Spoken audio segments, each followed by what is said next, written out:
Test 1 2. Test 1 2.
If you have a Class 1 fine wool or a Class 1 goat, you should be checking in if you have not already done so.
Ladies and gentlemen, we want to welcome you to the 2023 Rodeo Austin Market Lamb and Goat Show.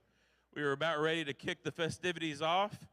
At this point, I'm going to welcome Jeff Dodd to bring us our invocation. If you will all please remove your hats and rise. Thank you. Dear Heavenly Lord, we come to you this morning just humbled, Lord. Humbled for the blessings you bestow on us as a nation, as a state, and as a community. We're blessed, Lord, that you allow us to be here together this morning, gathering together, supporting the youth of Texas in an event that we feel is ultimately important to our future. We ask that you watch over the event as we go through the day. We ask that you provide safe passage to, from, that we have a safe day, not just for our parents, adults, youth leaders, but also for our animals. We ask, Lord, that you put in our heart the true reason that we're here. It's not about winning. It's not about losing, Lord, but it's about supporting our youth and raising them in the right way. We ask that you just, again, watch over us as we leave this afternoon. We thank you for the less wind than we had today than we did yesterday. It was a little breezy yesterday. We pray for the men and women that are fighting to protect the freedoms that we enjoy as Americans. And lastly, but not least, Lord, we thank you for your Son and his death on the cross for our salvation. All these things we ask in your name. Amen. Thank you, Jeff. We'll now have please remain standing, as Ms. Riley Valenkamp of Runnels County 4-H bring us our 4-H motto and pledge. In support of the 4 H Club motto, to make the best better, I pledge my head to clear thinking, my heart to greater loyalty, my hands to larger service, and my health to better living for my club, my community, my country, and my world. Thank you, Riley. Now we will have Cole Stufall from Fairfield FFA bring us our FFA motto.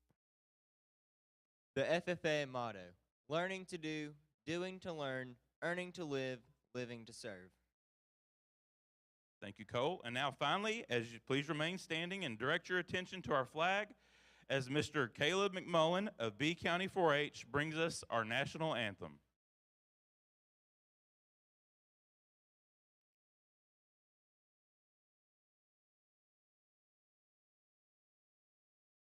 Oh, say, can you see by the dawn's early light what so proudly we hailed at the twilight's last gleaming, whose broad stripes and bright stars through the perilous fight, oh, the ramparts we watched were so gallantly streaming, and the rocket's red glare, the bombs bursting in air, gave proof through the night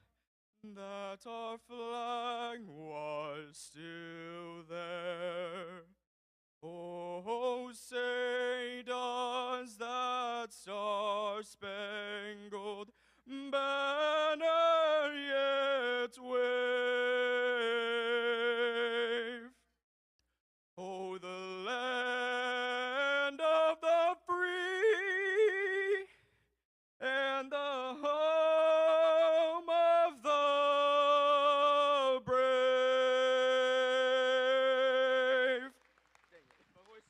Outstanding, Caleb. Thank you. Okay, folks, we are about ready to get started with our Lamb and Goat show.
exhibitor with validation tag 35417. We need you to check in.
Our Class 2 fine wolves and Class 2 goats can check in.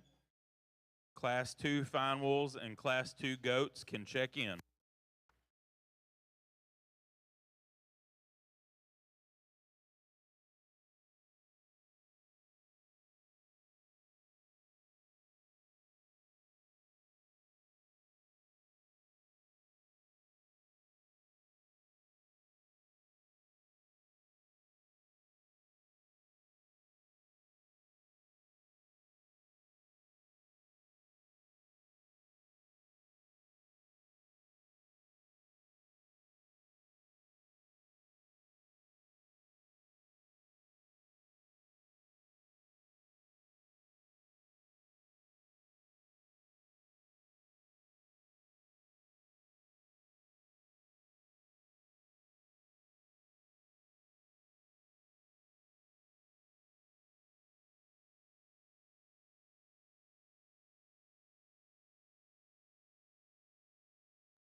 Just a reminder, we can have no paint, powder, adhesives, or tail stimulant.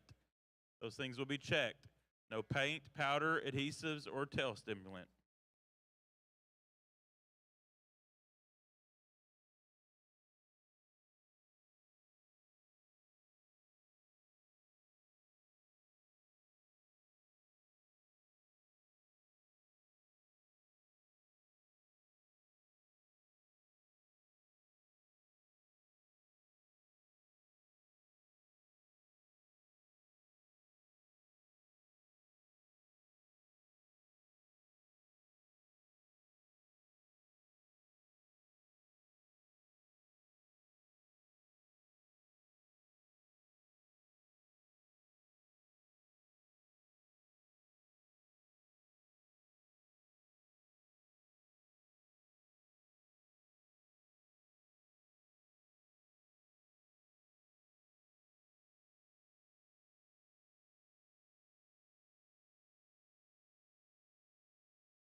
On our market goat side, we want to welcome our judge, Barrett Carlisle from Leavenworth, Kansas.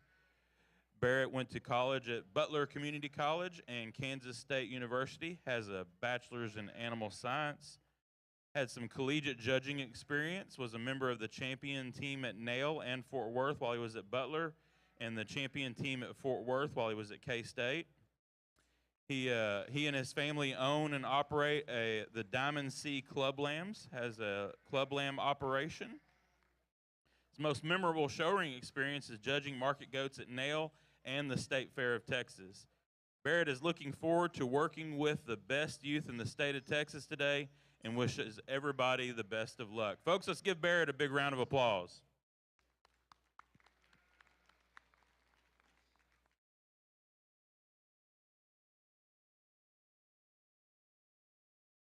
Also on the Market Lamb side, we want to welcome Mr. Marty Gibbs. Marty has been the Texas A&M AgriLife Extension Service for 33 years, serving as a county extension agent for 24 years and a district extension administrator for the past 9 years. He and his wife Cindy have a blended family of 6 children that have showed lambs and goats at all Texas majors for the past 21 years. He has a bachelor's degree from Texas A&M University and a master's degree from Angelo State University. Marty was a member of the Texas A&M Reserve National Champion Livestock Judging Team and has judged numerous county, regional, state, and national shows for the past 35 years. Folks, let's give Marty a big round of applause.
Folks, let's give these exhibitors a hand as they exit the ring.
Still missing a few for Class 2 fine wools. Need to check in.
Well, good morning. It's a pleasure to be here this morning and have the honor and opportunity to evaluate lambs here at Rodeo Austin. I think it's something I've looked forward to all year long, and having this opportunity is certainly something I've been waiting on. And this little lightweight fine wool class, a really good set. I think an awful good set from top to bottom. We pulled 10 or 12 out to evaluate, and these top 5 I think are really, really nice sheep.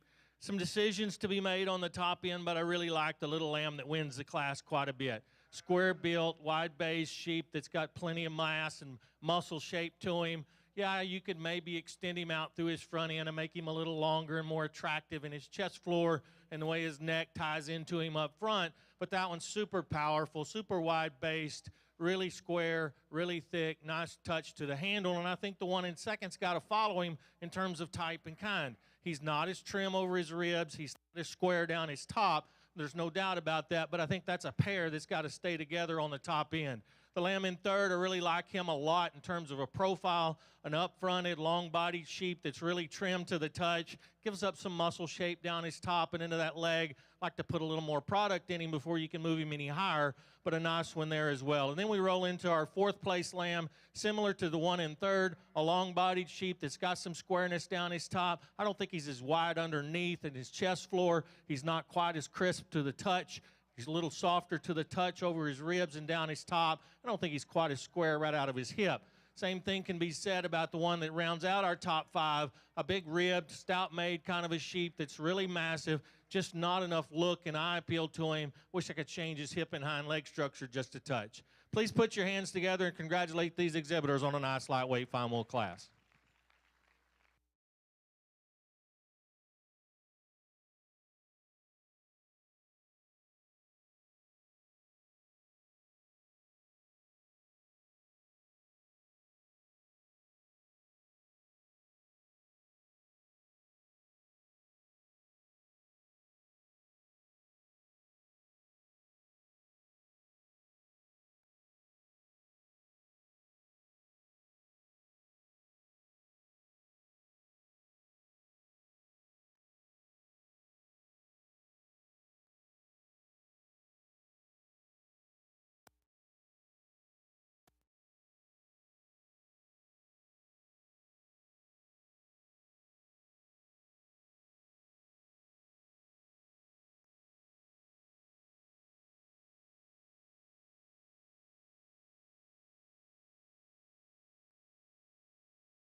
Well, good morning. It's certainly a pleasure to be here, and really excited to be here to sort through your goats and work with your kids and share a ring with Marty as the sheep show goes over there. And what an awesome good morning to have a goat show, and I think an excellent way to kick things off with over here. And honestly, in this first class, probably a little deeper than I even had anticipation of, just in terms of just good stock all the way down the lineup. And a couple of those we excuse out of the ring that I think we're darn sure close. But to me, I ultimately thought these three ended up sorting up rather routinely in my mind, and I thought there was some give and take in those. And I think in particular within the top pair, I think there's some give and take. And there's times where I like them both. And there's certain looks I get of each one that I think kind of deem them a class winner in my mind. To me, I think the one that starts, I like his elevation up front. I think his length of neck, his tallness of shoulder is very good. And then one that touches exceptionally well when you get your hands on him in terms of just freshness and leanness and having some extra edginess to his muscle up top. And to me, I think when you get off to the side of him, his biggest advantage to me and what makes him proportion just a little bit better in my mind is his length of rump. And to me, I think we're going to find ourselves talking about that quite a bit today. Just his length from hooks to pins is quite a bit more ideal to me, and I think that in relation to the length of his back, the length of his neck, I think makes that one proportion really, really good. And then you go to the ground, I think he's got an advantage just in terms of stoutness of bone and feature when you go to the surface on those. Is he perfect? No. He's probably don't have quite as much curvature to his forerib as the goat that comes in second. I deem him to be good enough there, but that is one place I think that goat in two has an advantage. And he's not hooked up the smoothest right there at the heel of his loin, and the way it fits into his jump muscle, I think you could square him up there just a notch. But his length, his elevation, his balance and proportions with his extra substance, and certainly comes to us with some handling quality and freshness. And that's where I like him to start. There's times where I like the goat in two, and honestly, I think that one looks better in motion than he does here on the prop. When he gets out and goes, I think his hind legs probably even just a little more secure and plants a little truer at the ground as you study him in terms of base width compared to that class winner. And I think from the side, I think he's one you can pick just a little bit, some holes in just in terms of his balance and proportionality to me, in particular out of his rump. He reads speed just a nickel shorter from hooks to pins. I think if you could make him just a notch longer and just a notch bolder right there in the way he comes to his tail set, to me, I think that one plays to win because his front 2/3 are exceptionally good. His neck set, his shoulder, the turn to his forerib is incredible, and that one is really, really fresh. And to me, I think it's the front 2/3 combined with the fact that one is so true and so square as you watch him go away that puts that one in contention. To me, I just wish he was a little longer hipped. One that comes in three, I think just in terms of tallness of shoulder, length of rump, probably mirrors our class winner just a little bit closer in my mind. I think that's a goat that I can get talked into just in terms of handling quality, turn to his forerib, and one that's exceptionally fresh and one that looks good when he gets him propped up and put together. To me, that's a goat of the top three that probably comes the most disappointing in my mind when those goats are in motion. To me, I think that goat starts to get a little long in terms of his shoulder. He's a little more prominent right there at the base of his chest and his shoulder point. To me, we need to change him there and maybe give him a little more strength and security in terms of his rear pastern as he gets out and goes. But again, when he gets him stuck and put together, I think he probably pairs up with our class winner pretty good. To me, it's just the way that one looks to me when we get those goats in motion. One that comes in four, I think if you like that kind, you can justify that one being up here at the top end pretty quick. Moderate, robust, big muscled, really big in terms of his shape and his expression. To me, I think that's a goat that reads just a little quick in terms of his maturity curve. For me, I just don't know if he's necessarily my speed in terms of length and elevation. When we get him out and go, I think he's one that gets just a little more upright and stilty in his shoulder. Probably doesn't look quite as fluid in terms of his movement when those goats are on the move, but nonetheless, in terms of width and shape, I like that one quite a bit. Young man rounds off our top five with another one, I think, in terms of just being smooth and the way he's put together, having some width and some shape and dimension to him. I like that about that one. I think when we get him out and going, a little plainer in the way I read him up through his chest and shoulder, probably a little more forward in terms of his knee at times, and then kind of go with that, probably built a little different off of his rear skeleton, a little more set to his rear leg than I'd prefer. To me, it's just that goat in motion. It kind of gets him here into 5. But nonetheless, exceptionally good class, really nice top pair there. If you put your hands together and congratulate these exhibitors in their first class this morning. Exhibitor 38552, your class is in the ring on the lamb side.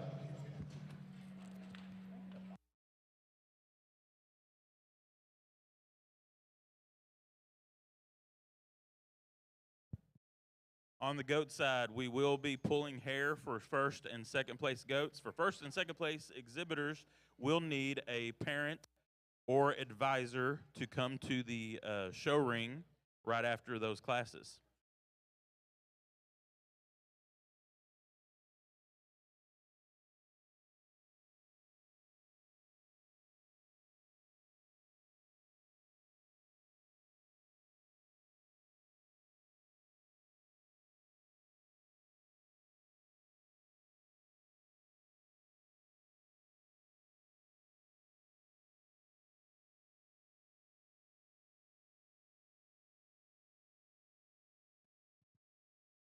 Results from Class 1 Fine Wools. 10th place was Haley Coons, Medina FFA. Breeder was Hyde of Rock Springs. 9th, Colton Hutchins, Lockhart FFA. Breeder is Struby of Wall. 8th was Arthur Washington of Howard County 4-H. Breeder was Mad Dog of Big Lake. 7th, Blakely Royal, Atascosa County 4-H.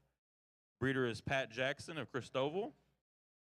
6th was Aubrey Johnston, Sterling County 4-H.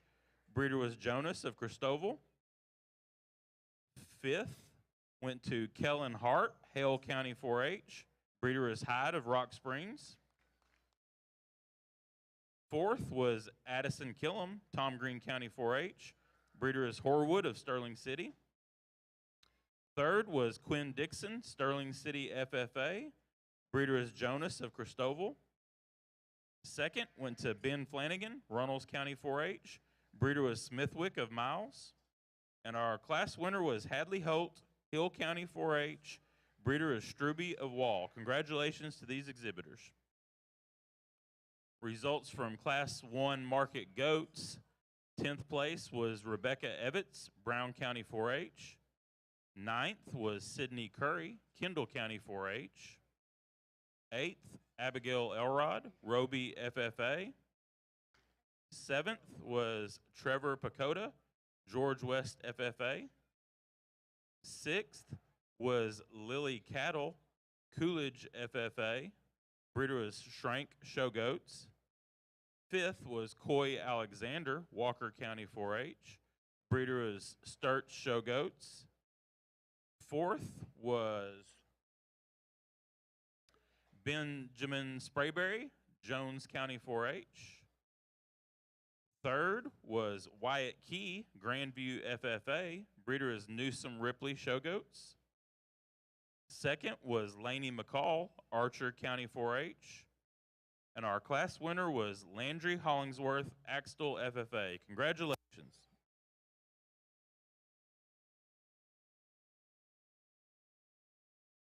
We need a parent or supervisor for Landry Hollingsworth to the show ring.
Your Class 3 market goats and Class 3 lambs should be checking in if they have not done so.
Lamb and goat exhibitors, just a reminder, the only tags that can be in your animal's ear when you come to the ring are your validation tag and a TLBA or TGBA tag if appropriate. Again, only a validation tag and a TLBA or TGBA tag should be in your animal's ear.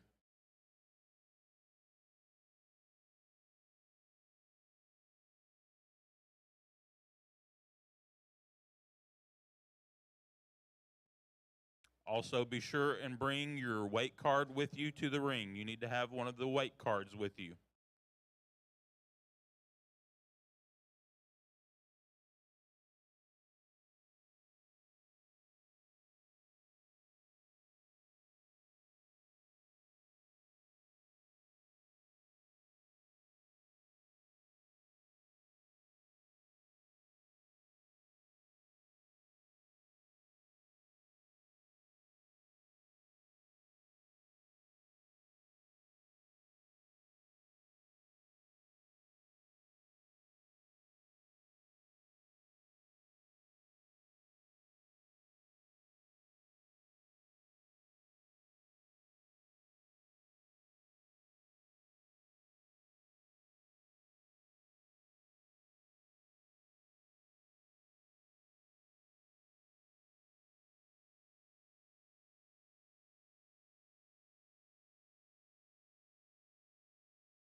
Thank you, lamb exhibitors. Goat exhibitors.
We are missing 4 goats for Class 3.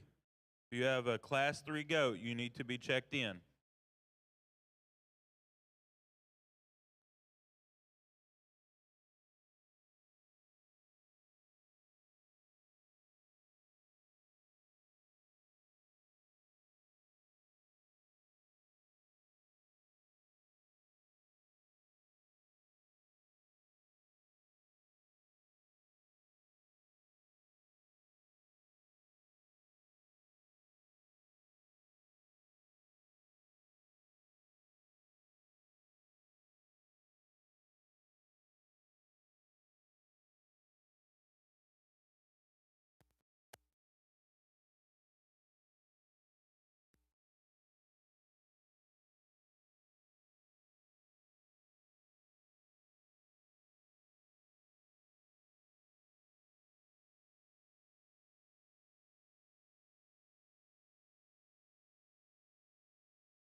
Well, an interesting class here in Class 2, and certainly some things you could change and move around up in the top end of this thing.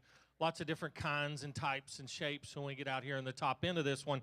But I'm going to settle on the young lady sheep because I think when you really analyze this one and you look at the amount of product in him and the base width underneath him, super great hip and hind leg structure in him, huge loin.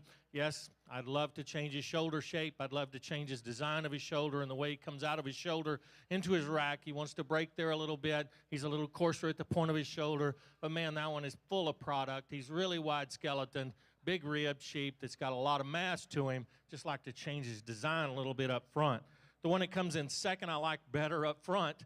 He's really massive over his rack. Big square top in this one, a big loin in him. I don't like him coming out of his hip and hind leg quite as well. I think he gets a little flatter in his stop.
We need the first place Class 1 fine wool to come to the check-in area for the fine wool drive.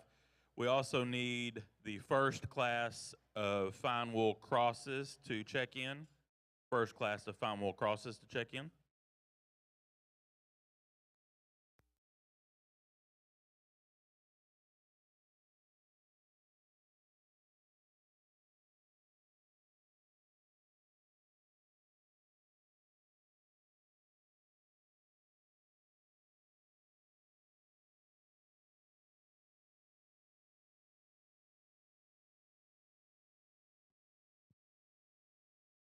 Results from Class 2 fine wools. 10th place was Jake Krushka, Reagan County 4-H. Breeder is Stoltz of Menard. 9th was Ramsey McFall, Reagan County 4-H. Breeder is Long of Sterling City. 8th, Lexi Killam, Tom Green County 4-H. Breeder is B&B Club Lambs of San Angelo. 7th, Reagan Levine, Junction FFA. Breeder is Tillman of Junction. 6th, Reese Royal, Atascosa County 4-H.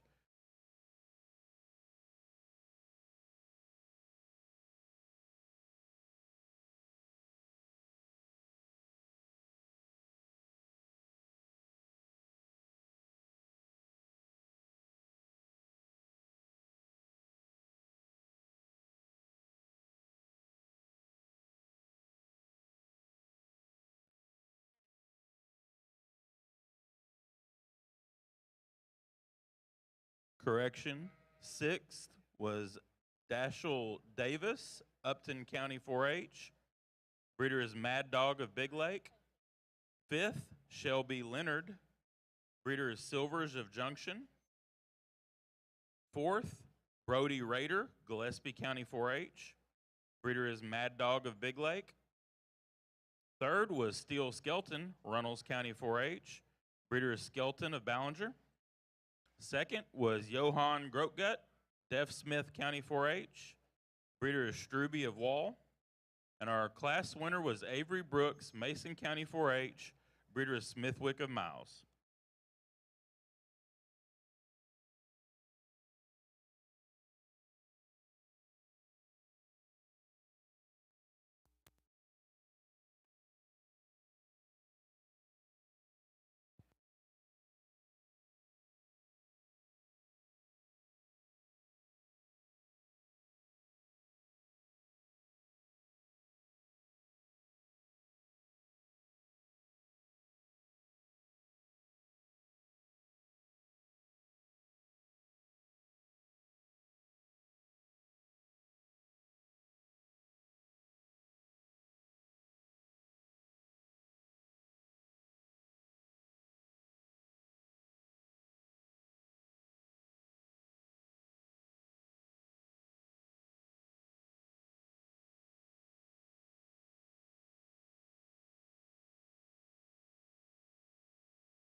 Results from Class 2 market goats.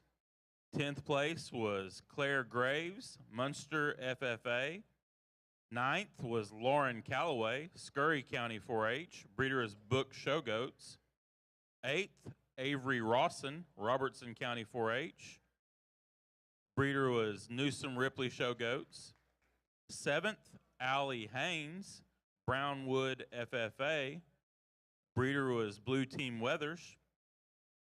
6th was Grace Gable, Live Oak County 4-H. 5th, Molly Mayberry, New Home FFA. Breeder is Smithwick Genetics. 4th, Morgan Hernandez, Hayes County 4-H. 3rd was Kylie Altum, Springtown FFA. 2nd, Madeline Howell, Comal County 4-H. Breeder is Sandra Showgoats. And our class winner was Carson Kirksey, Bell County 4-H. Breeder is Blue Team Weathers. Congratulations.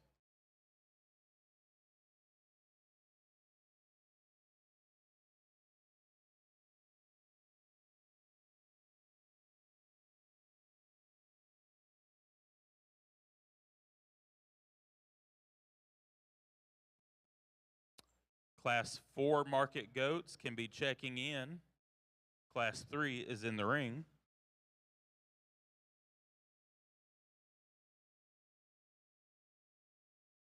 Once again, our first class of fine wool crosses should be checking in if they have not done so.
Well, heavyweight fine wool class, really a nice set. A lot of depth in this class, a lot of quality here in the top end here. I think there's several different ways you can go. I elected to use the young man's sheep.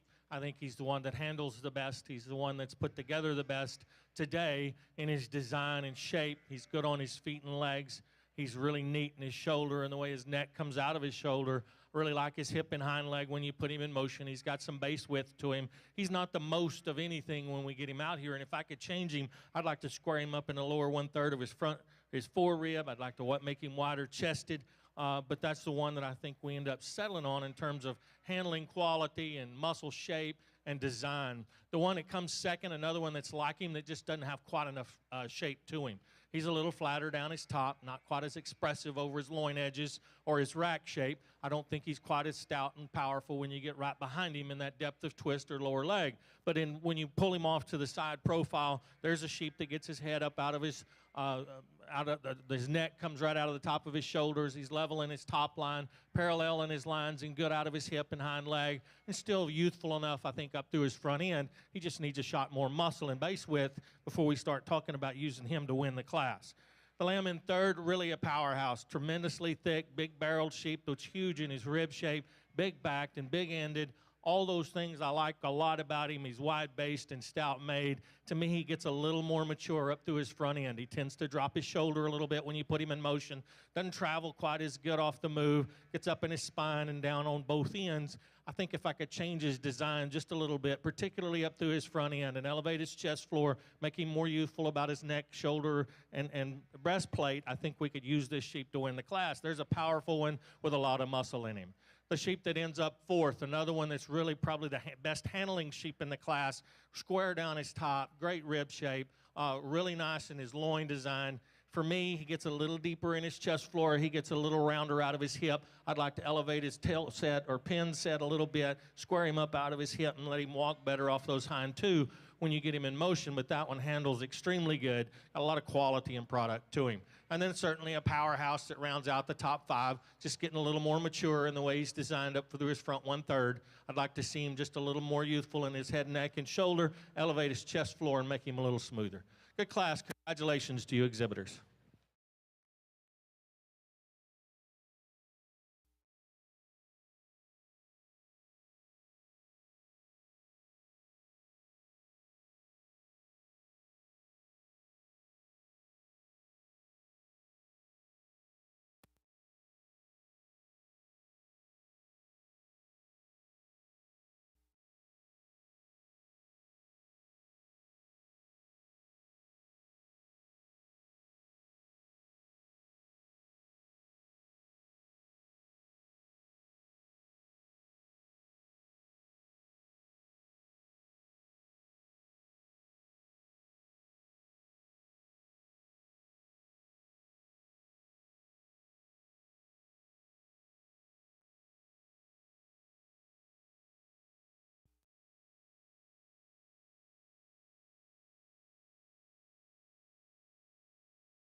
Okay, we're ready for our fine wool drive. From Class 1, first place went to Hadley Holt, Hill County 4-H. From Class 2, first place was Avery Brooks, Mason County 4-H. And from Class 3, first place was Rhett Dixon, Sterling City FFA. Second place from Class 1 went to Ben Flanagan, Runnels County 4-H. Second place from Class 2 was Johan Grotgut, Deaf Smith County 4-H. And second place from Class 3 was Bailey Dunlap, Runnels County 4-H. Folks, let's give these exhibitors a big round of applause.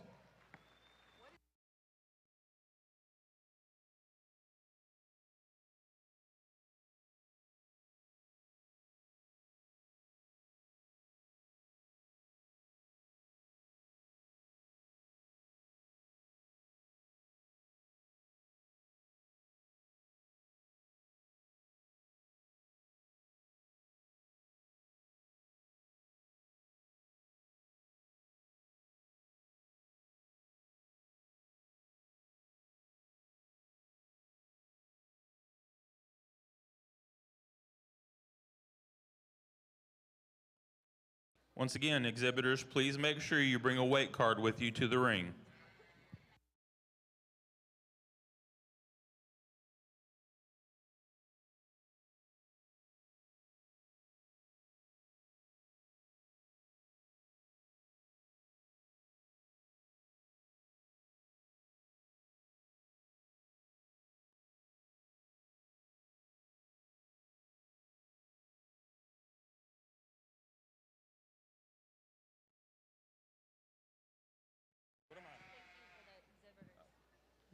Let's give these GOAT exhibitors a hand as they exit the ring.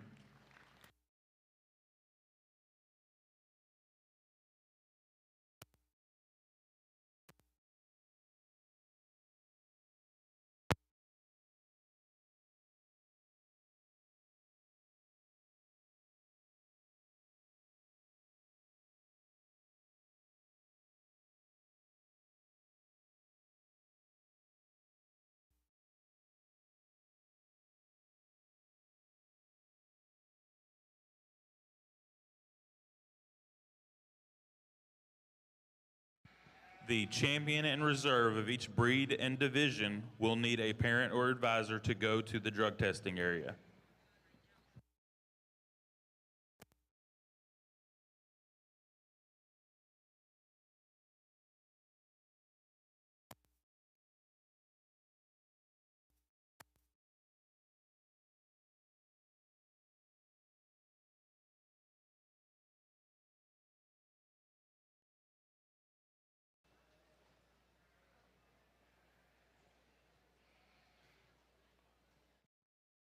What a really good fine wool division here. An awful good set. All three of them that represent their class, represent them well.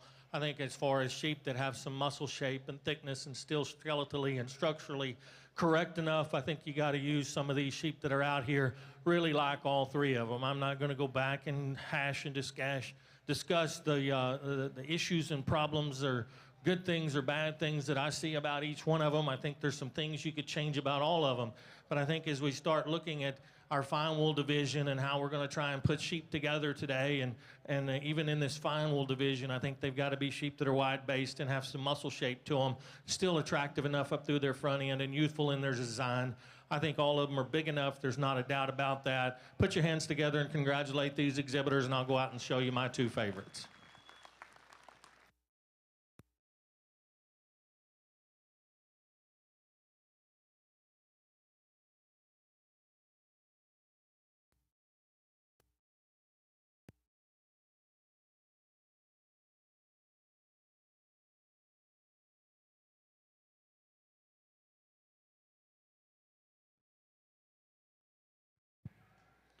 Our champion fine wool goes to Hadley Holt, Hill County 4-H.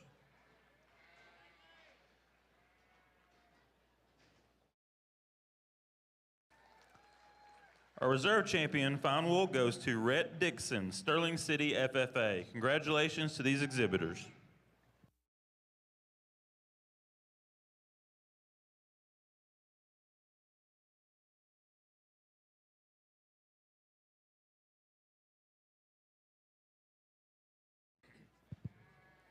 Folks, if we can, if you're leaning on the rail in front on the stage area or on the bleachers, please move. We need for everybody to be able to see that are sitting in the stands. So if you are on the rail, please move.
Results from Class 3 Fine Wools.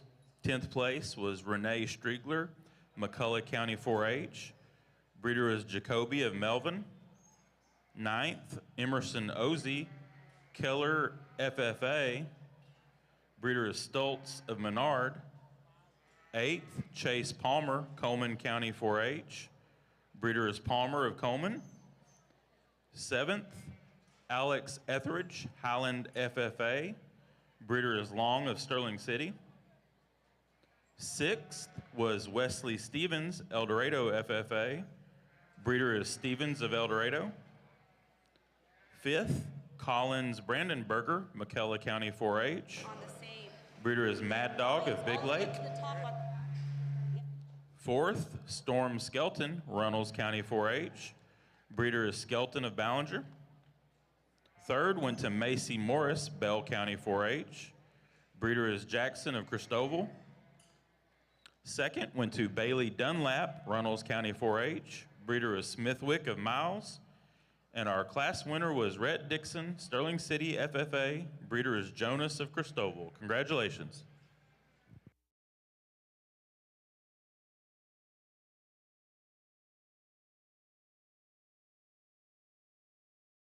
Check. Mic check.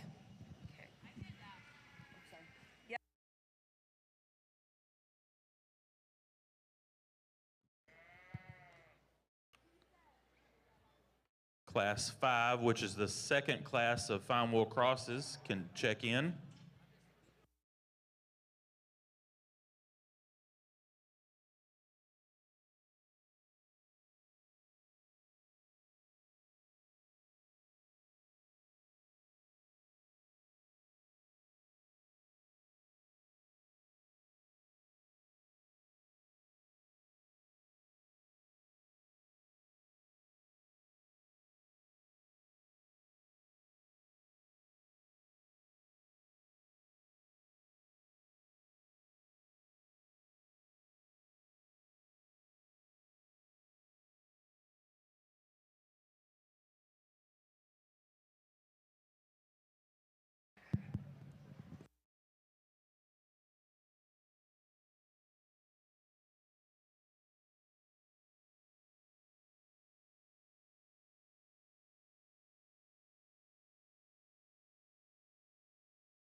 Thank you, lamb exhibitors.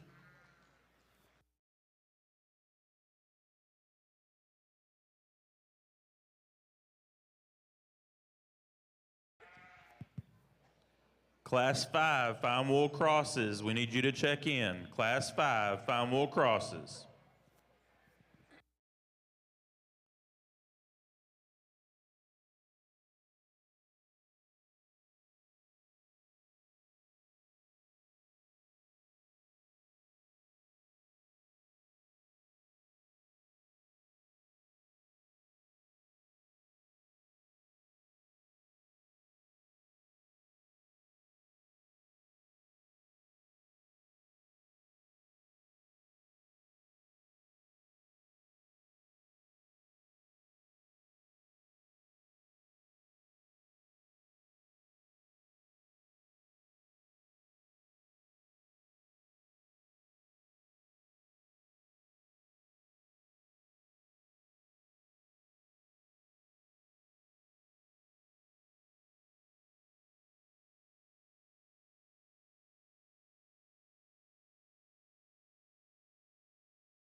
We are excited to have Taylor Fort with us doing our live feed today. Also excited to have Devin Sisk Photography as our official show photographer. Be sure and check out her website, devinsiskphotography.com. You can view and order photos online.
What an exceptional class. I think from 1 on down to 10 or 15, probably as good as any of them that we've had out here yet today, just in terms of goats that got a lot of width and a lot of mass, a lot of muscle to them.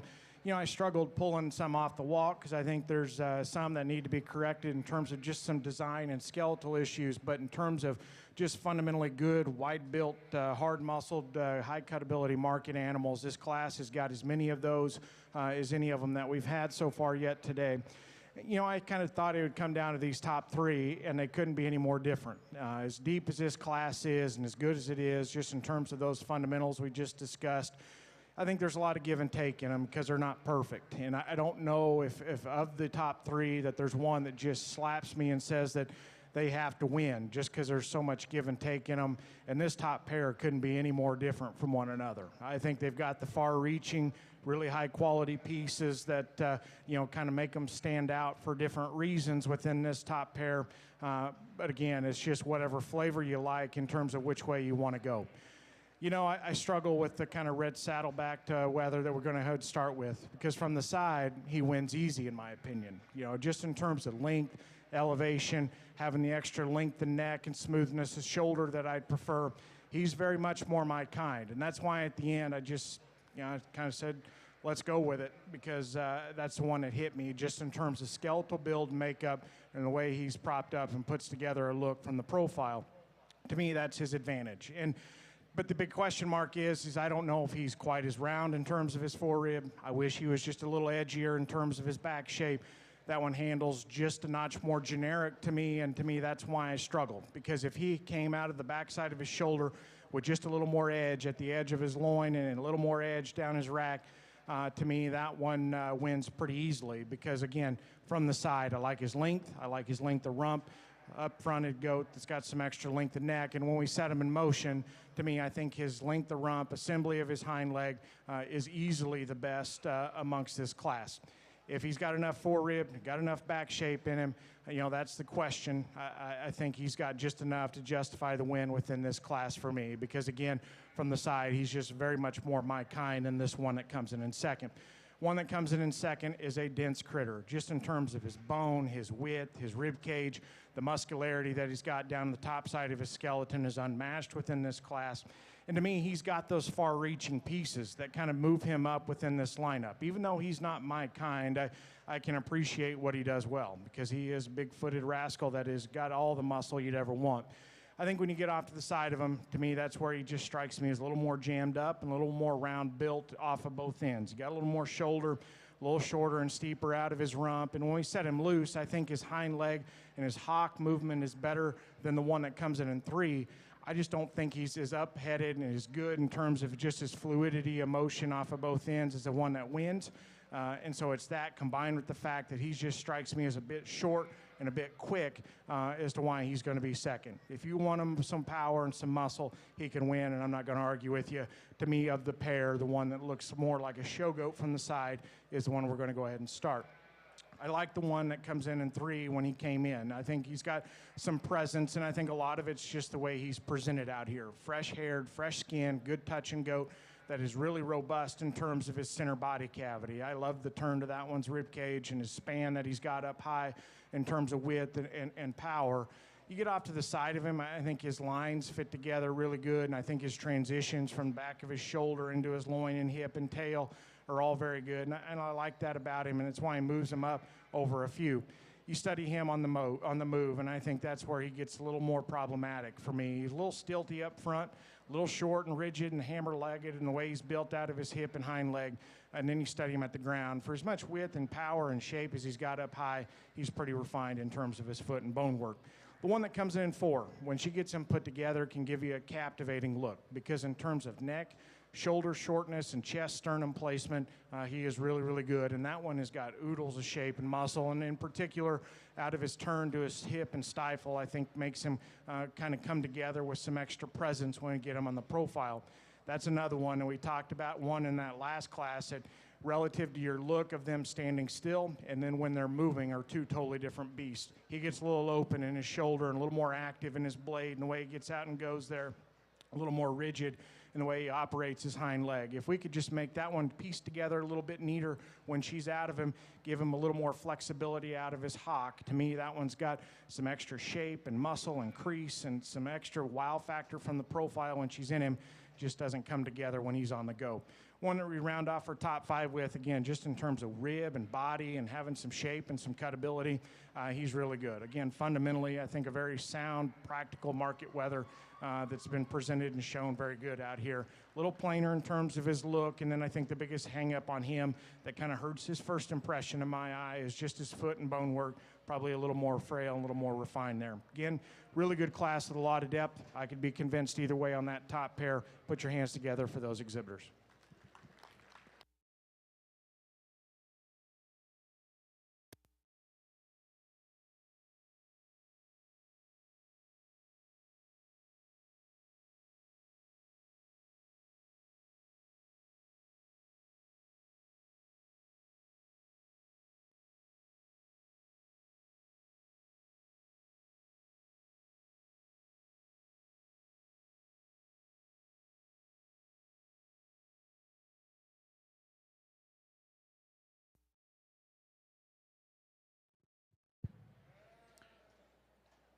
Results from Class 3 goats. 10th place was Richard Spencer, Fisher County 4-H. 9th, Michelle Guerrero, Floyd County 4-H. 8th, Tyson Hicks, Comanche FFA. 7th, Lindy Basoli, Brownwood FFA. Breeder was Blue Team Weathers. 6th, Michaela Verver, Hayes County 4-H. Breeder is Holscher Show Goats.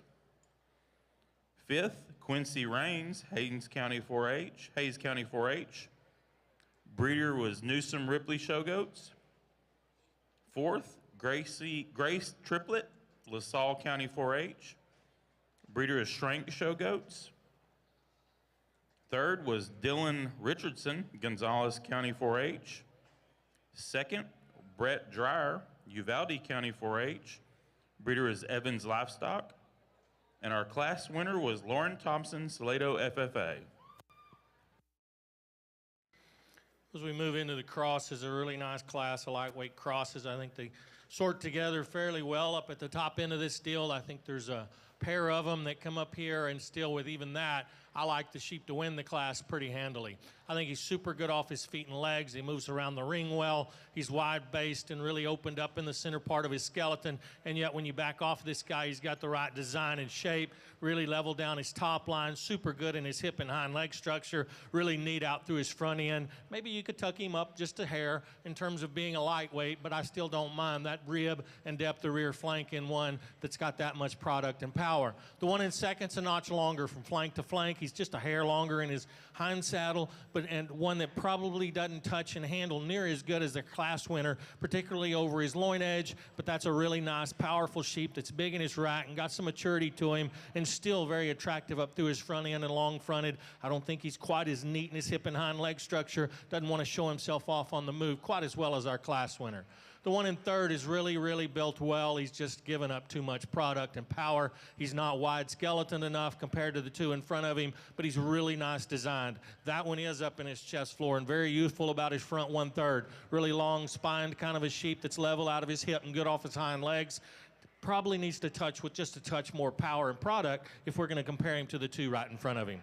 Really heavy muscle sheep here in fourth, one that I'd like to change in his design and profile. Clean him up in his chest floor. He's a little rounder at the point of his shoulders and opened up over the top of his shoulders. His neck doesn't tie quite as good right out of his front end, off the top of his shoulders, and maybe gets just a little rounder in his muscle shape and pattern. But that one is packed full of muscle. He's super thick, and he's good off his feet and legs when you put him in motion.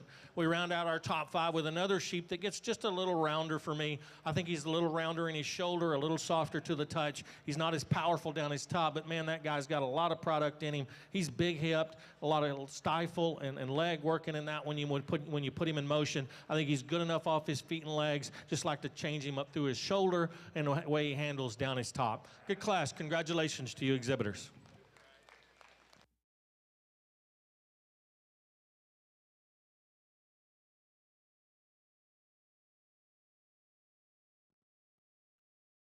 Class 5 market goats can be checking in.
Our Class 6 fine wheel crosses can check in. Class 6 fine wheel cross.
Let's give these goat exhibitors a hand as they exit the ring.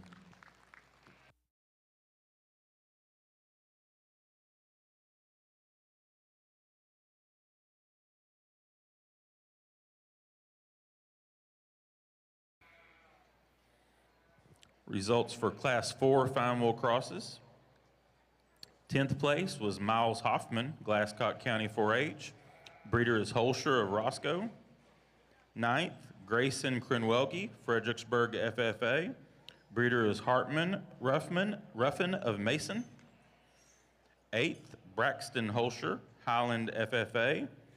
Breeder is Smithwick of Miles. 7th, Kendall Gurka, Washington County 4-H. Breeder is Smithwick of Miles. 6th, Sydney Montgomery, Highland FFA. Breeder is Newsom of Olton. 5th, Reagan Slow of Tarrant County 4-H. Breeder is LZ Livestock of Fort Worth. 4th, Davis Etheridge, Highland FFA. Breeder is Newsom of Olton. 3rd went to Cooper Evans, Burnett County 4-H. Breeder is Stoltz of Menard. 2nd place was Kinley Holscher, Highland FFA. Breeder is Smithwick of Miles. And our class winner was Marin Morris, Bell County 4-H. Breeder is Pat Jackson of Christoval. Congratulations.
We will need a parent or advisor for first, second, and third of this class of goats that are in the ring.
Thank you, lamb exhibitors.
We need exhibitor with tag number 35676 to check in. 35676 on the lamb side.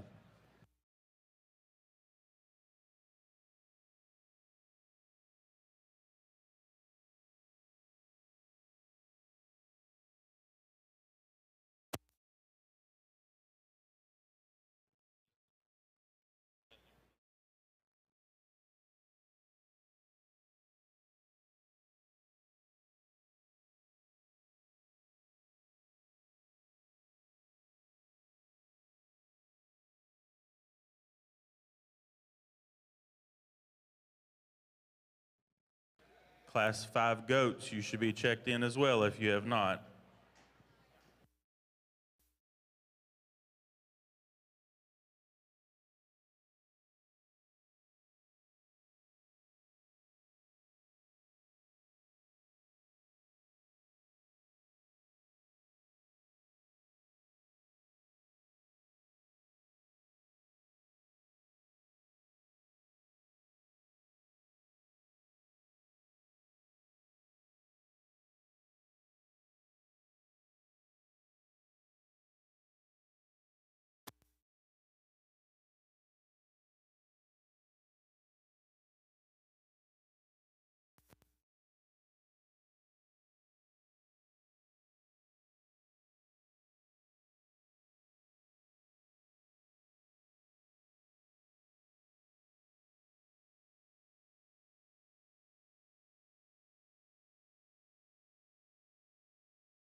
Tag number 35676. You are still needed to check in.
Another exceptionally good class. Just a lineup from start to finish of just really practical market livestock that some of these down here end up getting beat just because they don't come to us with some of the extras. And same can be said for a few here in this top five. But nonetheless, I think a good lineup with some challenges throughout it.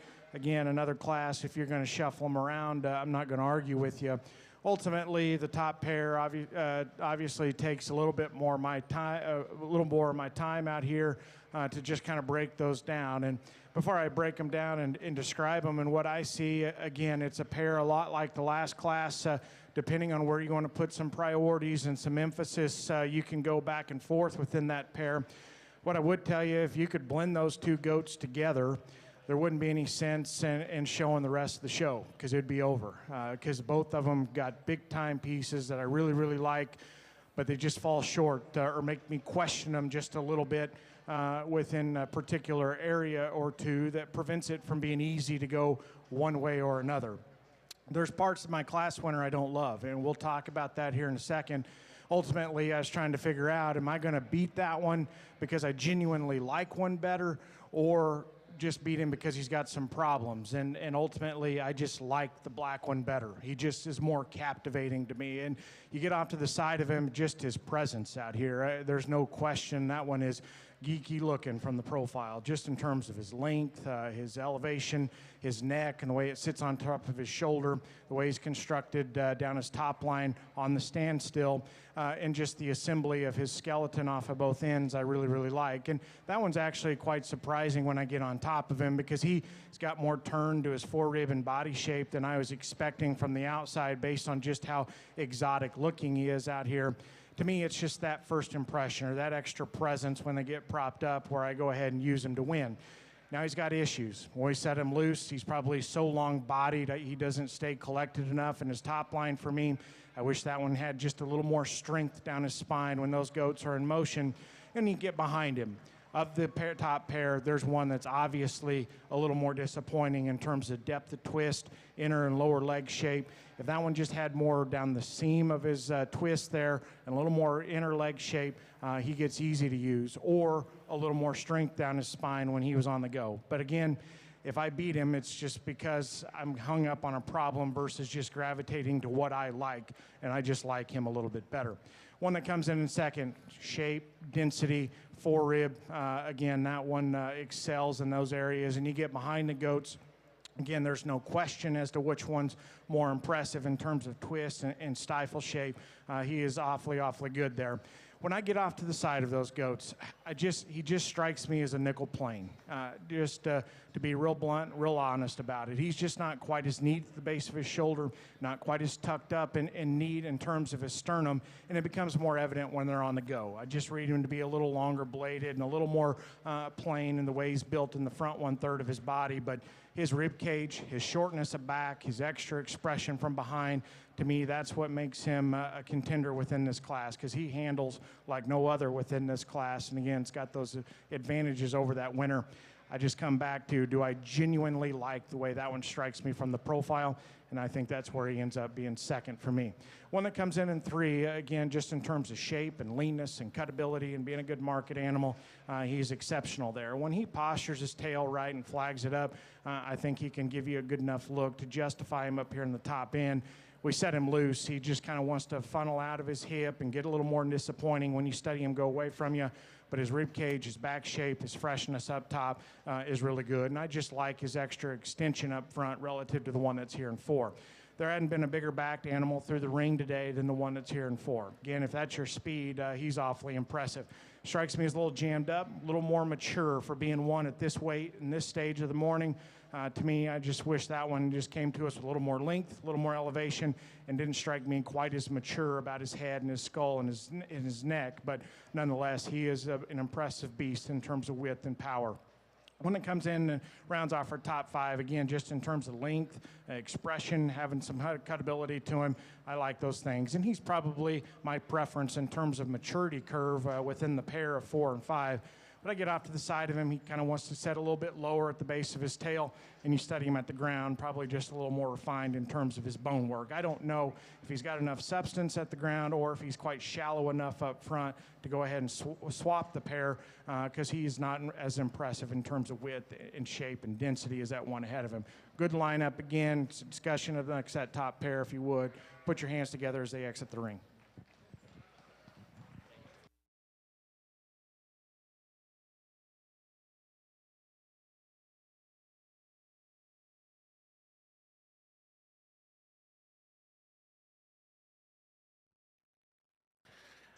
Excellent middleweight cross class. I think a pair on the top end of this class that'll make you scratch your head at times, but a really nice pair that complement each other very well. If I could put the two together, we'd have an awesome sheep, but that's not something I get to do. But I think if you line these two up, you got to start figuring out which way you're going to go.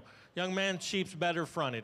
The front 2/3 of that one I like a lot better. He's more up in his chest floor. He's neater in his neck-shoulder junction, longer necked, ties together a lot better up through his front end. I'd love to fix his hip just ever so slightly. I think when you put this one in motion, and at times when he stands there, he gets a little rounder out of his hip, and not quite as peg level as this second place guy. But man, when you get your hands on him, he's as fresh as a daisy, handles like a dream. Really nice touch to this guy. He's super fit and trim. A nice one to lead the class off and take nothing away from the one in second. Like this one a lot as well from his last rear back. I love his loin shape. He's huge in his loin. He's big in his hip, wide pin set, and he's got the hind leg, hip and hind leg structure I really like to watch move around the ring. I'd like to change his front end just a little bit. To me, he gets a little deeper in his chest. He gets a little shorter necked, and his neck doesn't tie as high as it probably could compared to our class winner. But I think I'm being very picky on two really, really nice sheep. Both of them deserve to be at the top end of this class. The lamb in third, another nice design sheep that handles really good. He's fresh down his top. He's got a good look from the profile. He's still youthful about his appearance, really firm to the touch. Maybe needs a shot more muscle in him, particularly in his stifle and lower leg as we compare him to the two right in front of him, but a really complete one there as well. Move this sheep up quite a bit as we get him out here. Boy, he's really square over his rack and loin, a really nice design sheep. Gets out-horsed when we get out here in terms of muscle shape and thickness and width of skeleton. I don't think he's as wide-based in his chest floor or center rib as some of the sheep that are in front of him, but a really good handling sheep that's got some muscle shape and thickness. And then we round out our top 5 with another sheep that's got some rib to him. I love his rib design. He's good off his feet and legs. He gets around and moves out here. Needs a shot more muscle to go any higher in this class today. Congratulate these exhibitors with a round of applause, please.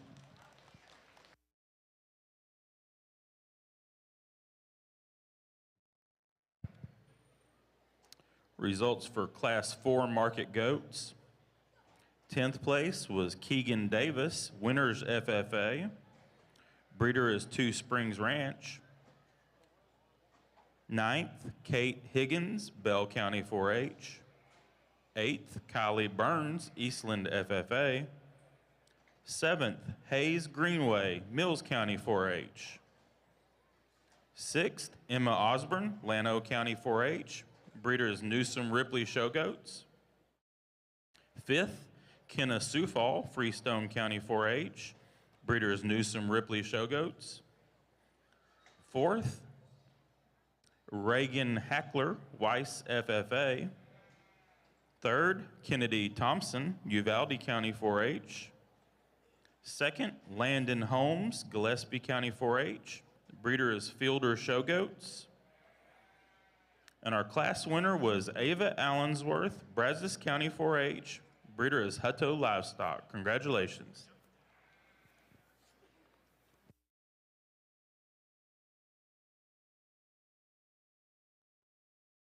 Results for Class 5 Fine Wool Crosses. 10th place, Stella Sprayberry, Jones County 4-H. Breeder is Stoltz of Menard. 9th was Paige Hughes, Friendship FFA. 8th, Abigail Klein, Cypress Falls FFA. 7th was Stony Cooley, Taylor County 4-H. Breeder was Smithwick of Miles. 6th, Seth Ashley, Medina FFA. Breeder is Newsom of Olton. 5th was Peyton McAshlin, Friendswood FFA. Breeder is Cook of Ballinger. 4th went to Luke Betzworth, Canyon, New Braunfels FFA. Breeder is Smithwick of Miles. 3rd was Landry Meyer, Blanco FFA. Breeder was Hal Eckhart of Spring Branch. 2nd was Ellis Irwin, Lubbock Cooper FFA. Breeder is Jonas of Livestock of Christoval. And our class winner was Royce Cook, Runnels County 4-H. Breeder was Smithwick of Miles. Congratulations.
Class 7 Market Lambs, which is the first class of South Downs, they can check in.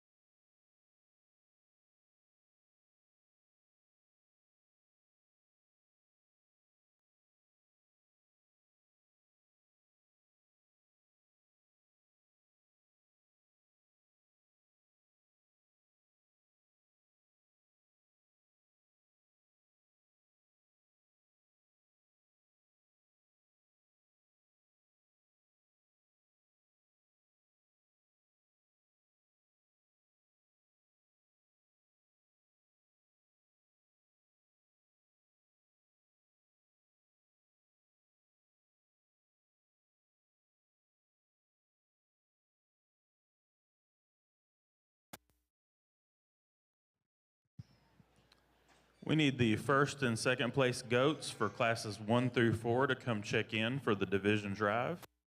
First and seconds from classes 1 through 4 goats.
Class 6 market goats can check in as well. Class 6 market goats.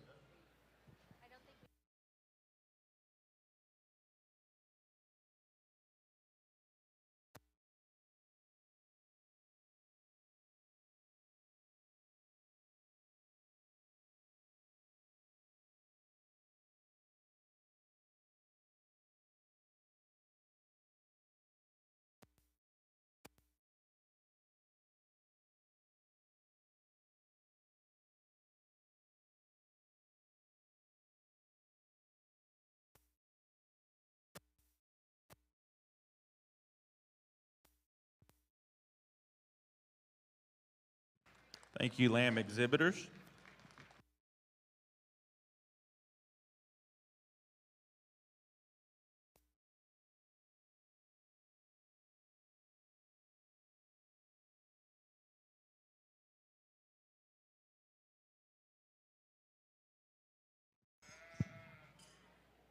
Again, our first and second place goats for classes 1, 2, 3, and 4 need to check in.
Let's give these goat exhibitors a hand as they exit the ring.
On the goat side, we will take a lunch break after the Division II drive. On the goat side, after Division II.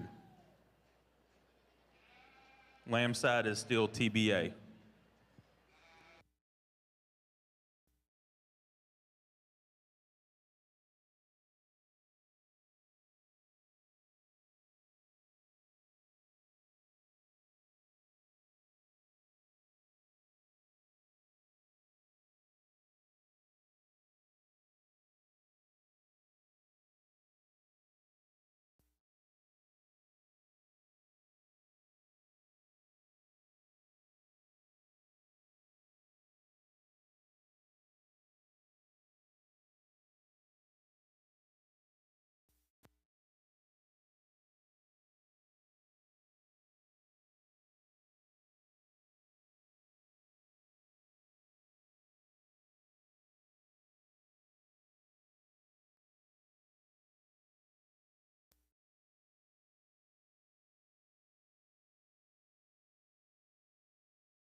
Still missing 5 South Downs.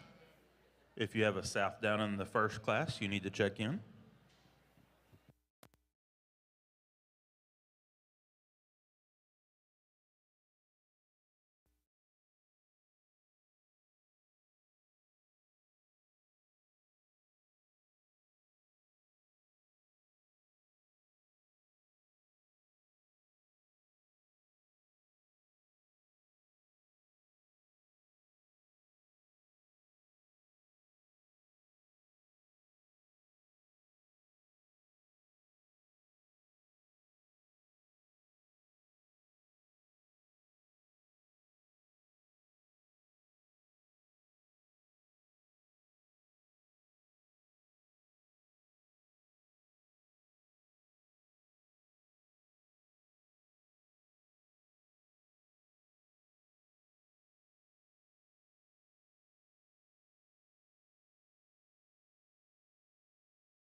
Still missing 3 South Downs for that first class of South Downs.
Really good heavyweight class of crosses here that come back into the ring.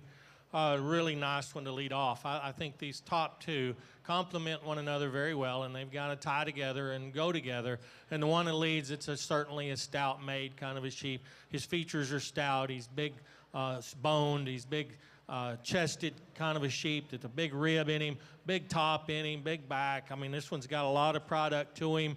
He's still very attractive out through his front end. A really nice, complete sheep there to lead this class off. Don't have a lot of holes in him. If you could fix his hip or lengthen his hip just a nickel, and I'm picking on one that's pretty good, but that one's massive in terms of top shape and rib design and really wide based underneath. His biggest advantage over the one in second is width of skeleton. The one in second's built a lot like him. He's shaped like him up through his front end. He's long-sided. He's just not as opened up underneath. He's not as big-ribbed, and he's not as wide-based when you put him in motion as our class winner. But I think both of those sheep complement each other very well in terms of touch, handle, and tone when you get your hands on them down their top. A nice design sheep here in third. Really like him on the profile. Levels out his top line really, really good. Gets off of that hind leg good. Softer to the touch. I'd like to see him firmer. I'd like to see him have more expression of muscle, particularly down his top, and be firmer over his ribs compared to the two that are in front of him, but a nice designed one.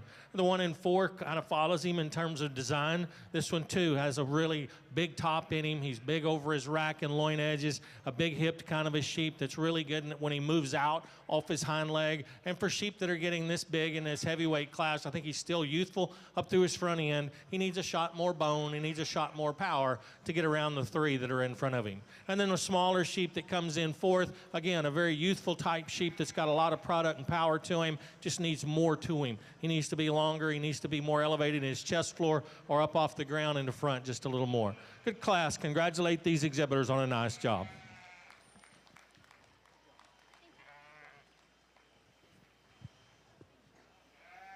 On the goat side, tag number 34651, tag 40284, and tag 42045. If you have not checked in, you need to do so. Sorry, my circle got a little small.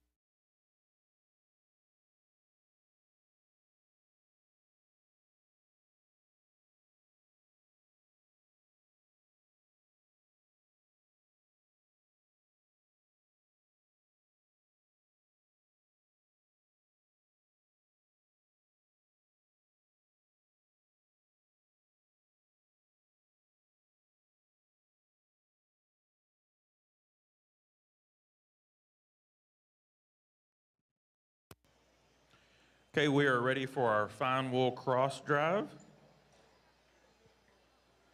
Coming out of Class 4, first place was Marin Morris, Bell County 4-H.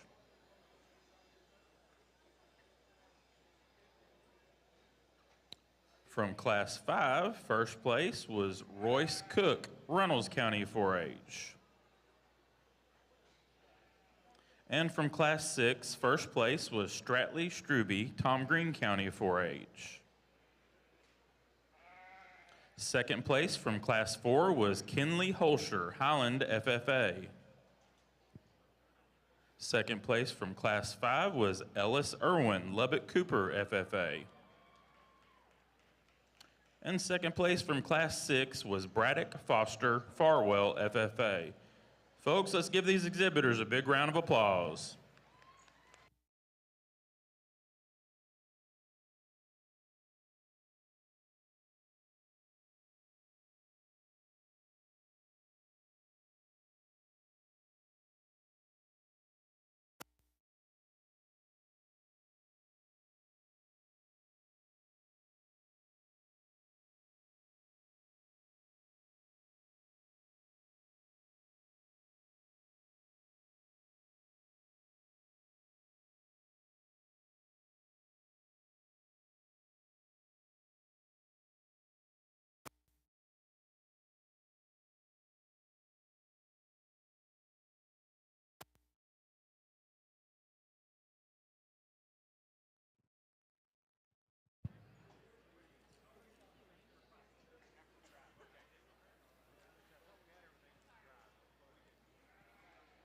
Tag 40284 and 34651. You're still needed to check in on the goat side.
Tag 34651.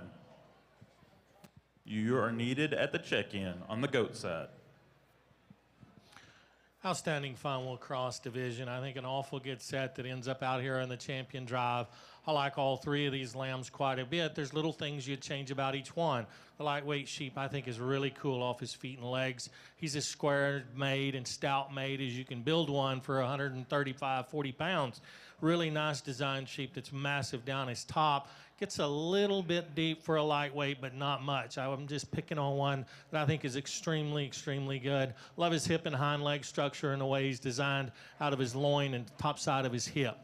The lamb out of the second class there, a really good handling one. He handles as good as anything out here, as fresh as he can be, a groove down his top. I don't think he's quite as up in his loin edges. He's not built that way. He's just not designed as the same as the sheep on either side of him.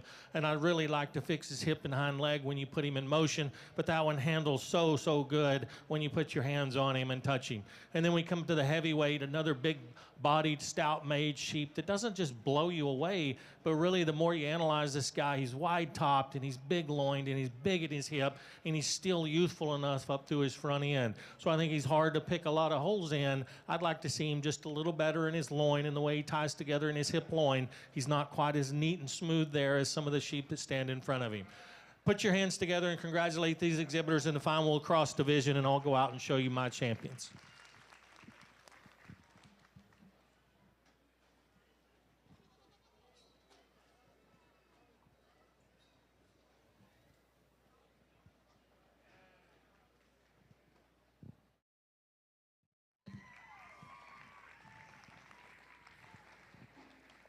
Our champion Fine Wool Cross goes to Stratley Struby, Tom Green County 4-H.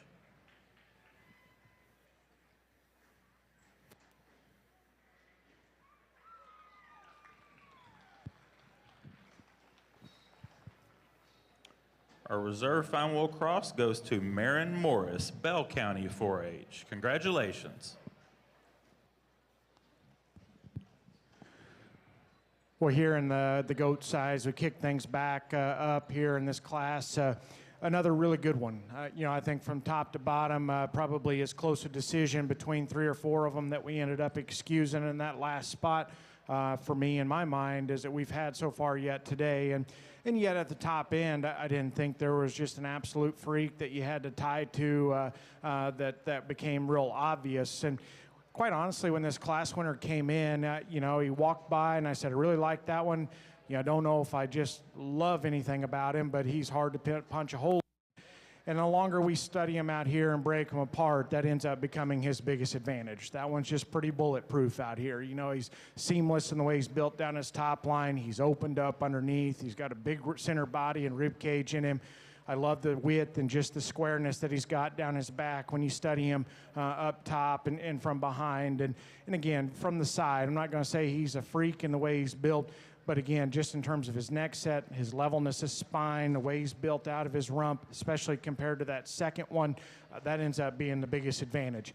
I think it's easier just to latch on and to run with him pretty quick in this class if he had a bigger rear leg. He's just a little more refined in terms of that rear leg and foot. I just wish we could stouten him up in terms of his feature there, but his neck set's good, his shoulder's good, the way he's put together is seamless. Again, I think that's just an awfully good, high-quality piece of livestock that ends up being kind of the fault-free option within this class. Now, the one that comes in second is interesting, just in terms of chest width, neck set, and the way he's built down his top line, in particular his front 2/3, I think that one's awfully good. Very robust in terms of his forerib. He's got a big square rump in him when you stand behind him. Now, in terms of handling quality, he's just a nickel softer. He's a little longer haired. He's probably just a little soft and to the touch. I wish that one just met my hand with just a notch more edginess to his back shape. And then in terms of his balance and just his symmetry and proportion from the side, I just don't know if his back third's good enough. As for as good necked as he is and the way his shoulder fits into his forerib and body, those things are dead on. And then you get to his back third, he's extremely short and a little steep out of his rump and just a notch straighter in terms of his hock. I think if he could redesign the way that back third is built, he gets pretty fun one to run with within this class because of the way he's built at the ground, the way he's built up through his chest and his neck and his shoulder. One that comes in 3 is just in terms of just crispness to his muscle and leanness. He's probably as good as any of them within this class. I like that one to the touch and handle. You get off to the side of him, I just don't know if he's seamless in the way he's put together. A little deviation right there as you study him from his shoulder into his forerib, a little lower and steeper in terms of his tail set. That's just a goat that I think could be pieced together just a little bit neater. He's got the width, the rib cage, the shape, and the expression to run with the best of them within this class. I just don't know if his parts and pieces fit together and blend together quite as neat as those two that we go ahead and lead off with. But again, a good high cutability, fresh, shapely goat that I like in that regard. One that comes in next is interesting. Young man does a good job, and my compliments to him in regards to showmanship, because that's another goat we've seen through the ring a couple of times today. We've talked about a few that give you one look when they're put together because the showman does a really good job. When we get out of them, we get a different version of that goat, and I'd say that fits the bill on this one. He's got a good neck and ties into his shoulder right. I think that one can strike you with some extra presence when you back off of him. And then when we set him in loose, I think that one gets a little easy in terms of his spine, a little off in terms of his hip and rump, the way he's built from hooks to pins there. But I like his width, and again, that's another one that's really good in terms of his center body. That one just needs to be more collected in the way he's put together when we ask those goats to get out and go. One that rounds off our top 5 is a goat that probably is a little more of a struggle to get shown and presented out here. Is a little bit of a knothead. I like that goat in motion. Just in terms of skeletal organization, the way his joints move, I like that one. And when he gets him put together, I think can give you a striking kind of show weather look from the side. It's just when you get at a rear view or a rear 3/4, that's kind of where he runs out of gas amongst his top 5. A little narrower chested. And then his biggest hang-up for me is just a little narrow, a little raw over his loin edge and wants to funnel out of his hip just a little bit. But nonetheless, I like his skeleton, and I like the way he gets out and moves within this class. Again, a lot of depth here. A nice, solid one to go ahead and win this class. Put your hands together for these exhibitors as they exit the ring. If the following 2 people are in the show barn, please go check in at the show office on the east side. They are Risa Chavez and Craig Isham. Please go check in at the show office.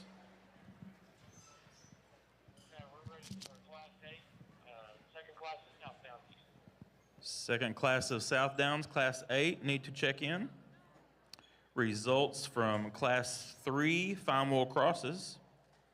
10th place was Cale Doherty, Williamson County 4-H. Breeder is Long of Sterling City. 9th was Riley Wunderlich, Canyon Lake FFA. Breeder was Smithwick of Miles.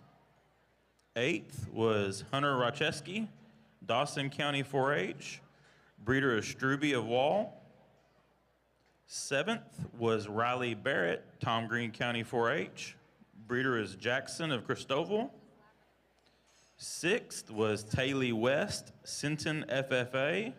Breeder is Struby of Wall. 5th was Wyatt Renfro, Crockett County 4-H. Breeder is Stoltz of Menard. 4th went to Carter Morris, Bell County 4-H.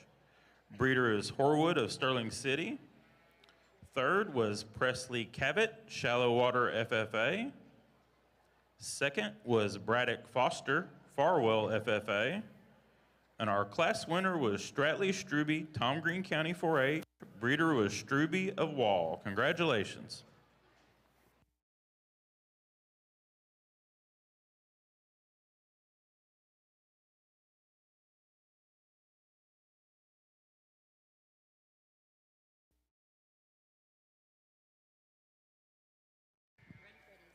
We are ready for our Division I goat drive. Coming out of Class 1, we had Landry Hollingsworth, Axtell FFA. From second place from Class 1 was Laney McCall, Archer County 4-H. First place from Class 2 was Carson Kirksey, Bell County 4-H. And second place was Madeline Howe, Comal County 4-H. First place from Class 3 was Lauren Thompson, Salado FFA. And second place was Brett Dreyer, Uvalde County 4-H. Out of Class 4, first place went to Ava Allensworth, Brazos County 4-H. And second was Landon Holmes, Gillespie County 4-H. And from Class 5, first place was Danica Walker, Catula FFA. And second was Raylyn Ward, West FFA. Folks, let's give these goat exhibitors a big round of applause.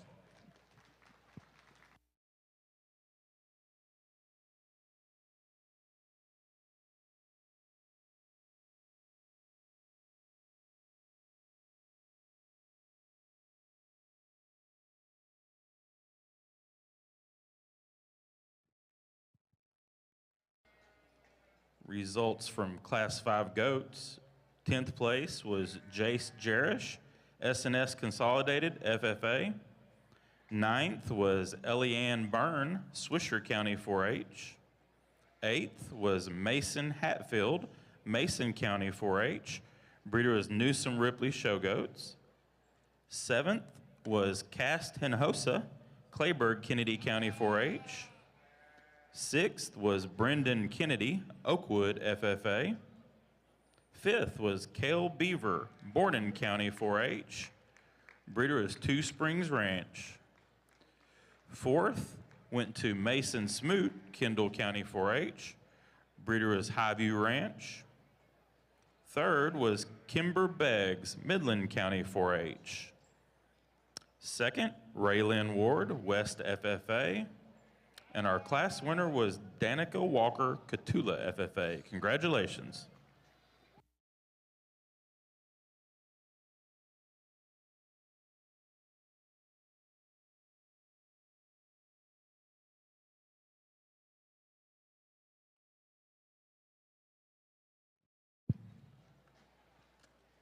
On the lamb side, we will take a lunch break after the Dorper drive. So after the Dorpers, we will take a lunch break on the lamb side. And again, on the goat side, it will be after Division 2.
Need 4 exhibitors to check in for Class 8 South Downs.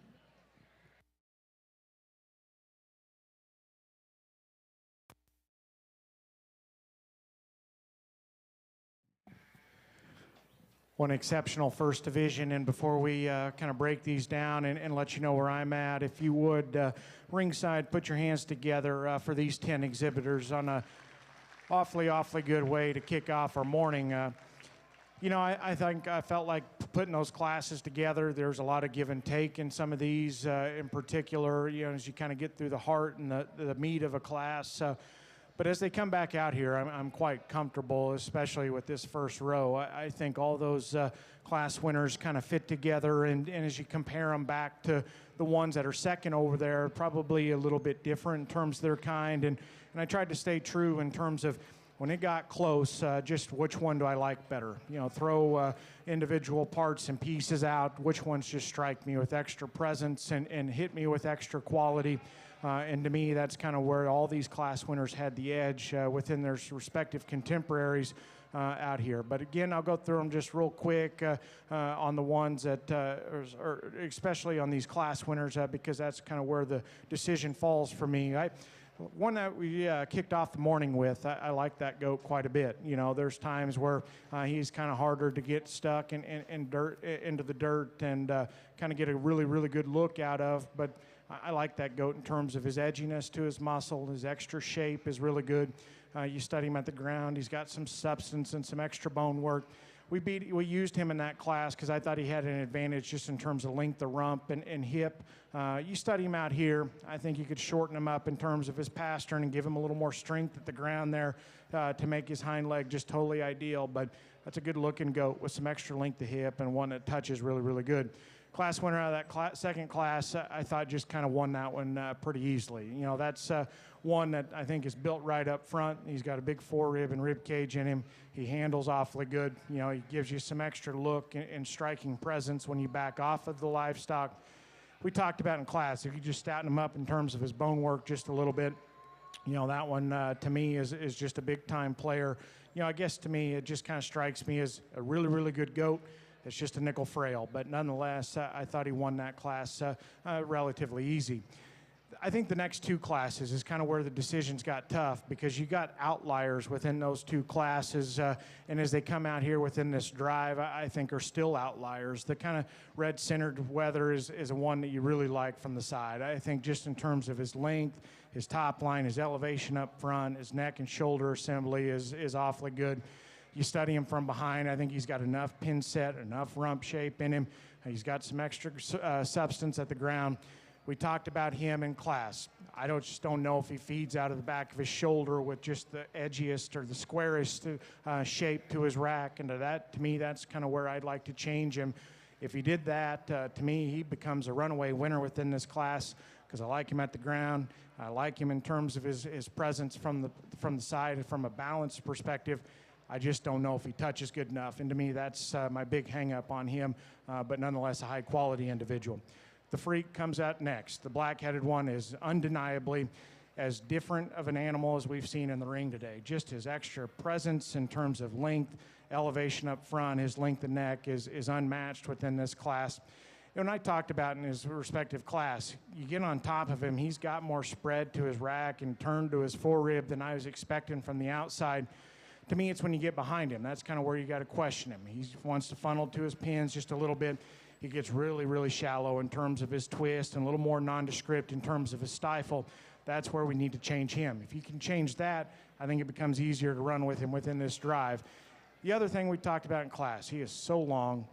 You get him in motion, I think he has a hard time just staying collected. I just wish his top line stayed in him just a little bit better when we got him on the go. One that came out of that last class, again, within that respective division, I thought one that was just really, really good in terms of his fundamentals. Wide, round-bodied, square-backed, big-muscled goat that handles really fresh. You get him back out here, I don't know if he's got as much daylight underneath of him as some of these other ones. He's one that's just a notch more refined in terms of his bone work when you study him at the ground. But nonetheless, I think just fundamentally, that's a good piece of livestock that's awfully hard to punch a hole in.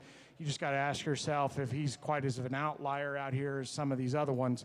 But nonetheless, I think a really, really good one. To me, it gets pretty easy on champion. I think you could flip a coin for reserve. If you would, put your hands together, and I'll show you the two that I like out of here.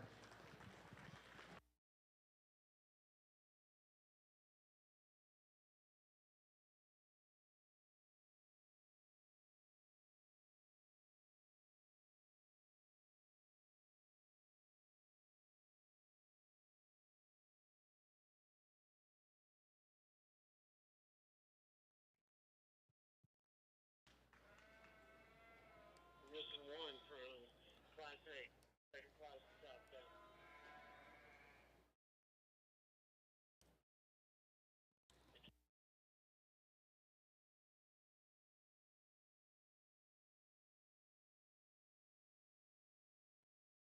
Tag number 44343, we need you to check in.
Our Division I champion went to Carson Kirksey, Bell County 4-H, and reserve went to Danica Walker, Catula FFA. Congratulations.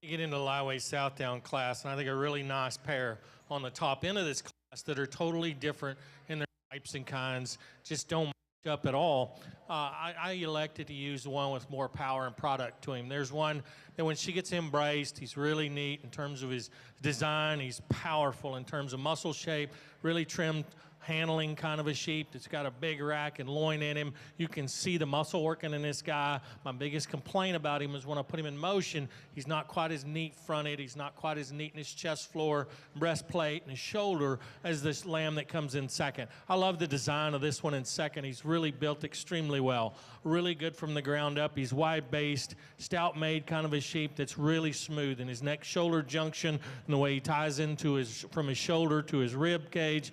Long-sided sheep, just not enough to him. Needs a shot more muscle in that leg, needs a shot more expression over his rack and loin to compare with that one that leads the class off, but boy, there's not a lot of holes in him other than needing some more muscle. Super nice sheep here in third that gets maybe just a nickel longer than he needs to be. In other words, he's so long that he kind of wants to break down in the middle a little bit, doesn't balance up quite as well as some of the others out here, but he is a nice designed sheep that's got some touch and handle to him. He's square down his top, he's got some muscle from behind. Nice sheep there in third. The one in fourth gets a little deeper chested, maybe a little higher in his rear flank, maybe not as fresh to the touch as some of the ones in front of him, but a nice design sheep. When you back off of this one, he's long-sided, really attractive up through his front end, got a good hip and hind leg in him. I just like to fix him there in his hide, make him a little more expressive down his top. And then a sheep that rounds out our top five that's really a lot of product in, gets too deep and too mature up through his front end for a lightweight to move any higher. Let's give these kids a round of applause for a really nice job.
Once again, we will take a roughly about a 30-minute lunch break after Division II goats and after Dorpers on the lamb side.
Results from Class 7 South Downs.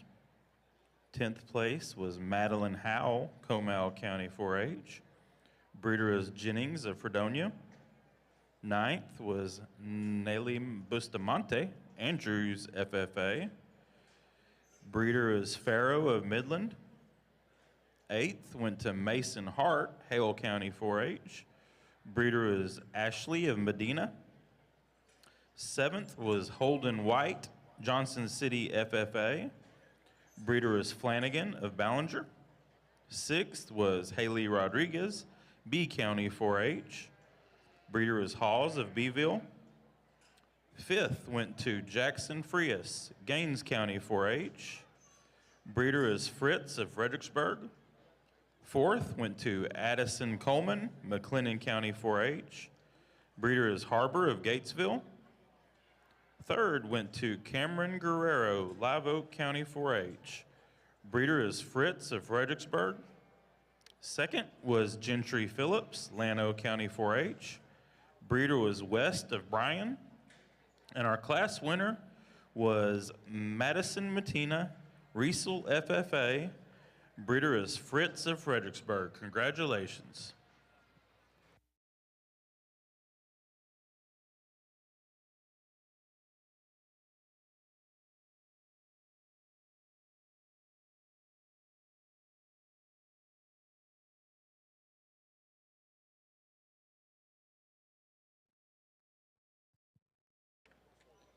We did find a pocket knife at the check-in area, so if someone lost their pocket knife, they can come retrieve it at the announcer stand.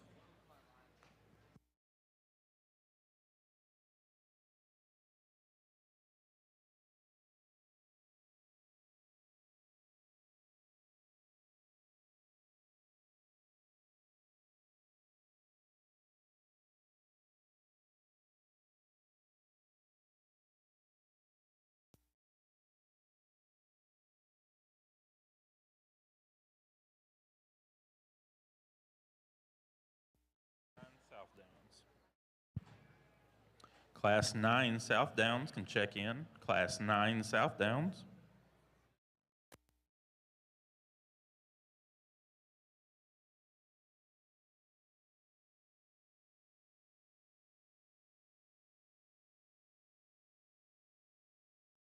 Give these lamb exhibitors a hand as they exit the ring.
Let's give these goat exhibitors a hand as they exit the ring.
We are missing 2 exhibitors for Class 7 goats.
Missing 1 exhibitor for Class 7 goats.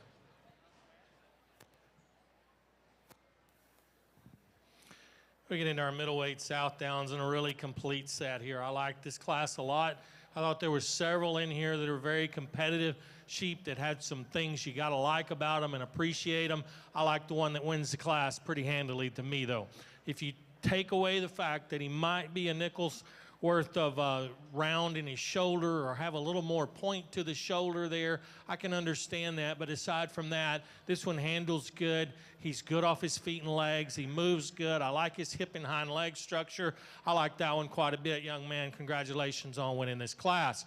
Really complete one in second that gets out horsed in terms of muscle shape. That one's really square built, level top, great hip and hind leg, awful good on his feet and legs, great rib shape, just not enough product to this one to move over the one that wins the class. I'd like to see more expression of muscle over his rack and in his loin edges and in that lower leg to be competitive with the one that wins the class. The next 2 are close in my mind. They're 2 sheep that handle about the same. The one that ends up here in third, a really big ribbed, wide base sheep that moves around the ring well, got a big hip on him, not as good to the touch, not as firm to the touch as the 2 that are in front of him. And then the lamb that ends up fourth, a long-sided sheep that's got a massive top in him and a big hip, just needs to be bigger boned and deeper in his rear flank, like to open him up in his forerib just a little as well.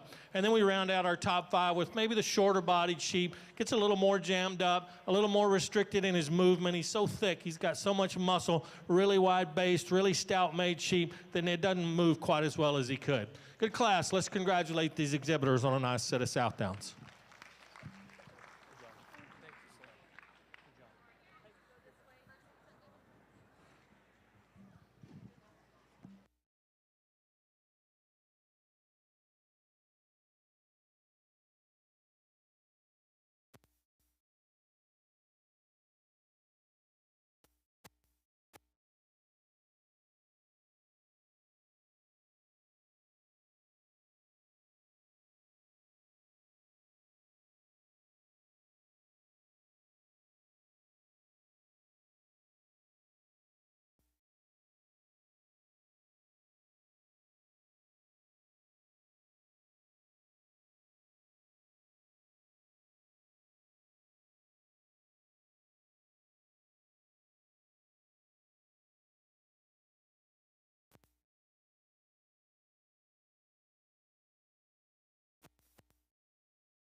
Another good class with some depth in regards to just practicality and some muscularity all the way through this class. You know, I thought as we started breaking out this top 5 and kind of piecing together a lineup here in our first class Division II, I thought it got a little bit challenging, to be honest. I don't know if there's one that just came out and just hit me super, super hard right out of the gate. And I think there's some high-quality pieces sprinkled throughout this lineup. I just don't know if there's one that's just an absolute outlier in my regard. But you know, the longer I break him down, I think this one just becomes the most logical place to start, in my opinion. I think he's easily got the advantage over the one in second in regards to just forerib shape, span down the top side of his skeleton, and squareness out of his rump. And I think when we set him loose, I think he maintains his underline just a little bit better in terms of his progression from chest to flank. And I think when you get off to the side of him, I'm not going to tell you that he's just, you know, deadly looking, but I think his parts and pieces fit together good enough and comes together in just a nice enough package in regards to balance and look. To me, honestly, what I think would help that goat just in terms of his first impression is he just doesn't strike me the most dense in terms of his bone work or his leg hair. To me, I just think that kind of hinders his first impression, but go up from there. I think that's a good ribbed, big-backed goat that handles good, that still comes together, you know, good enough in terms of balance and symmetry from the profile. One that comes in second is probably a little more sleeker in terms of his first impression. I like that one in terms of his lateness and maturity and just the way that one's built up front. I think he's got the advantage in terms of length of neck and just elevation, the way he's built up through his front 1/3. To me, I think when you get your hands on him, it's kind of where it becomes just a little more problematic for me. He just doesn't feed out of the back of his shoulder with the same type of width and spread behind his blade. To me, we need to make that one just a notch more robust in terms of his forerib and heart girth. And then we can get out and go. You know, initially I wanted to say that's the good-looking one that I'll just sacrifice a little muscle on. Then we get out and set him loose. He kind of wants to drop his chest and suck his rear abdomen up in him. I just don't know if he, you know, maintains the same progression that we'd like to find from chest to flank when that goat's on the move. But his biggest thing is forerib and heart girth's not quite good enough. One that comes in 3, it's got some wild pieces. And again, I think you talk about forerib shape, span down their back, and squareness over their loin edge. He is unmatched within this class. And I like his build in terms of his front 1/3. I think his neck set, shortness of shoulder, and sternum is awfully good. That's a goat that's probably a little excessive in terms of his progression from chest to flank. I think you could take some physical fill out of him and give him just a little more daylight underneath of him, and I'd like him just a notch better. His biggest thing is just his rear skeleton. A little more prominent about his jump muscle, a little low in terms of his tail setting. I think just the shortness and steepness of his rump throws off his balance when you get off to the side of him. But again, his forerib, loin, back shape are all absolutely incredible. One that comes in 4 in terms of length and neck set, I like that goat quite a bit. When she gets in him and puts his top line back in him, I think he can give you a look that you appreciate from the side just in terms of length and levelness. I think of the goats in the top 5, he's probably carrying the most condition over his forerib. I think you just need to free him up of some of that excess bark behind his elbow to make that one a contender to move any further. But again, from the side, I prefer him over the one that's directly ahead of him within this lineup. I just don't know if he handles good enough, in particular, over his forerib to justify that switching in my mind. One that comes in next is really, really good in terms of his hip and hind leg. I like that goat just out on the go. I think his rear 2/3 are awfully nice, and I think that goat comes together really, really nice for the young lady. To me, when you study him in motion up front, that's kind of where he gets a little more problematic. Kind of wants to drop his chest just a little bit. And then I think he's another one that you just question in terms of span behind his shoulder. Just doesn't come out of the backside of his blade with just near enough product and dimension to go ahead and move him up any further. But nonetheless, I think a quality goat. Young lady's done an awfully good job. Another good class, good way to work into our second division. Put your hands together for those kids as they head out the ring. Once again, we'd ask if you are standing on the rails to please move so people sitting in the stands can see. Results from Class 8 South Downs. 10th place was Reed Schultz, Kendall County 4-H. Breeder was Jennings of Fredonia. 9th was Braxton Foster, Farwell FFA. Breeder is Jennings of Fredonia. 8th went to Hayden Hurst, Madison County 4-H. Breeder was Eaton of Ovalo. 7th was Grayson Schneider, Taylor Katie FFA. Breeder is Fritz of Fredericksburg. 6th went to Morgan Hernandez, Hayes County 4-H. Breeder is Jennings of Fredonia. 5th went to Addison Irwin, Lubbock Cooper FFA. Breeder was Jennings of Fredonia. 4th was Curry Smithwick, Runnels County 4-H. Breeder was Neff of San Angelo. 3rd went to Emma Osborne, Llano County 4-H. Breeder was Osborne of Llano. 2nd went to Trey Harbor, Jonesboro FFA. And our class winner was Tristan Neal, Smyre FFA. Breeder is Ashley of Medina. Congratulations.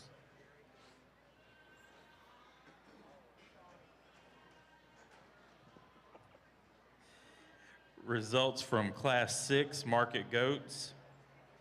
10th place was Braylon Galbraith, Joshua FFA.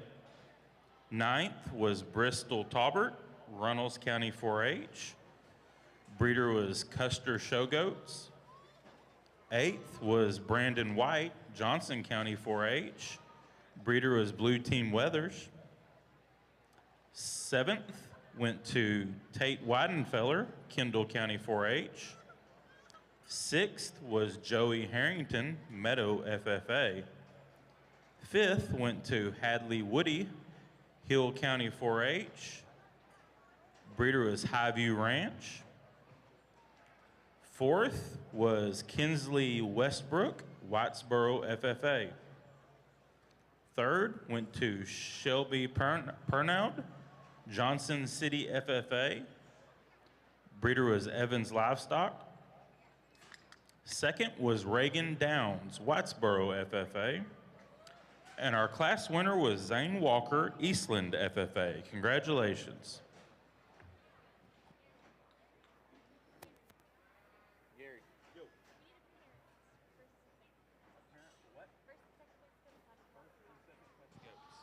We need a parent or advisor for the 1st and 2nd place goats from the last class to come to the show ring.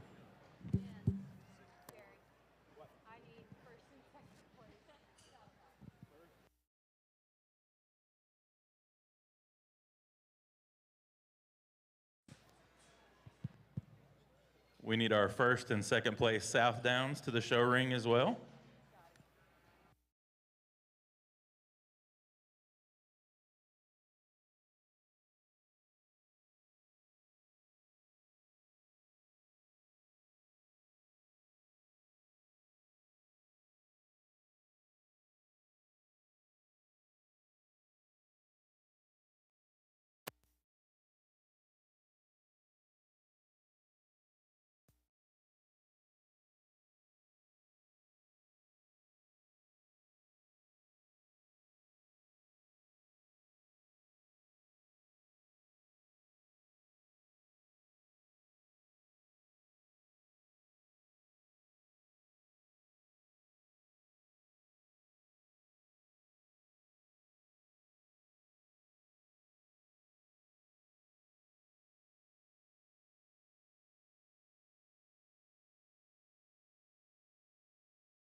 Class 8 goats and Class 10 Dorpers can check in. Class 8 goats, Class 10 Dorpers.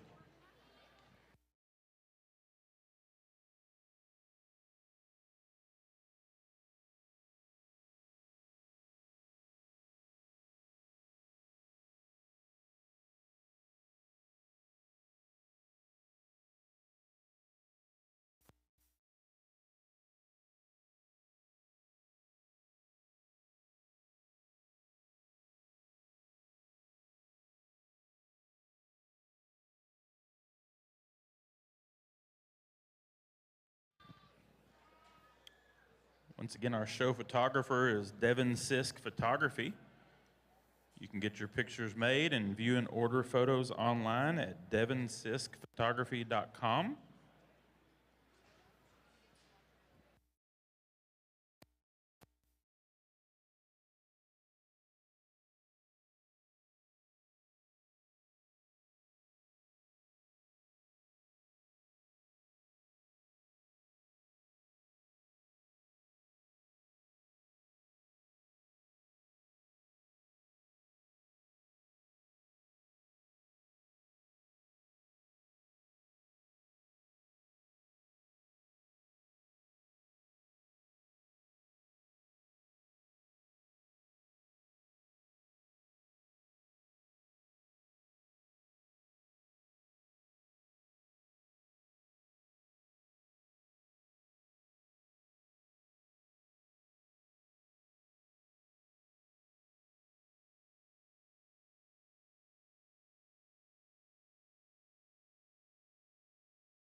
Let's give these goat exhibitors a hand as they exit the ring.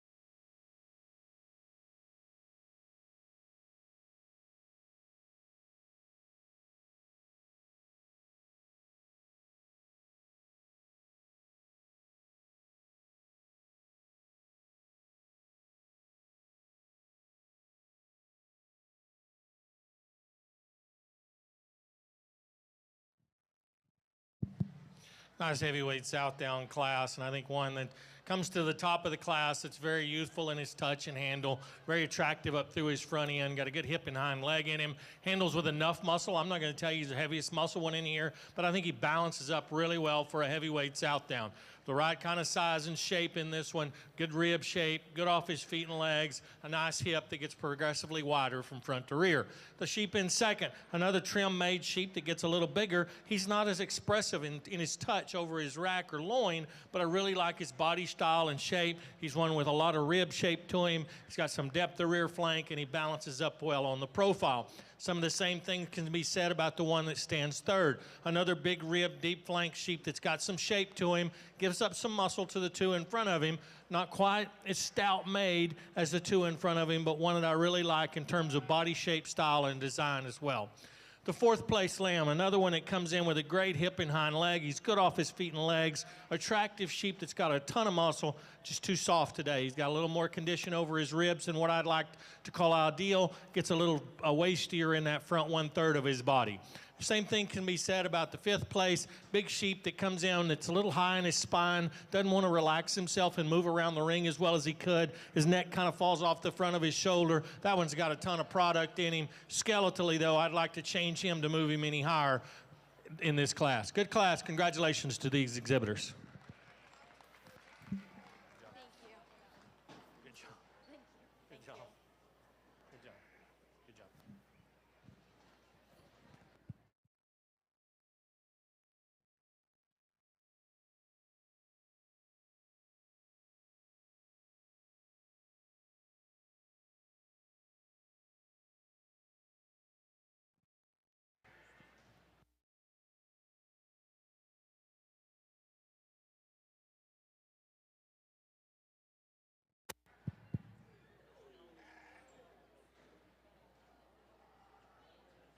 An announcement. We do have calf scrambles going on today, and there are several available spots for boy calf scramblers. So if there's any guys that are interested in calf scrambling, they can sign up and participate today.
Okay, we are ready for our South Down Drive. Coming out of Class 7, first place was Madison Mutina, Riesel, FFA. From Class 8, first place was Tristan Neal, Smire, FFA. And from Class 9, first place was Madison McAshlin, Friendswood, FFA. From Class 7, second place was Gentry Phillips, Llano County 4-H. Second place for Class 8 was Trey Harbor, Jonesboro, FFA. And second place for Class 9 was Steely Blanick, Tom Green County 4-H, with her lamb Last Dance.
really nice South Down division. I think 3 individuals that represent their classes well. Sheep that have some muscle shape and thickness, sheep that have some structure to them, and they get around the ring and move fairly well. I think the lightweight certainly one. It's extremely powerful sheep. You could smooth him up a touch in places and make his lines a little crisper, and I think he becomes even much more competitive even out here. But I think one you got to appreciate for the power and product that came out of that class. And then with middleweight sheep, another one that's got a lot of product and still maintains a lot of look with it. I think he's pretty neat up through his front end, even though he's got a touch more at the point of his shoulder. I think he's got a good rib shape to him. He's big-backed and stout-made and good off his feet and legs as well. And then the heavyweight comes out of that class, a youthful sheep that's got some thickness to him. He's got some muscle down his top. He's got a good turn to his hip, handles his feet and legs really good. So put your hands together one more time, and I'll go out and select the champion and reserve from this division.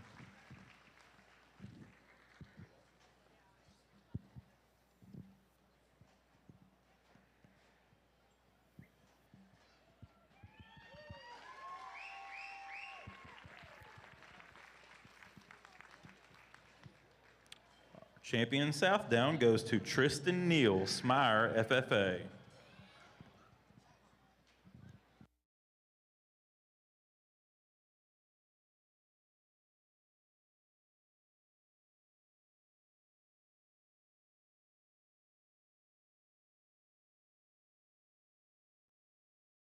And our reserve champion South Down goes to Madison Mutina, Riesel, FFA. Congratulations.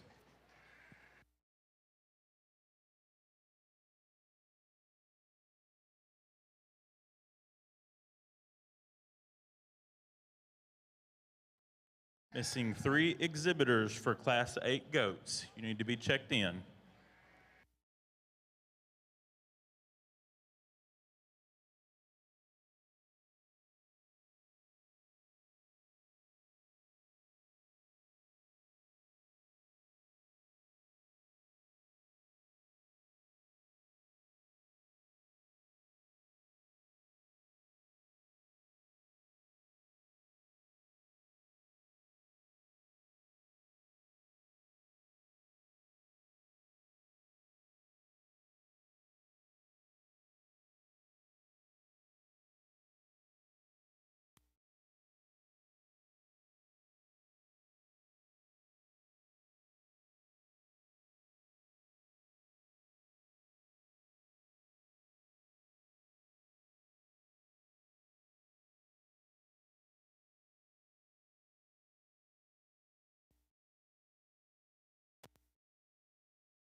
As good and truly deep of a class we've had so far yet today. And I know I keep saying that as we roll into some of these classes, but they truly are really good. But I think this one takes the cake just in terms of fundamentally good livestock sprinkled all the way through this lineup in terms of just having enough width and enough mass and enough squareness to them. To me, I thought this class was absolutely top-notch and fun one to sort through. I say all that, and it is not close on top. I think that one is big-time good and wins this class for as deep as it is, really, really routinely. And it starts at the ground on that thing. He is absolutely enormous pawed, squared at the ground, really, really dense in terms of his foot and bone work. And then you study him in terms of his rib cage. That one is second to none within this class in terms of having a turn and a boldness to it. Really, really fresh, really, really square. and he props up and looks good from the side. And I say all that, and he probably looks even better on the go. I love that one when he just gets out and trots and just lets her go, because that one just hits you with just so much presence out here. And I think not only is he exceptionally good in terms of just being good livestock, he is presented absolutely dead on. And just his difference in hair and skin quality over a couple of them that are in that lineup just kind of iced the cake on one that's pretty easy to spot out here. My compliments to that young man. That's an awfully good one.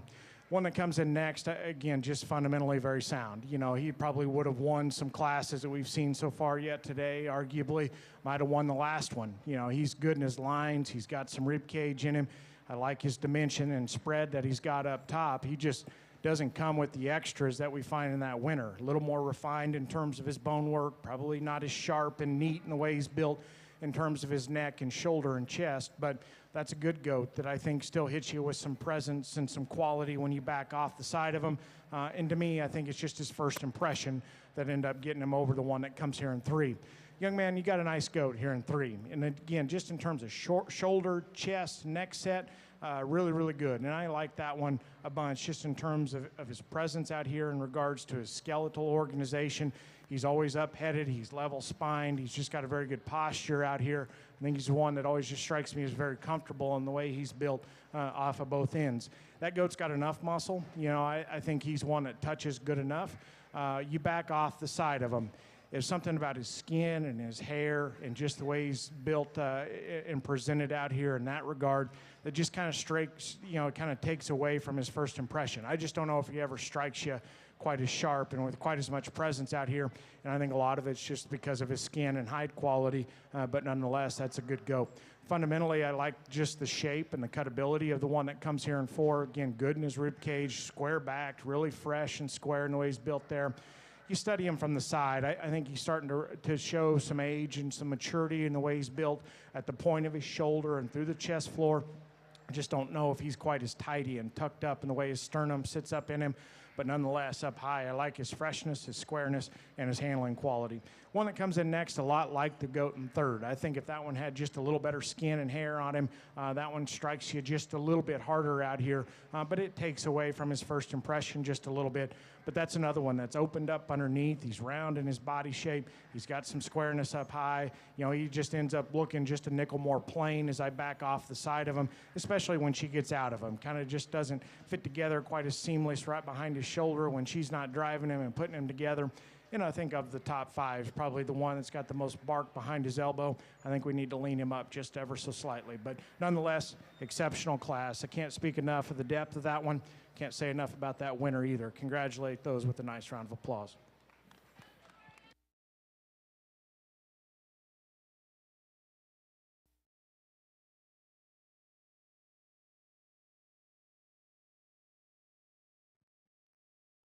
Results from Class 9 South Downs. 10th place was Karsten Stevenson, Paradise FFA. Breeder was Fritz of Fredericksburg. 9th was Kylie McLeod, Grayson County 4-H. Breeder was Jennings of Fredonia. 8th was Presley Barrett, Tom Green County 4-H. Breeder was Jennings of Fredonia. 7th was Jordan Rocheski, Dawson County 4-H. 6th was Owen Hoffman, Gillespie County 4-H. Breeder is Fritz of Fredericksburg. 5th was Brett Bowers of Fredericksburg FFA. Breeder was Neff of San Angelo. 4th was Reagan Miller, Denver City FFA. Breeder is Jennings of Fredonia. 3rd went to Briley Rader, Gillespie County 4-H. Breeder is Fritz of Fredericksburg. 2nd place was Steely Blanick, Tom Green County 4-H. Breeder is Jennings of Fredonia. And our class winner was Madison McAshlin, Friendswood FFA. Breeder is Sissick Farms of Seguin. Congratulations. Class 7 Market Goats, 10th place was Briley Edmondson, San Saba County 4-H. Breeder was Williams Livestock. 9th was Mason Hart, Hale County 4-H. Breeder is Smithwick Genetics. 8th was Bailey Walker, Catula FFA. 7th was Kimber Simons, Barbers Hill FFA. 6th was Weston Hendricks, Nolan County 4-H. Breeder is Williams Livestock. 5th was Hannah Brooks, Burnett County 4-H. Breeder is Evans Livestock. 4th was Talon Toch, Gillespie County 4-H. Breeder is Sanders Show Goats. 3rd was Brazos Blue, Hill County 4-H. Breeder is Hutto Livestock. 2nd place was Victoria Phillips, Uvalde County 4-H. And our class winner was Brendan Gross, Grandview FFA. Congratulations.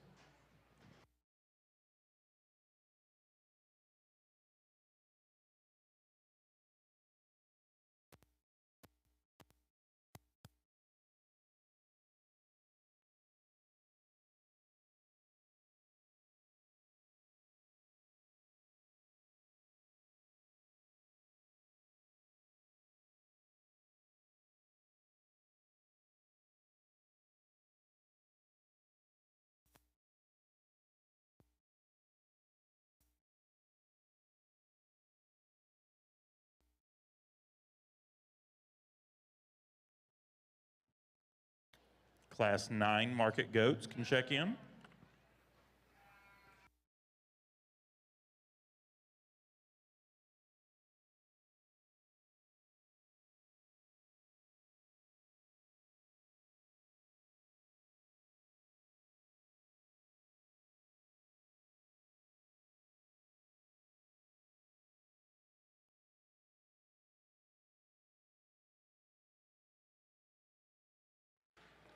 Class 11 Dorpers can check in.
Thank you, lamb exhibitors.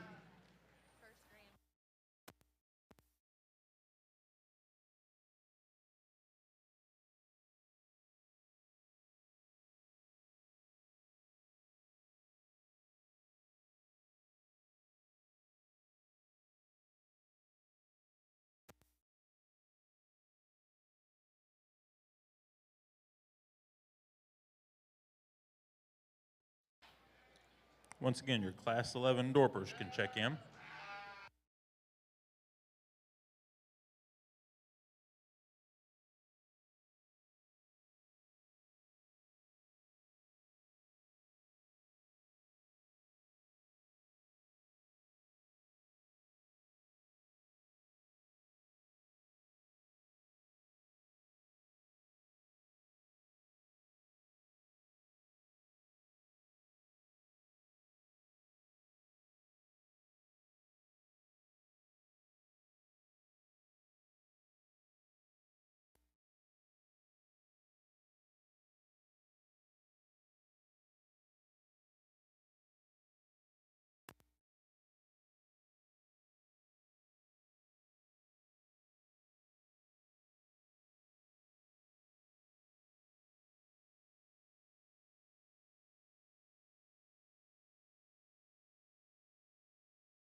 Well, our lightweight class of Dorpers in a nice set here. A pair on top that I think come to the top pretty handily for me.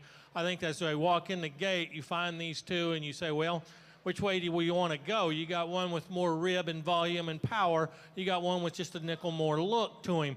I went with the sheep that's got more power. He's big top. He's big-ended, big rib kind of a sheep. Yeah, you'd love to put more bone underneath him. You'd love to elevate his chest floor. You'd like to make him look a little cooler from the side. But this breed's just not built that way, and that's where we end up.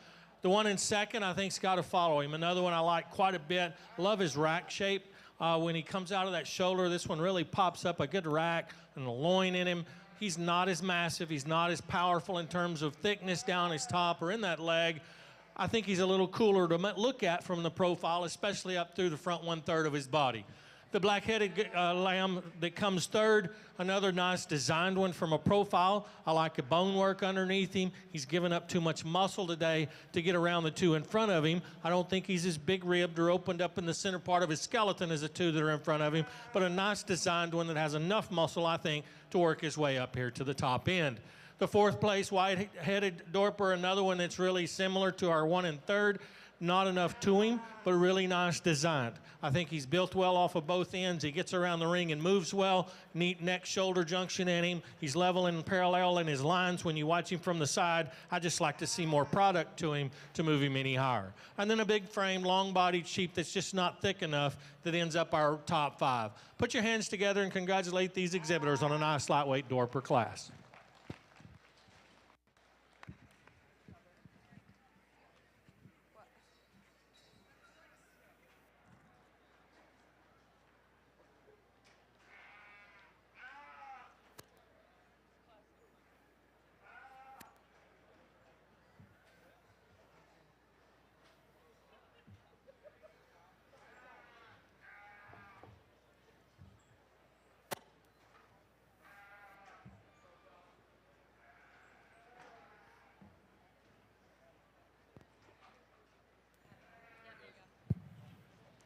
Attention Class 9 goat exhibitors, we are missing 6 entries. Attention Class 9 goat exhibitors, we are missing 6 entries. Please make your way to the arena at this time.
Results from the first class of Dorpers. 10th place was Reed Schultz, Randall County 4-H. 9th was Audrey Lindley, Collin County 4-H. 8th was Macy Allison, Gatesville FFA. 7th was Noel Ezel, Keller CTE FFA.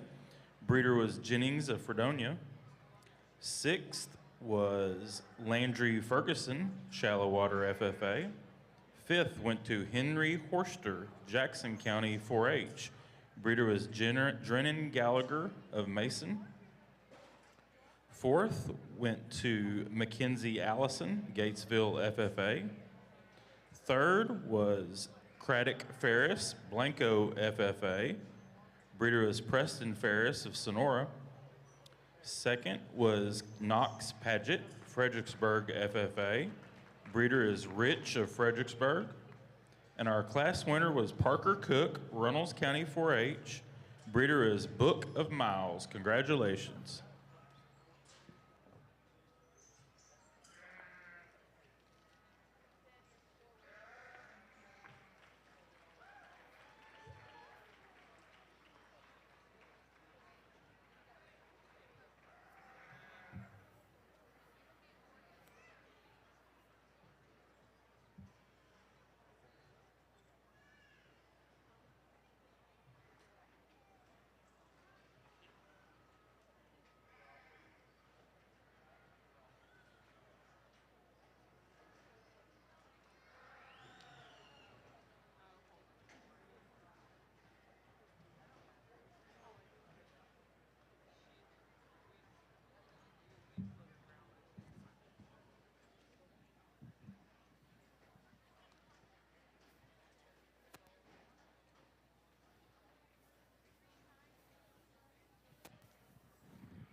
Thank you, lamb exhibitors.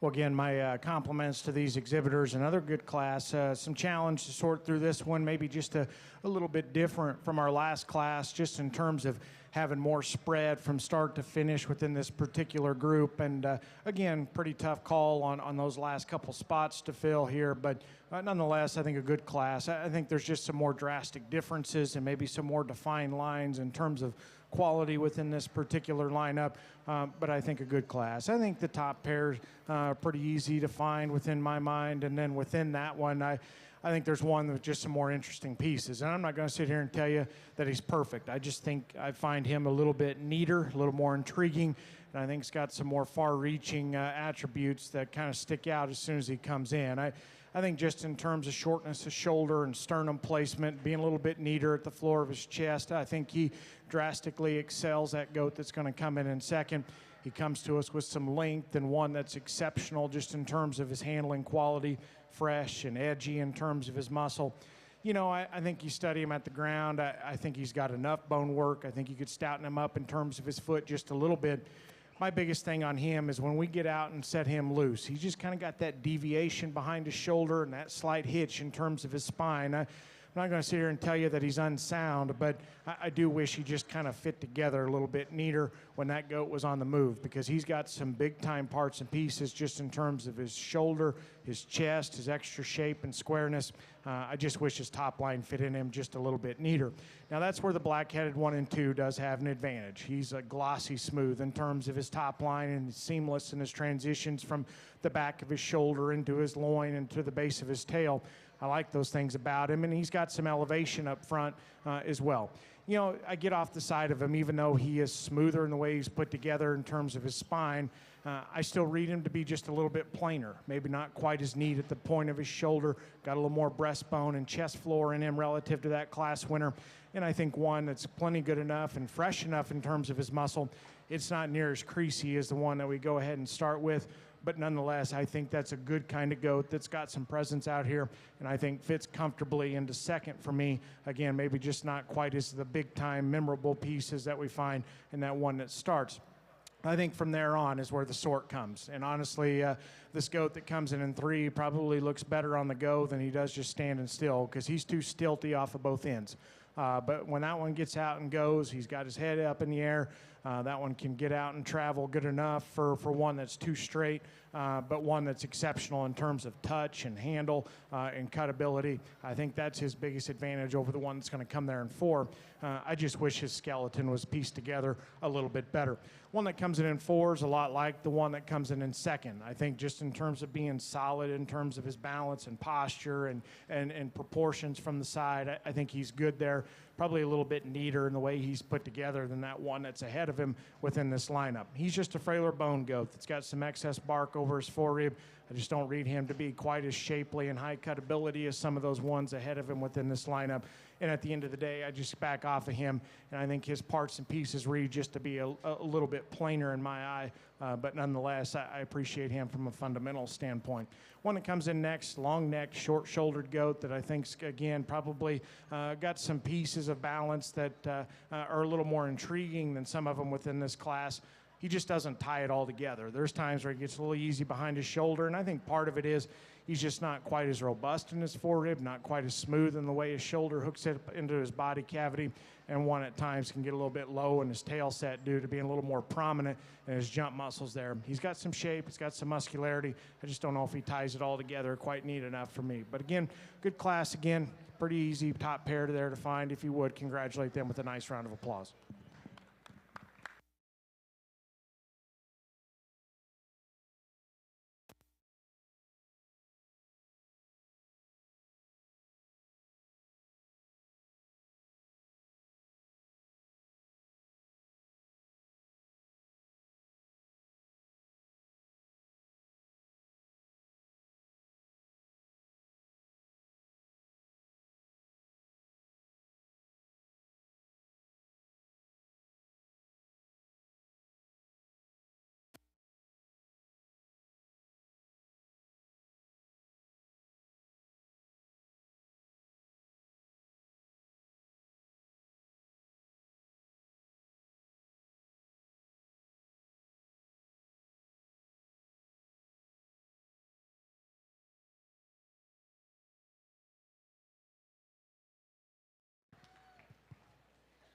Results from Class 8 goats.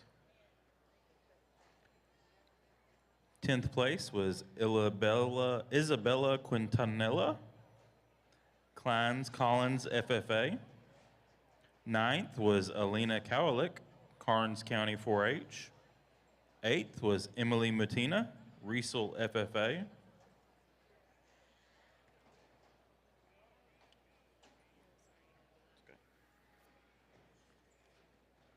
7th was Briley Wieland, DeWitt County 4-H. 6th was Carson Burkham, Burnett County 4-H. Breeder was Evans Livestock. 5th was Tana Windeberg, Deer Park FFA. 4th was Gunnar Toch, Gillespie County 4-H. Breeder is Toch Show Goats. 3rd was Brindley Gimbler, Wilson County 4-H. 2nd is Blake Wells, Cypress Ranch FFA. Breeder is Sturt Show Goats. And our class winner was Trey Harbor, Jonesboro FFA. Congratulations.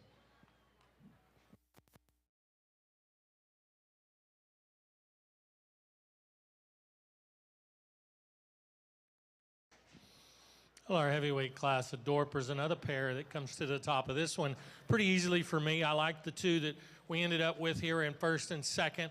Both of them are sheep that have some design to them. They got some shape to them. They got some muscle. I like the white one just a tick better than the black-headed one. I think he's a square-made sheep. He's certainly square from hock to ground and knee to ground. When you put him in motion, he's really square in that lower one-third of his body and rib design. Good chest floor in him, great rib shape in him, and still attractive out through that front end, and puts together the package in the neatest design, in my opinion. Now, the black-headed sheep that comes second, probably just a touch more bone and ruggedness of feature, but not as much muscle. I think he gets a little bit pinched in his forerib. I don't think he's quite as good in the sweep to his rear rib and rear flank. Not near as much expression of muscle over his rack and loin as we find in our class winner, but a pair that I think's got to stay together in terms of skeletal design, muscle, and shape. The sheep that comes third, I like this one a lot in terms of body. Handles like a dream, handles as good as anything out here, gets a little frailer in his design. He needs more bone work. He needs to be a little more rugged underneath to compare to the two that end up in front of him. A really nice square built one here in fourth, got more bone to him, just needs more top shape. He's not as expressive down his top. He's not as expressive, just excuse me, when you get right behind him as the three in front of him. And then a big white sheep that I really liked a lot from the profile. He disappoints me a touch when I get my hands on him. He's not as full and fresh and thick right over his rack and loin, not quite as pulled together as he should be for his size. A good class, though. Let's give these exhibitors a round of applause.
Okay, we are ready for our Dorper drive.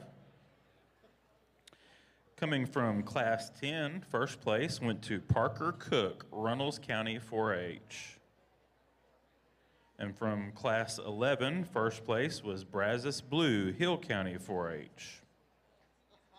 Second place from Class 10 was Knox Paget, Fredericksburg FFA. And second place from Class 11 was Peyton Hanley, San Saba County 4-H. Folks, let's give these exhibitors a big round of applause.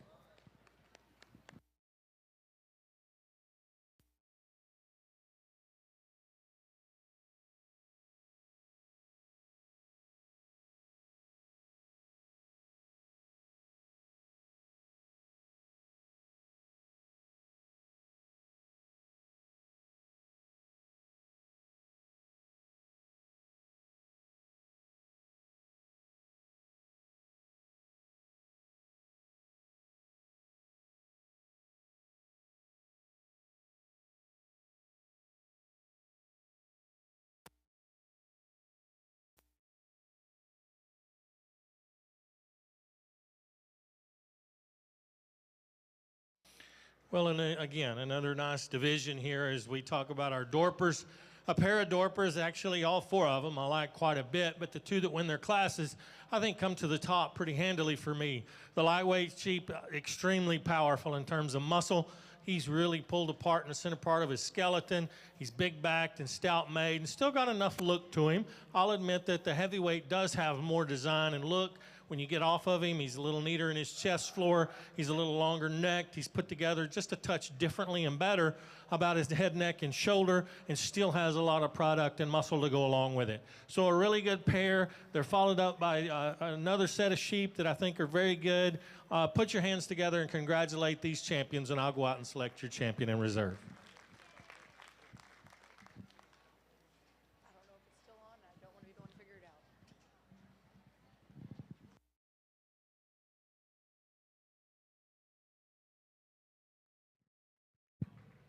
Champion Dorper went to Brazos Blue, Hill County 4-H. And reserve goes to Parker Cook, Runnels County 4-H. Congratulations. Once again, the lamb side will now take about a 30-minute lunch break.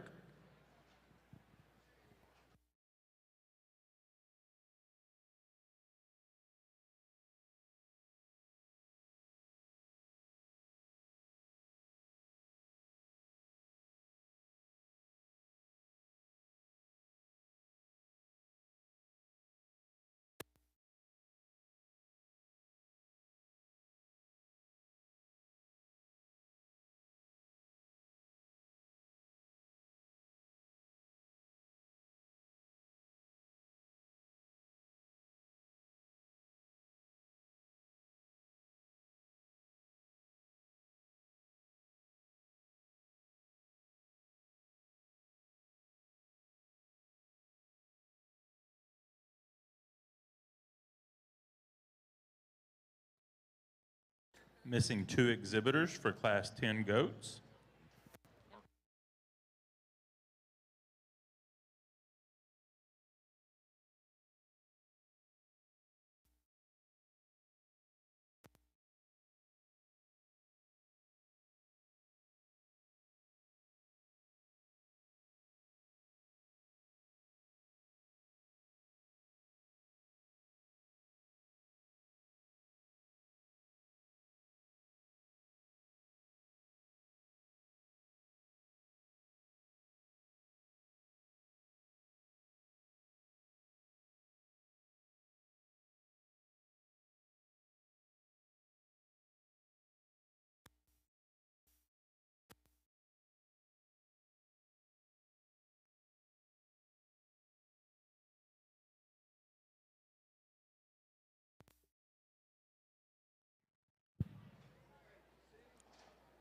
Results from Class 11 Dorpers. 10th place, Macy Holcomb, Decatur FFA. 9th, Clara Pogue, Burnett County 4-H. Breeder is Wilson of Stephenville. 8th, Addison Hodenberger, Blanco County 4-H. 7th, Isaiah Salazar, Brown County 4-H.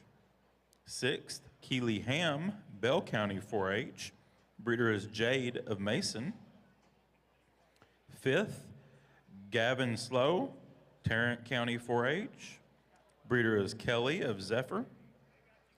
4th was Teal Alvarado, Coryell County 4-H. Breeder is Drennan Gallagher of Mason. 3rd was Hadley Johnson, Medina County 4-H. Breeder is Kelly Hairsheep of Zephyr. 2nd, Peyton Hanley, San Saba County 4-H. Breeder is Running TC of Toller. And our class winner was Brazos Blue, Hill County 4-H. Breeder is David Wilson of Stephenville. Congratulations.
Give these goat exhibitors a hand as they exit the ring.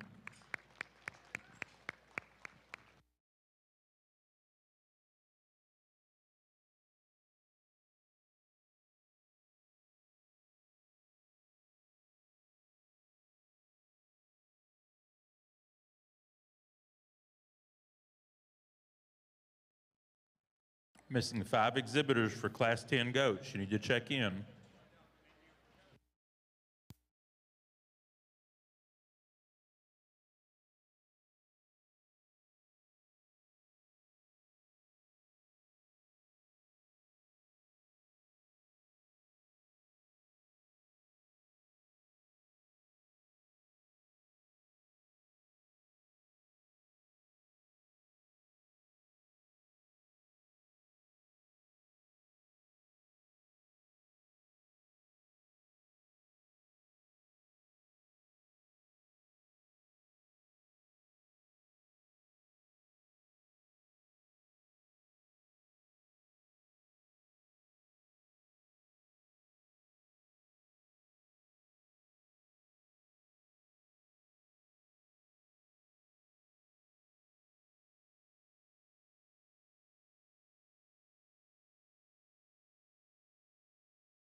We need Carson Kirksey to come to the showroom to get his bio sheet to fill out.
Lamb and goat exhibitors, any animal that qualified for the sale must take a photo. So be sure if you have an animal that qualified for the sale, that you go get a photo taken at the backdrop.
another good class. Probably a little more depth and probably a little more close calls, anywhere from 4th on into to about 9th or 10th within this class. And again, end up having to excuse a couple that are right there on the line. I thought ultimately there was some decision to make amongst this top 5, and there's a lot of parts and pieces to all of them that I really, really like. But there was never any hesitation on which one we're going to lead off with within this class. And I think this one wins this particular group rather handily. I think that's just a good kind of goat that strikes you with some presence. He comes in and can move right with both ends of his skeleton. He hits the ring up-headed, good spine, can move his parts and pieces right. And then you study him just in terms of his rib cage and his span up top. I think is exceptionally good. And then one that's really square in the way he's built in his upper hip. I think that's his biggest advantage over a few of them behind him within this lineup. Again, just a good kind of goat that's hard to punch a hole in within this particular class, and I think a rather easy one to find within this group.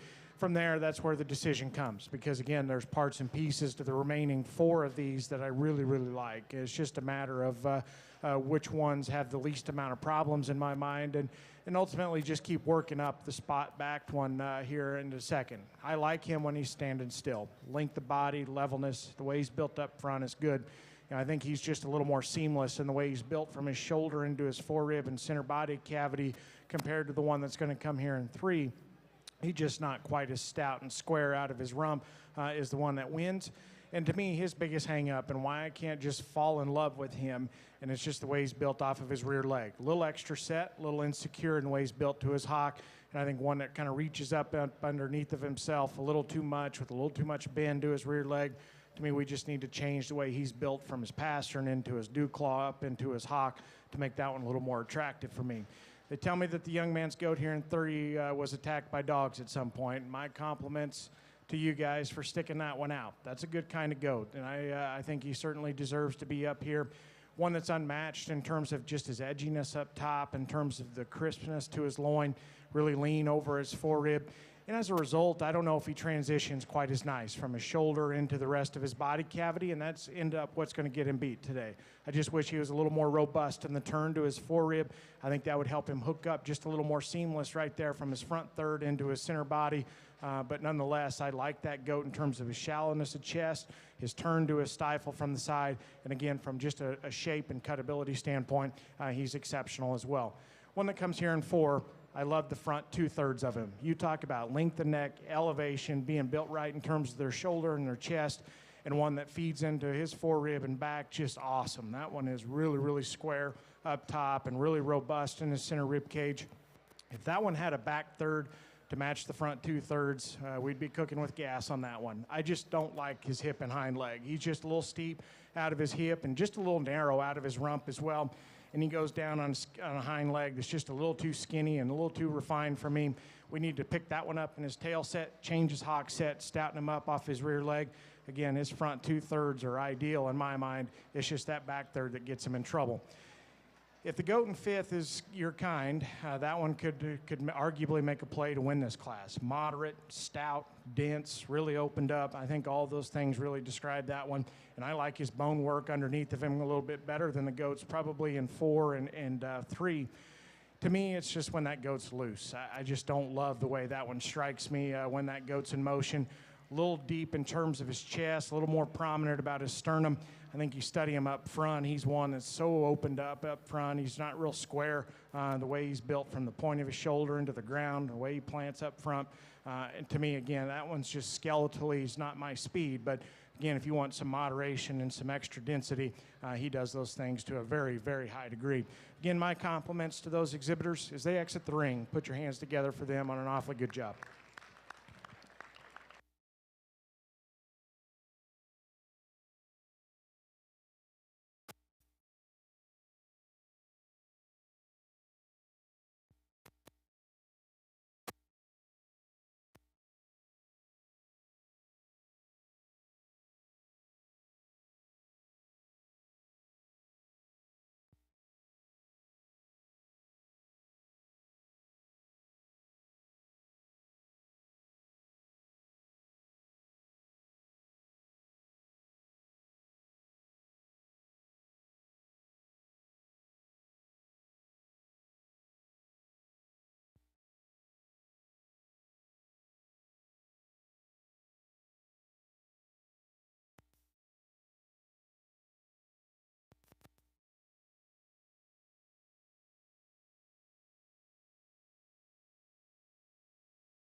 Our first and seconds for classes 6 through 9 goats can check in for Division II drive.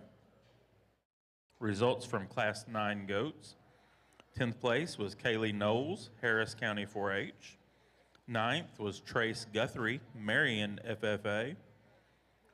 Breeder is Highview Ranch. 8th was Channing LaRue, West Rusk FFA. 7th was Hadley Hoynesy, Tom Green County 4-H. Breeder is Newsom Ripley Show Goats. 6th was Clegg Bays, Axtell FFA. Breeder is Schrank Show Goats. 5th, Holden Wise, Brown County 4-H. 4th was Mason Lee, Midland County 4-H. 3rd, Hunter Pellerin, Wilson County 4-H.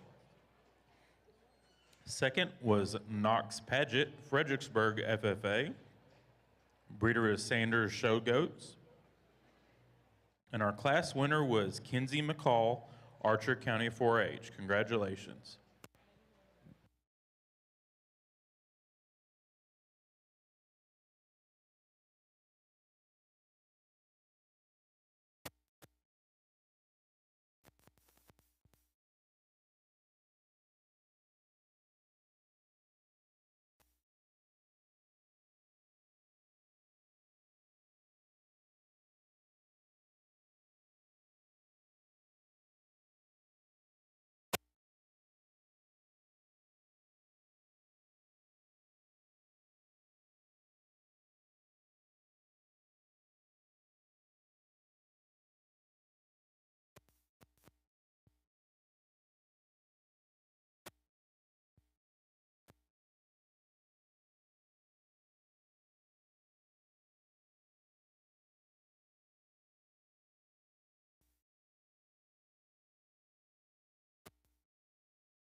Once again, we need our first and second place goats from classes 6 through 9 to check in.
Let's give these goat exhibitors a hand as they exit the ring.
Once again, if you have a first or second place goat from classes 6 through 9, we need you at check-in.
Class 12 medium wolves can check in if they have not.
another good class. Again, can't be complimentary enough to these exhibitors that brought out an awfully good set and a very deep set. And quite honestly, another class that you could do a lot of things with the goats on down this lineup, and a couple others that had to go out the gate. But I think at the top end got some nice ones that represent quality, even though they're just a little bit different from one another. And honestly, we're kind of getting to a point where some of these things are starting to look just a nickel mature and look starting to show their age just a little bit. And I think there's going to be some more emphasis put on some trimness and some extra hard muscle shape, and just how neat do they stay in terms of their build and their design. And I thought within this class there were some awfully high quality goats that probably are just a shot past 12 o'clock for me. But nonetheless, I think at the top end, the one to win this class is pretty easy to find in my mind. To me, it's not negotiable on which one's going to win this class. I think just in terms of center body and forerib shape, he is unmatched within this particular set of contemporaries, and still has some neatness about him, and the way he's built up through his shoulder and his sternum, the way his neck ties into the top of his blade is awfully good.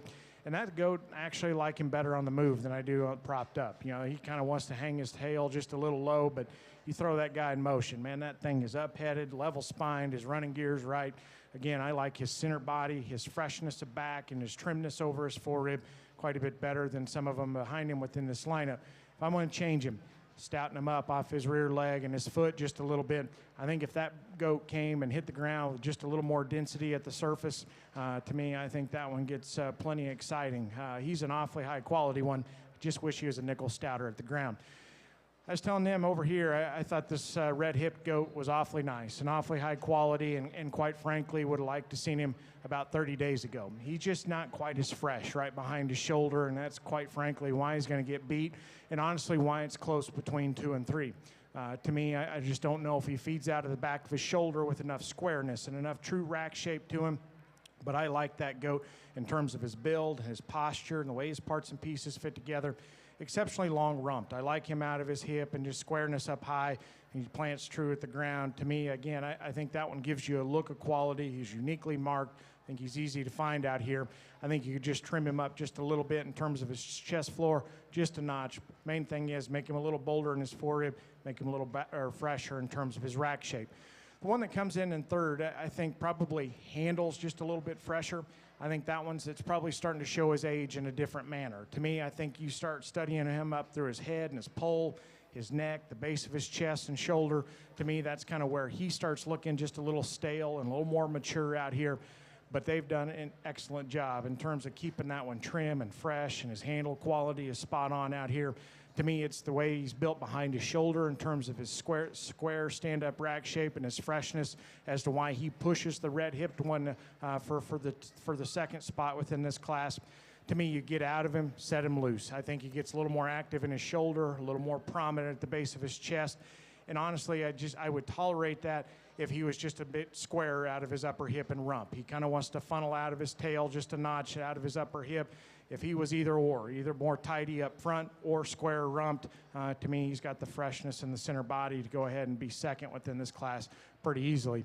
One that comes here at 4, again, a high-quality animal. I think he's got some foot and some substance down low. I like that about him. He's one that's probably as fresh and just as good in terms of his leanness as any of them out here. With that, I think he's just a little stilty off either end, a little more upright in his blade, a little forward in terms of his knee. And I just don't know if he's the neatest one off of his hip and hind leg and the way he's built there skeletally.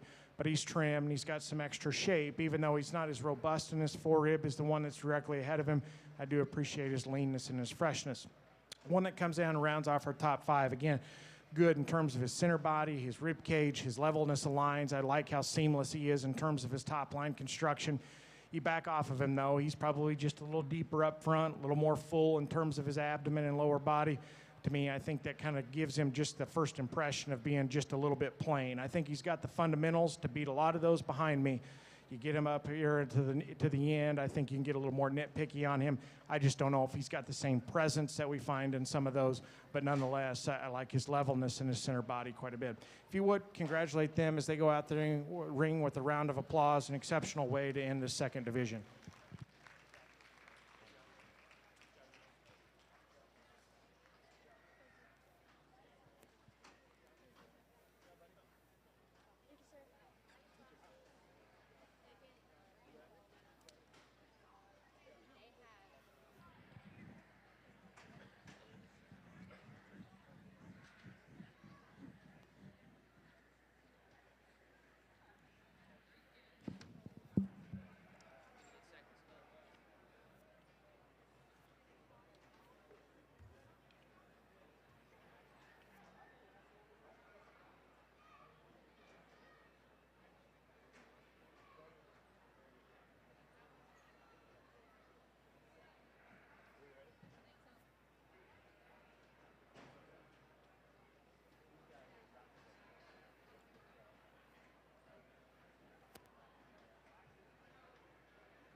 Okay, we are ready for our Division II drive.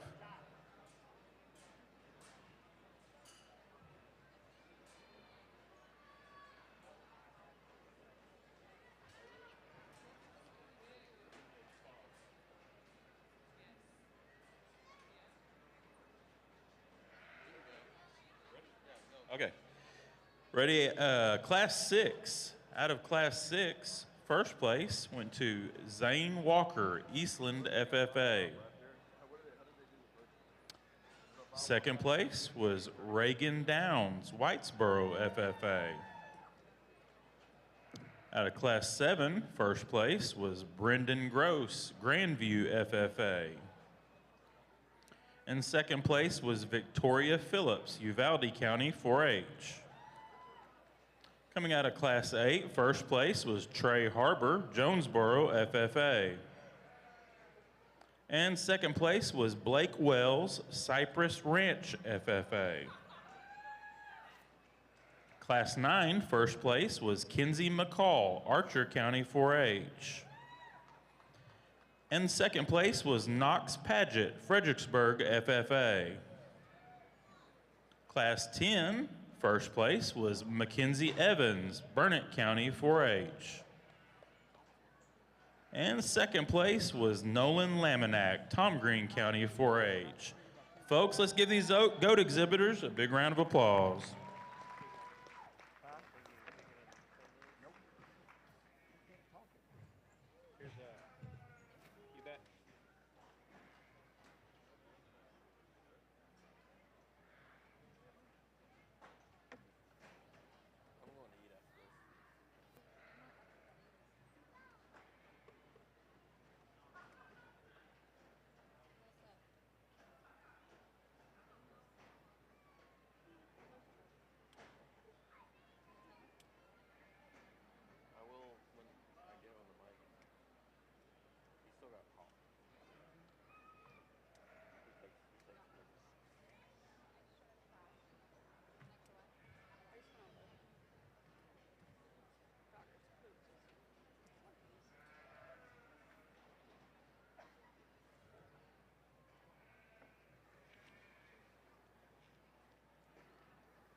Once again, before we break these down and get started kind of going through my thoughts on this division, if you would, put your hands together and congratulate these 10 exhibitors.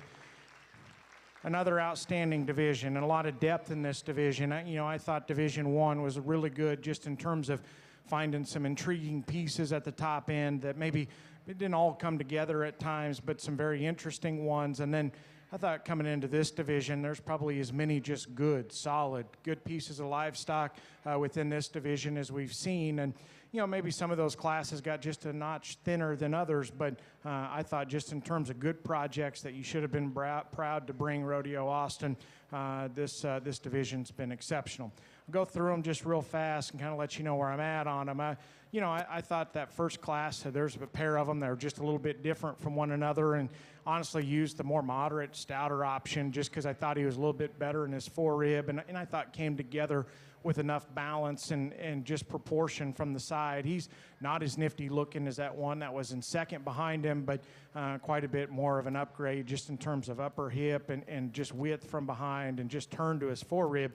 We talked about in class, stouting him up at the ground just a little bit. I think he needs to be a bit denser at the surface, but that's a good kind of go.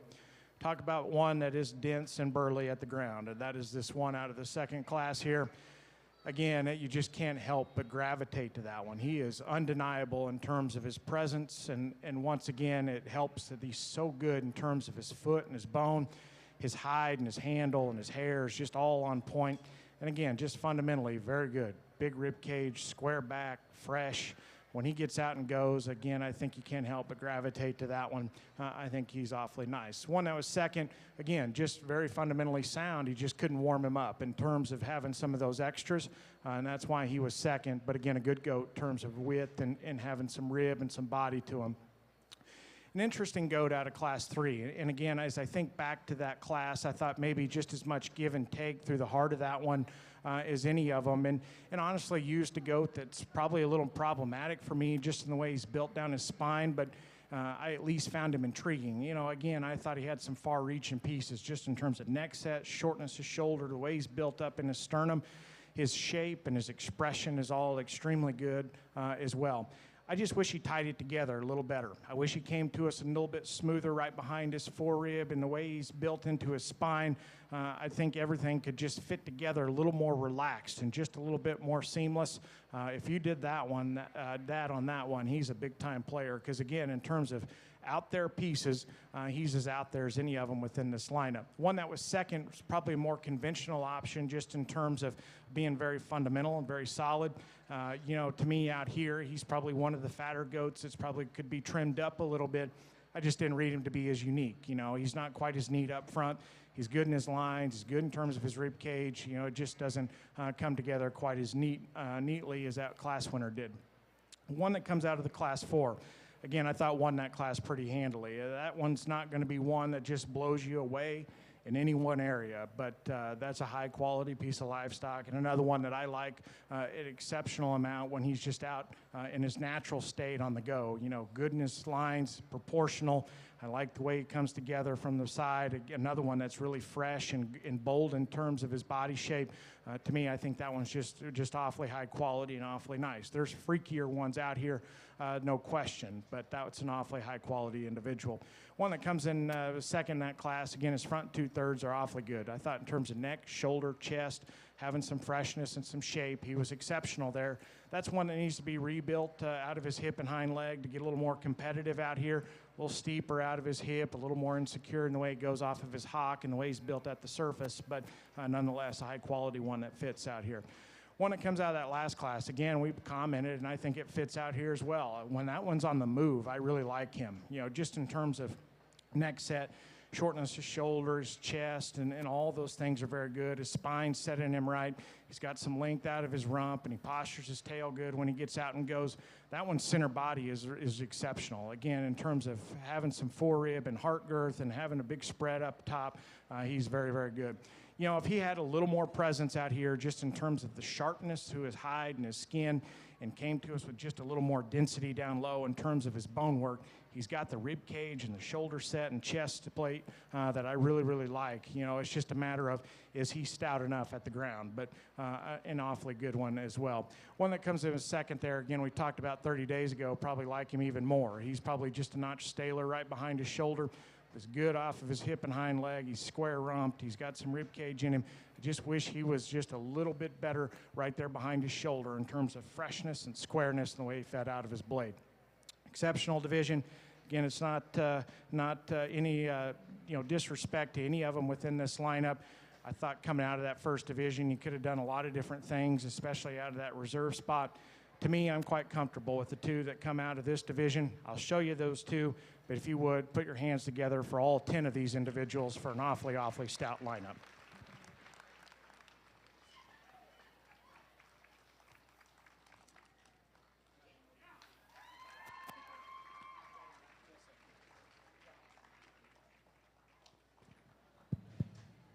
Our Division II champion is Brendan Gross, Grandview FFA.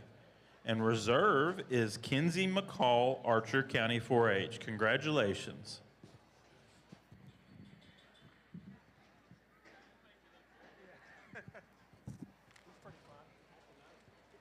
Class 10 goat results. 10th place was William Patton Wagner, Martin County 4-H. Breeder is Two Springs Ranch. 9th was Sophia Dykes, Clear Springs FFA. 8th was Rihanna Clayman, Tom Green County 4-H. Breeder is Sturt Show Goats. 7th was Braden Becker, B County 4-H. Breeder is Shrank Show Goats. 6th was Tori Peters, Brazoria County 4-H. 5th, Georgia Munden, Merkel FFA. Breeders No Step Ranch. 4th, Paisley Akins, Grayson County 4-H. Breeder is Bryson Borgoats. 3rd was Deacon Gann, Wichita County 4-H. 2nd was Nolan Laminack, Tom Green County 4-H. Breeder is Two Springs Ranch.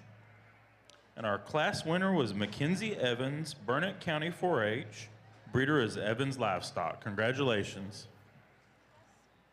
Once again, the goat side is now going to take about a 30-minute lunch break. So we will start back up with that side at 2 o'clock.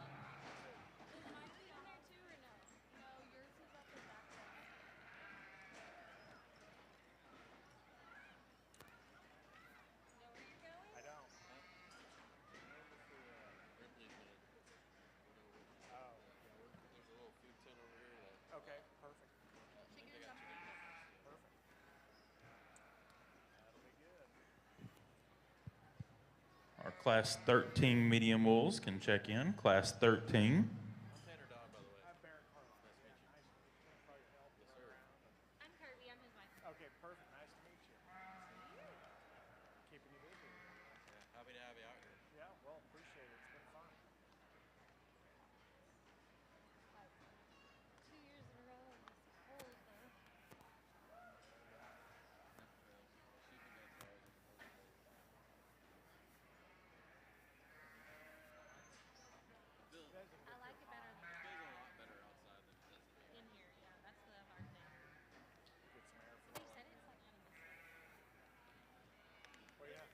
What's that? 2/3, I guess. Yeah.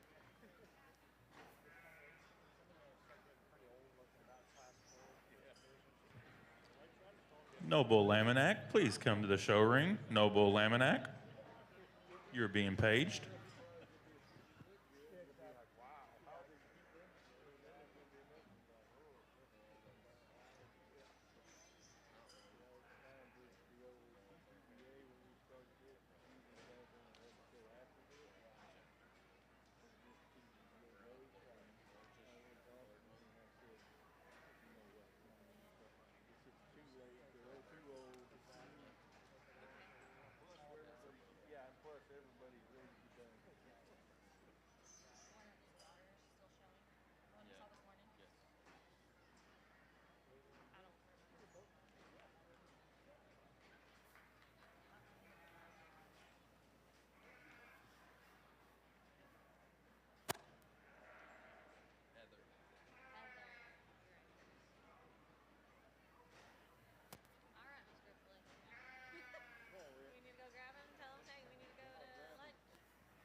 Once again, your Class 13 medium wolves, check in.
Folks, let's give these lamb exhibitors a hand as they exit the ring.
Tag 53497. You need to check in on the market lamb side.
Tag 53497. We still need you at check-in.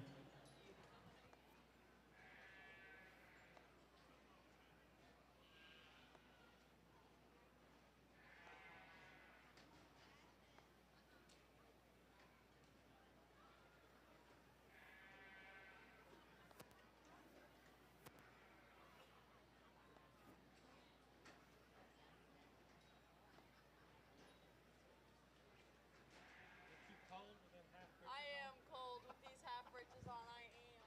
It was a good decision because I thought it looked cute, and now, no. Yeah, well, I figured that out once I got here, and I was like, oh no.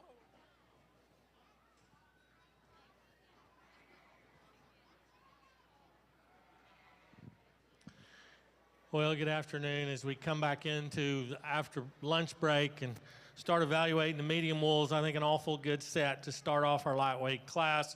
I think a nice trio of sheep on the top end here, all three of them that I really like quite a bit. There's some things you'd like to change about each one, but I really like all three of them, and honestly, all three were in consideration for a champion of this lightweight class. The one I'm going to end up using, I think, is just so much better in terms of his spine and the way he's designed out of his head, neck, and shoulder. Gets out and moves really well. He's level in his design. Tremendous amount of muscle shape to go with it. I think he's better than the one in second in the way he's designed up through his forerib and the way he's designed in his shoulder shape and how his neck comes out of his shoulder. He's a little more uphill than the one we have in second. And certainly both of these sheep have a ton of muscle, a ton of practicality to them, a lot of rib and rear flank in them.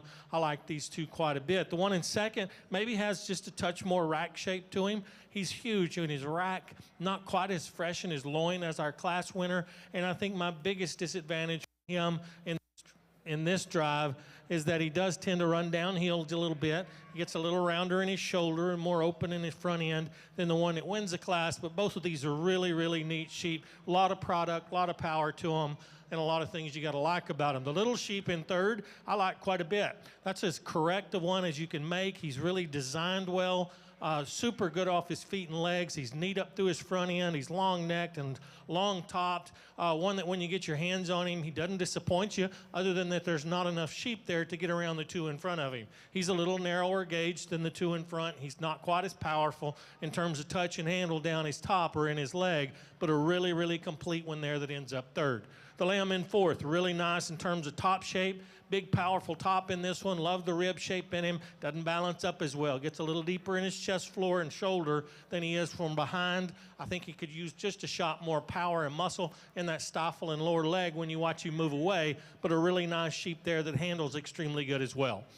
We round out our top five with probably the greenest of the top. He's the one that probably isn't ready yet today. Really like this sheep a lot off his feet and legs. He's structured well. He's muscular. He's stout-boned. He's stout-featured. Just needs a little more time on feed, I think, to catch up to the ones in front of him. Great class. Congratulations to you exhibitors.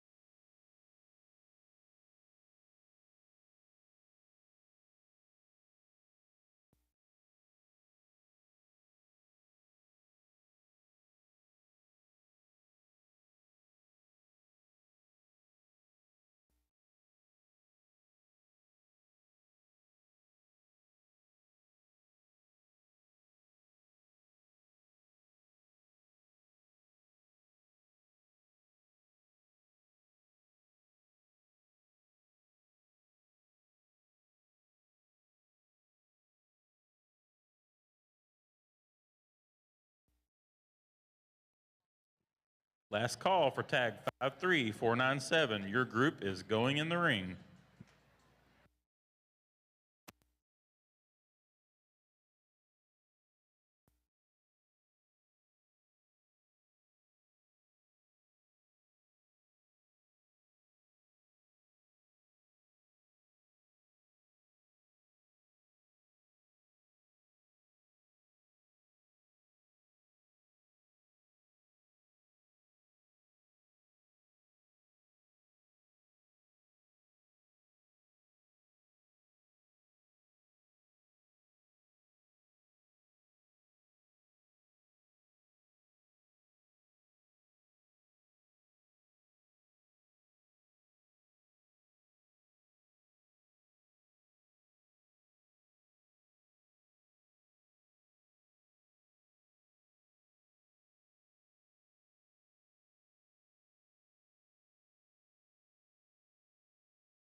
Class 11 market goats can check in.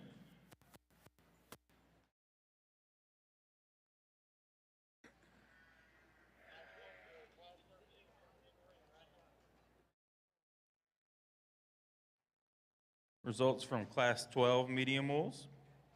10th place was Riley Mae Clark, River Road FFA. Breeder was Newsom of Olton.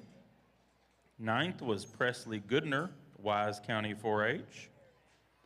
8th, Claire Martin, Swisher County 4-H. Breeder was Newsom of Olton. 7th was Audrey Carr, Randall County 4-H. 6th, Cole Sufall, Freestone County 4-H. Breeder is Newsom of Olton. 5th, Deacon Gann, Wichita County 4-H. Breeder is Chad Walker Livestock of Olden. 4th, Caitlin Chabot, Brazos County 4-H. 3rd, Braxton Mock, Kendall County 4-H. 2nd, Coda Davis, Sutton County 4-H. Breeder is Moore Livestock of Sonora. And our class winner was Sydney Hanslick, Jim Ned FFA. Breeder is Chad Walker Livestock of Olden. Congratulations.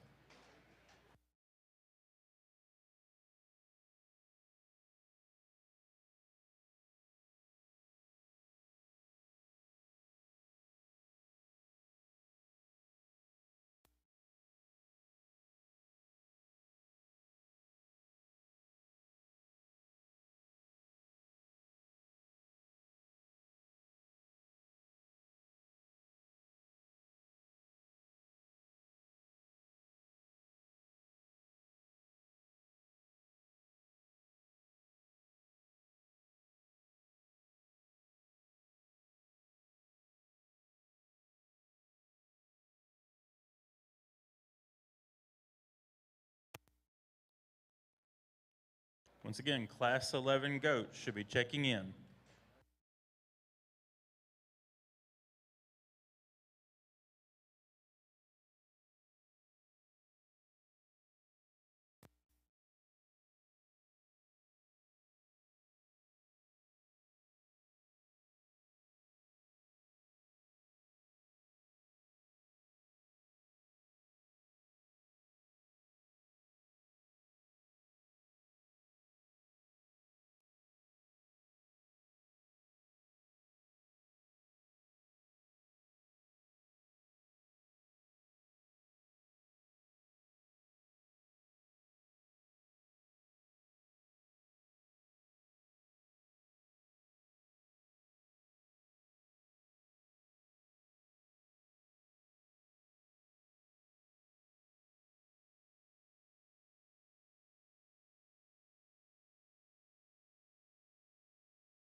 Thank you, lamb exhibitors.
Still missing 2 goat exhibitors.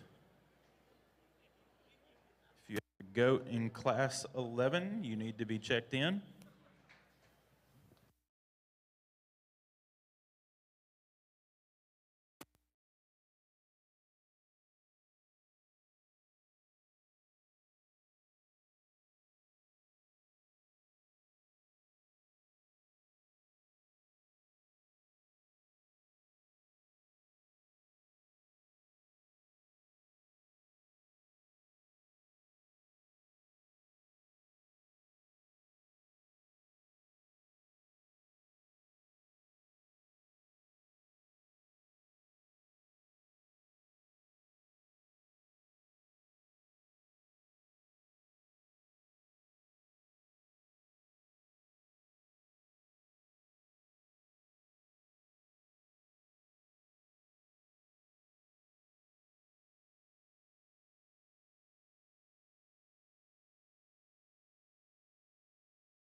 Class 12 goats, check in, Class 12.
Still missing 5 exhibitors from Class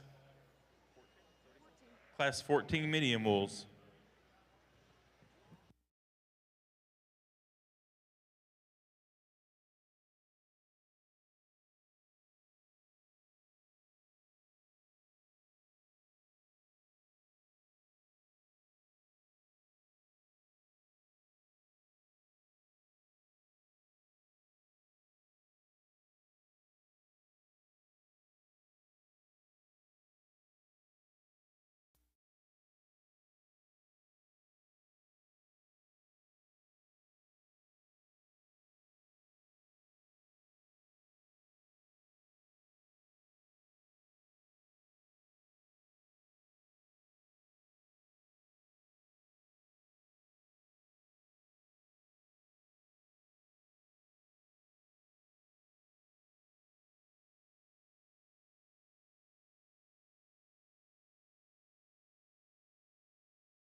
Let's thank these goat exhibitors as they exit the ring.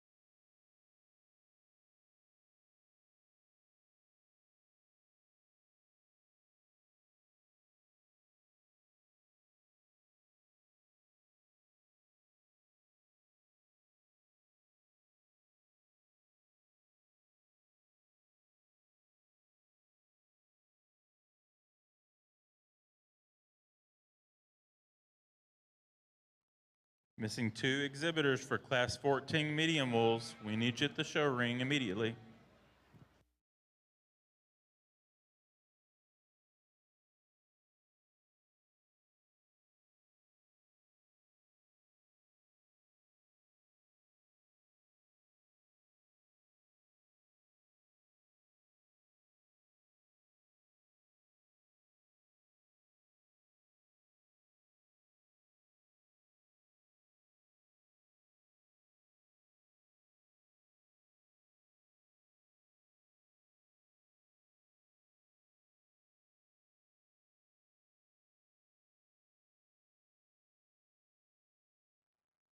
Tag 54083. You need to check in immediately. 54083. Class 2 medium wool's a really good set. A lot of depth in this class. I like a lot of these sheep in here. Didn't settle on one necessarily until I come down to the very end. And this guy, I think, is the one that I'm going to settle on. I like the design of this one from a profile standpoint. I'll be the first to tell you, in my mind, when I handle this one, he's a little bit extra in terms of cover. But man, is he nice in terms of design and his shoulder shape, his neck coming out of the top of his shoulder, his lines are parallel, his feet are underneath him good. There's some things about this second place sheep I like a lot better, but really when I settle back down and look at what makes a good show sheep and what they should profile like, and then when I get my hands on him and I say, man, he's there. There's a lot of power there. Got just a nickel more condition on him than what I'd call ideal, but I like that one quite a bit. He's still youthful enough up through his front end, even for a second class. The one in second is better fronted.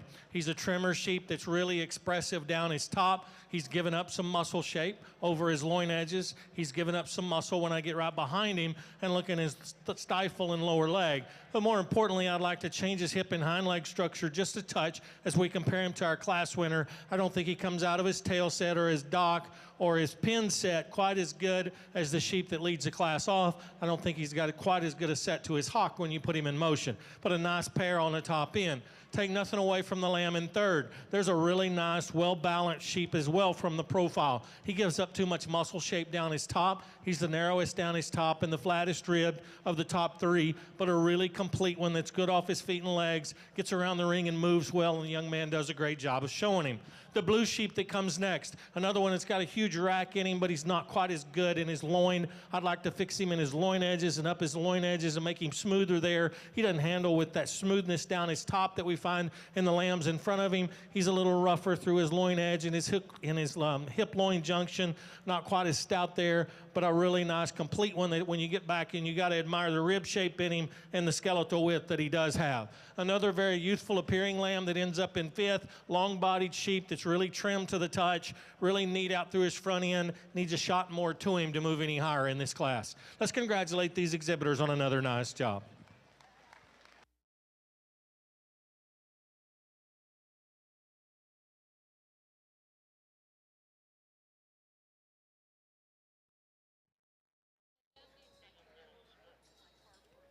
Missing 7 goats on the goat side. Need to check in.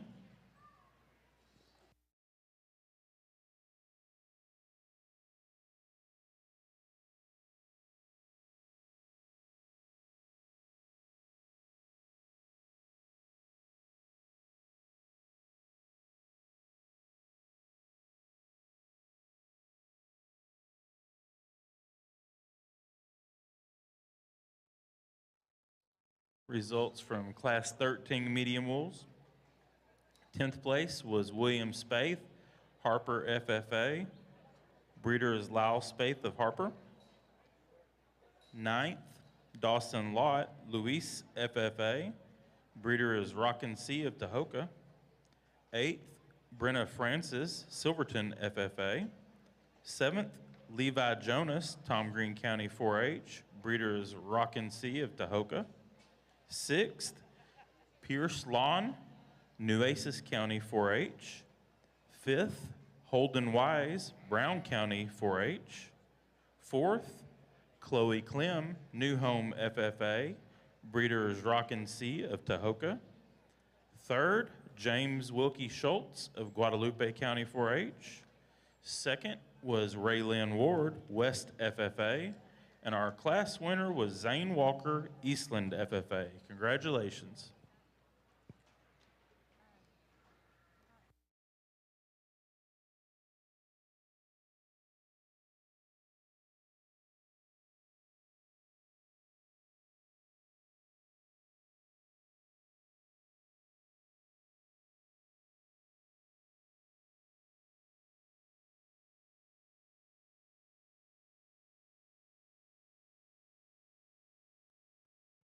Missing 4 goats now on the goat side.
Class 15 medium wolves can check in.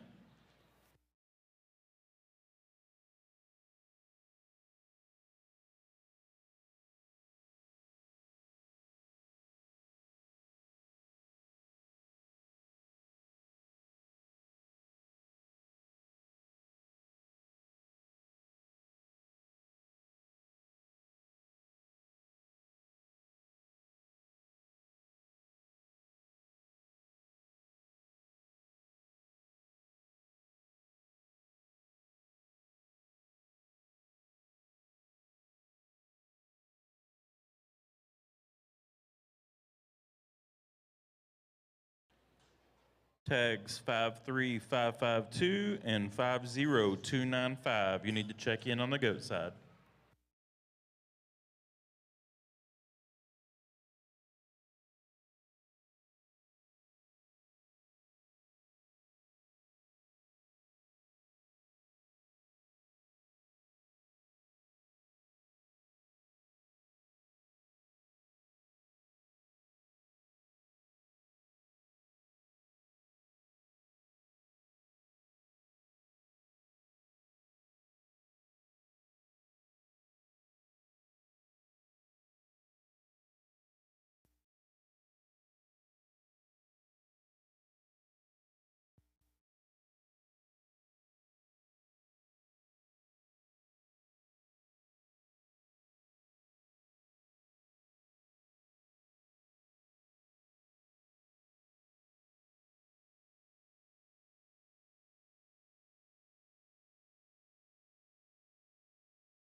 Thank you, lamb exhibitors.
Well, an exceptional way to come back from lunch and kick things off here in this third division. And quite honestly, I think amongst the top three and quite possibly the top four, I think probably as close and as much give and take as there's been throughout one particular class today. And, you know, honestly, I think they're all exceptionally good and all do something extremely good.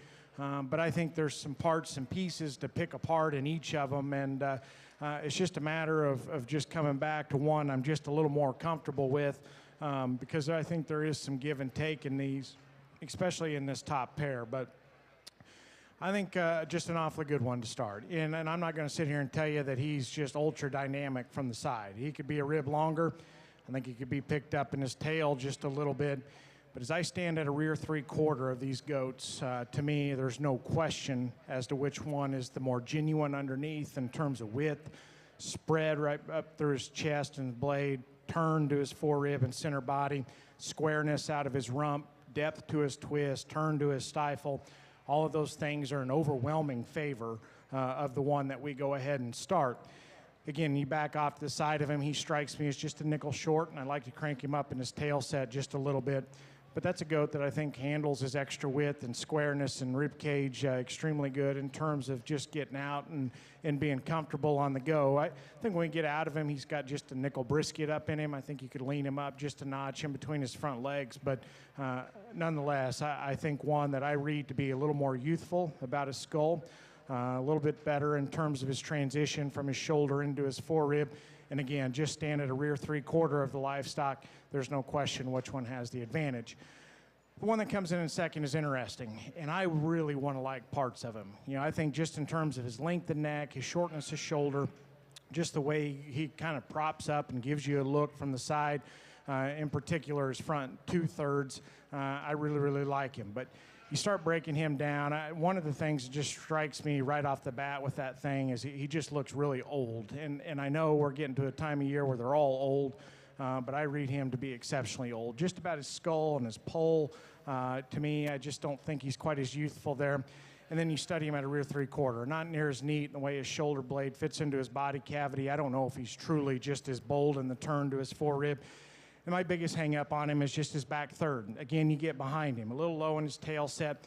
And he's an odd one because he's got some turn and some curvature to his stifle when you stand off to the side of him. You catch him at a rear three-quarter, that one is plenty shallow twisted and just doesn't have near enough in terms of the seam to his twist and his inner leg shape To me, that's where I'd like to change him. Again, he strikes me as just a little mature, but it's his back third, and when you catch him at a rear three-quarter, probably not as pried open in his forerib and quite as neat in the way he transitions from his blade into his body cavity. Just two-dimensionally, I like the one that comes here in 3. Again, neck set, length of spine, levelness of construction, I think all favor that one over several of them within this class. He's another one you catch at a rear three-quarter, and he gets disappointing. I think of the goats in this top 5 that you watch go away from you, by far and away, probably the narrowest one out of his pin set, closes up at the base just a little bit more than I'd prefer. Again, I like him in terms of his length, his levelness, just some general construction from the profile. I think that one just needs to be busted open, especially as you stand behind him. But again, a very high quality one. One that comes in next is one I struggle with as well. In terms of leanness, shape, expression, cutability, all those things are exceptionally good in that one. And she does a very, very good job. That one is shown to a very high degree, and again, can give you a good look from the side. When she gets out of him and sets him on the move, I think that's where he needs to be changed. It's out of his hip and hind leg, probably just not the most attractive in the way he's built from hooks to pins. And I think of the goats in the top 4 or 5, he's probably the one that I question the most just in terms of his bone work and how much substance he's got down low. If you could stouten him up at the ground just a little bit, you know, I could probably forgive a few other things that one comes with, but he strikes me as just a little frail. And again, we just need to change the way he's built out of his hip and hind leg. One that comes in at 5, again, just good livestock. I think he's one that's got some length, some elevation, got a really good turn to his center body. I like that one just in terms of his spread up high, in terms of the way he feeds out of the back of his shoulder. Probably gets just a little more disappointing from behind in terms of the way he funnels to his pin set. Gets a little flatter in terms of his stifle shape. And I think of the top 5, again, probably one that needs to be trimmed up just a little bit. Probably a little more excess condition over his forerib and behind his elbow than I'd prefer. But nonetheless, I think a very, very good one in terms of fundamentals, in terms of width and rib cage. Good class. Get some give and take there. If you would, congratulate them with a nice round of applause. Good job, young lady. Nice job. Good job. Thank you. Good job.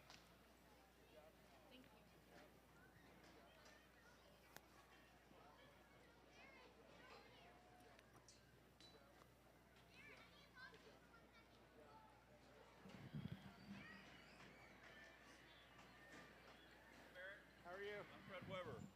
You've gotten a couple of texts from me. Yes, sir. So Craig is going to take. Just set it down. Turn it on.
Results from Class 11 market goats. 10th place was Juan Chavez, El Dorado FFA. 9th, Quentin Cox, Fredericksburg FFA. 8th, Kayla Simpton, Medina Valley FFA. Breeder is Sturt Show Goats. 7th was Keely Ham, Bell County 4-H. Breeder is Holscher Show Goats. 6th was Krista Pena, Webb County 4-H. 5th was Cassidy Westbrook, Aquila FFA. 4th, Coda Davis, Sutton County 4-H. Breeder is Two Springs Ranch. 3rd was Sydney Newsom, Edwards County 4-H. Breeder is Flack Livestock. 2nd was Hudson Franklin, Shallow Water FFA. And our class winner was Atlee Basserman, Pottsboro FFA. Breeder is Morgan Livestock. Congratulations.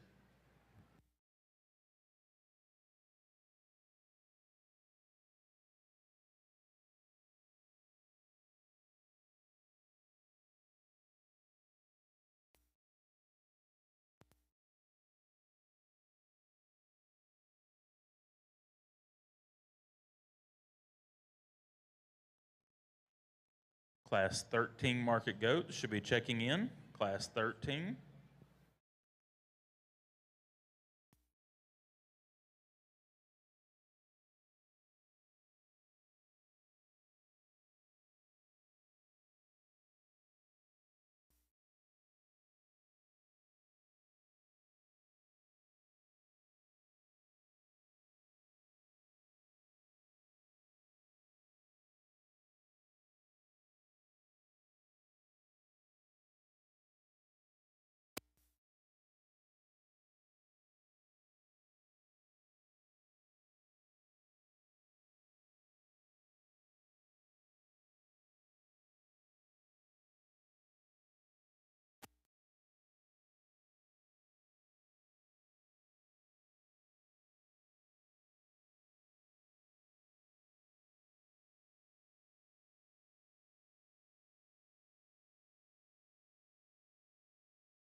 Missing 2 exhibitors for Class 15 market lambs.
Still missing 1 exhibitor for Class 15 medium wolves.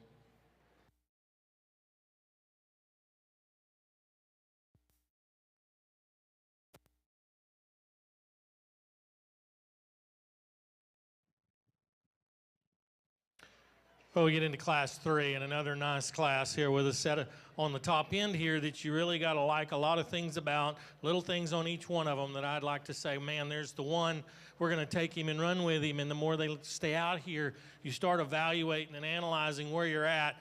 have to come up with some decisions, and I think this top pair is really close. I think the one that wins it, though, is a sheep that's a little wider based, a little stouter made out of his hip. He's massive over his rack, and he's really cool in the way his shoulder is designed.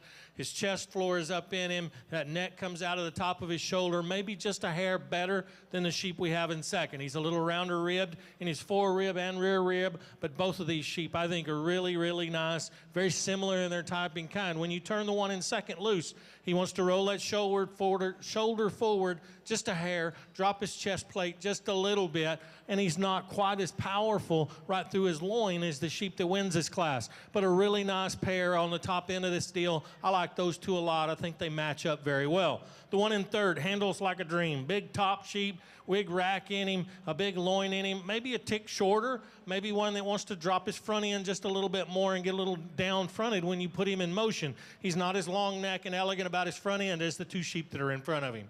Really long bodied, attractive sheep in fourth, one that needs more rib and rear flank in him. He just needs more guts to him, in my opinion. It needs to be pulled apart just a hair in his body shape and design. He's really attractive, long bodied. He's got enough rib, he's got enough muscle. I just like to drop his rear flank a little bit. I'd like to open him up in his rib design just a touch. And then we round the top five with another nice design sheep from the profile. Like him a lot when he came in the gate. When you get your hands on him, there's just not enough there to move him any higher. He needs a touch more in his loin edge. He needs a touch more in his rack shape. Good class. Please put your hands together and congratulate these exhibitors.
Results from Class 14 medium wool.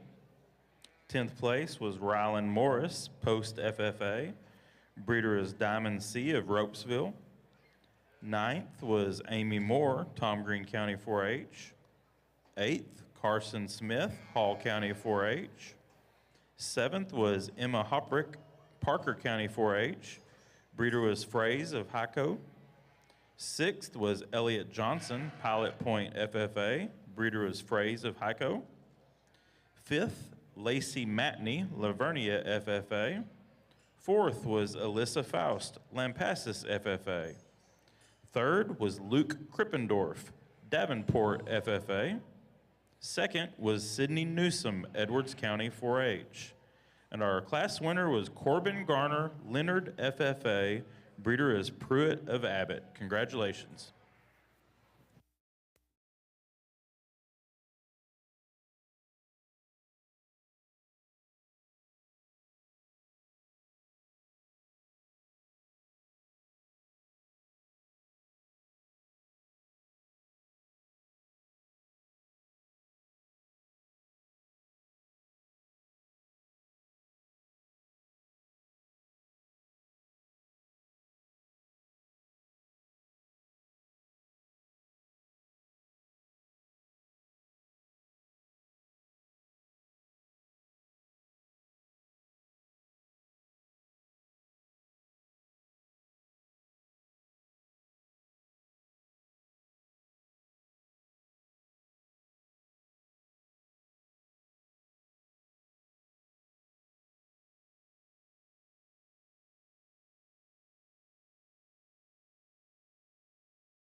Let's give these goat exhibitors a hand as they exit the ring.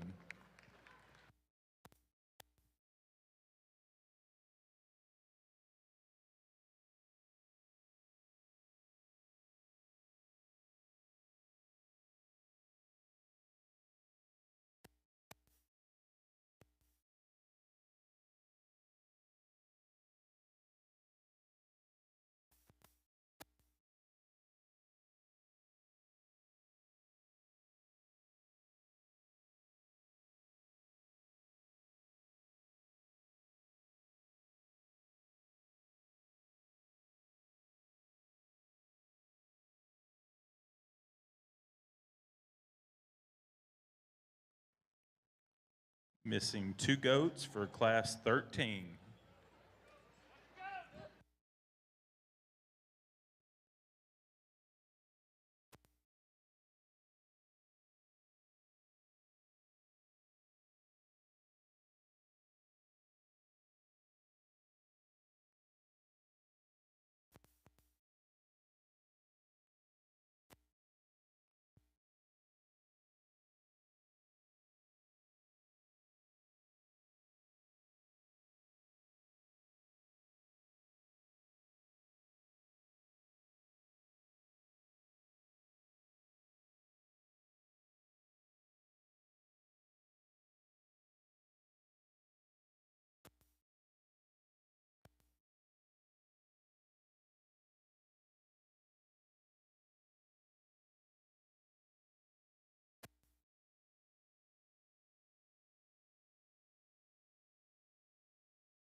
Class 16 medium wolves, can you please check in?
Thank you, lamb exhibitors.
I'll be completely honest. Honestly, we've started off this division just better and honestly deeper from start to finish than I was anticipating, just because I felt like at the end of D2 we were kind of running into some maturity and some just composition issues, but we've kind of kicked things up a notch as we work into D3. And I think some quality goats, but again, some spread in them, just some differences in what they are. but nonetheless, putting together some parts and pieces in these things that I think are awfully nice and awfully intriguing. To me, the winner within this class is just overwhelming in terms of chest width, forerib shape, and back spread up high. He is unreal there. That one is just incredible in terms of his spread behind his shoulder. And still, when she gets him put together, I think comes together with some look and some balance, especially the way he's put together in his underline. To me, it's his progression from chest to flank. To me, that's just a little bit better in him over the one that comes in second. And to me, that becomes a big advantage for him. When we set him loose, I think that goat actually comes together just a little bit better when he's on the move than he does at times on the standstill. But in terms of length of neck, sitting on top of his shoulder, and just unbelievable spread up high, to me, that one excels in this class, and again, has a big advantage just in progression from chest to flank over the one that comes in two. Just in terms of just forerib turn, spread and dimension down his back, to me, I think the one in second is probably just the second best one there. To me, I do like him and the way he touches, the way he handles. He's fresh, he's dead on in terms of presentation and cover. To me, it's when you back off of him. To me, I question just his lower body balance at times. I think there's times where he kind of wants to throw too much of his weight up through the front 1/3 of his body and kind of cut up into his rear rib and flank just a little bit. And at times maybe just gets just a notch more hammer hocked in the way he plants and drives off of that rear leg. But nonetheless, I think that one's forerib and back shape is awfully good as well. Just wish he was a little bit softer into his rear abdomen and flank there to make him come together just a little bit better. That's an advantage. I think the one that comes here in three has. I do think he's softer in that regard, and I think another one that you like just in terms of shortness of shoulder, chest, and the way that front end puts together and comes together in him. He's another one I like just in terms of his dimension up top and just his extra leanness and his freshness down his back. You know, I guess to me his rear skeleton, when we get him loose, is kind of where I want to change him. He wants to drop his pins just a little bit, not become quite as attractive off of his rear third as we set these goats on the go. But nonetheless, I like his front 2/3 an awful bunch. I guess one note of comment on him, it takes me a minute to appreciate him. I just don't think his irritation and his skin and just the battle he's fighting there helps him a lot within this class. I think he's a little more wrinkled up, just doesn't look quite as fresh. I think that hinders his first impression just a little bit within this lineup.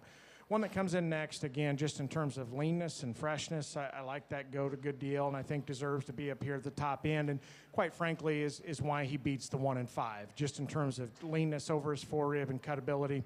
He's another one, you get him out on the go. I just don't know if he's built out of his upper hip and rump quite as good as I would prefer him.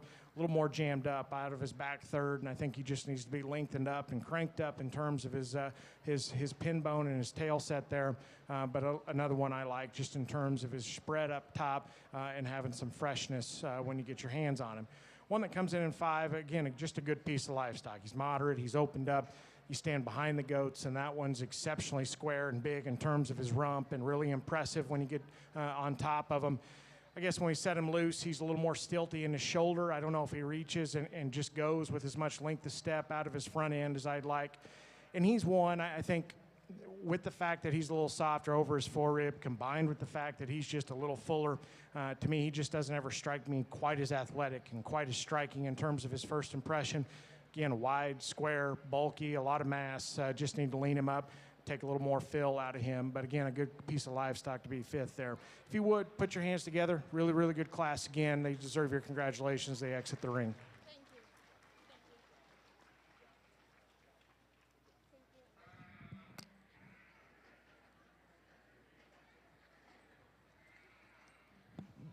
Please make sure you get your pictures for the sale. Thank you.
Results from Class 12 Market Goats.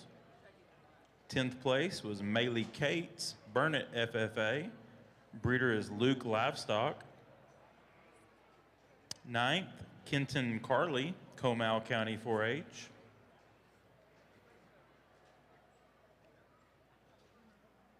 8th, Elise Talbert, Runnels County 4-H. Breeder is Sturt Show Goats. 7th, Dodge Turner, Nueces Canyon FFA. Breeder is Evans Livestock. 6th was Paige Harder, Idalou FFA. 5th went to Sydney Hanslick, Jim Ned FFA. 4th was Raina Epley, Lynn County 4-H. Breeder is Two Springs Ranch. 3rd went to Savannah Elizondo, Travis County 4-H. Breeder is Evans Livestock. 2nd was Tanner Hawes, Falls City FFA. Breeder is Cross 85 Show Goats. And our class winner was Ashton Adams, Brown County 4-H. Congratulations.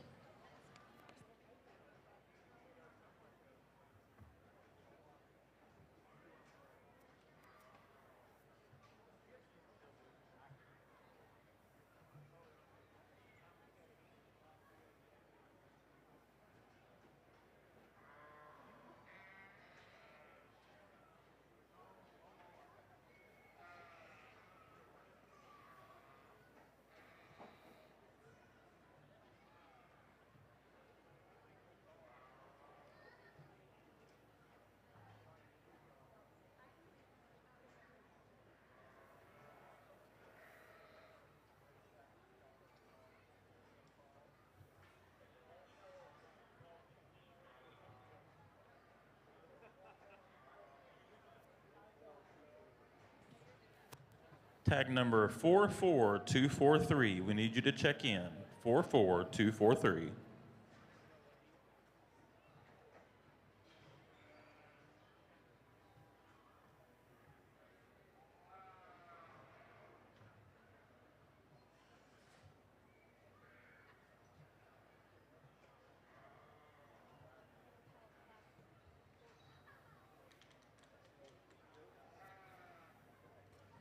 Class 14 Market Goats can be checking in. Class 14.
That's 4 o'clock, so I'm halfway through the blacks. And it's just 3 o'clock. I'll be through by 5.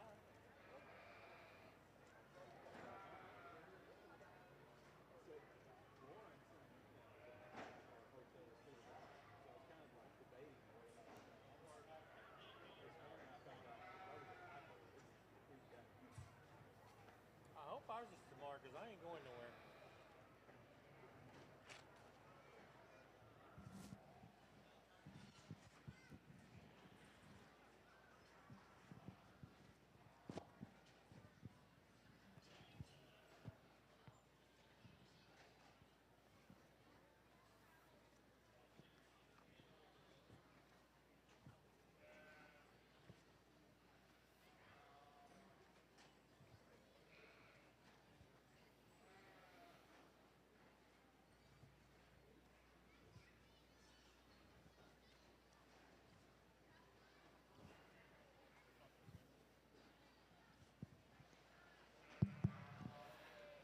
Well, we get into class 4 and another nice set of sheep with some variation, a lot of variation, I'd say, in the top end of this class.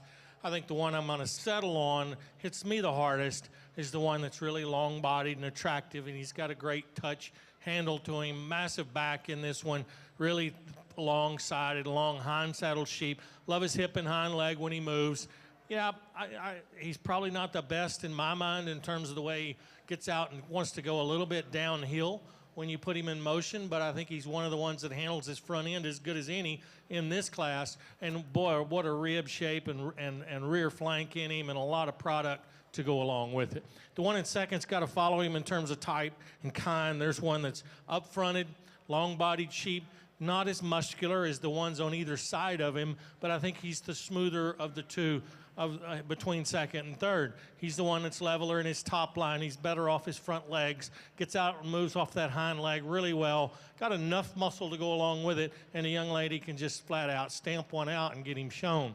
The lamb here in third, I like this sheep a lot, a high quality lamb from his shoulder back, really level topped, really good right out of his hip, handles that hind leg good, and got a good touch to him. I think he gets a nickel straight in his shoulder and knee and doesn't want to travel around the ring quite as well as he could out in the way his neck is designed up through his front end. Young man here then fourth, got a real powerhouse, big top, big ended sheep that's a little bit coarser shouldered. I'd like to clean him up in his chest floor and take away some of that boldness at the point of his shoulder, but there's one that handles good and has a lot of product to him, and man, when you get behind him, he's super, super thick. Another attractive sheep here in fifth that's long-sided, up-fronted, and neat to look at. Maybe needs to drop that rear flank just a touch and have a touch more muscle shape and freshness right down his top and over his loin. Great class. Congratulations to you exhibitors.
Results from Class 15 medium wools. 10th place was Carter Lou Allen, Palmer County 4-H. Breeder is Jim Miller of Seagraves. 9th went to Raider McFall, Reagan County 4-H. 8th was Tanner Lott, Luis FFA. Breeder is Rockin' Sea of Tahoka. 7th was Bristol Fisher, Bell County 4-H.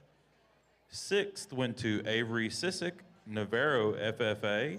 Breeder was Sissick of Seguin. 5th went to Adeline Fee, Hayes County 4-H.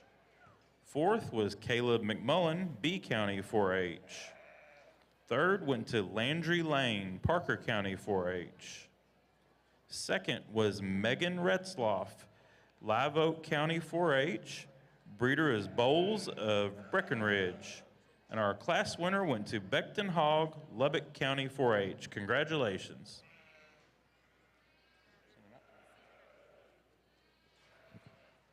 Let's give these goat exhibitors a hand as they exit the ring.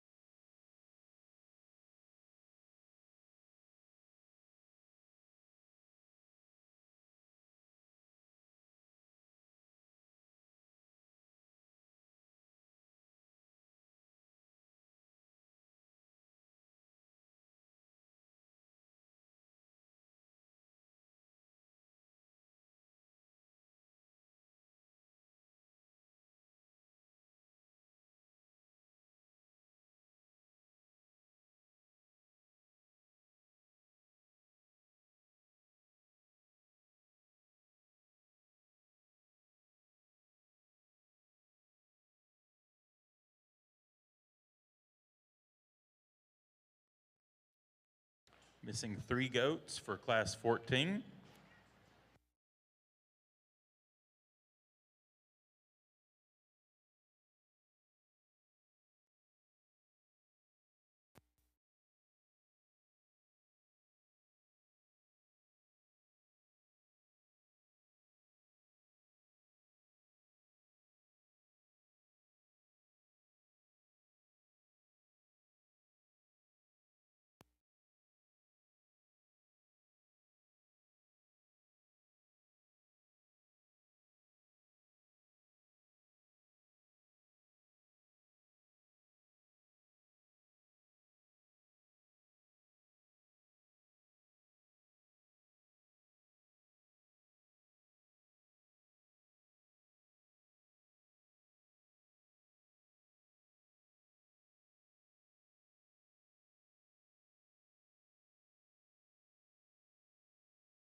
Tag 39876. You need to check in on the goat side. 39876.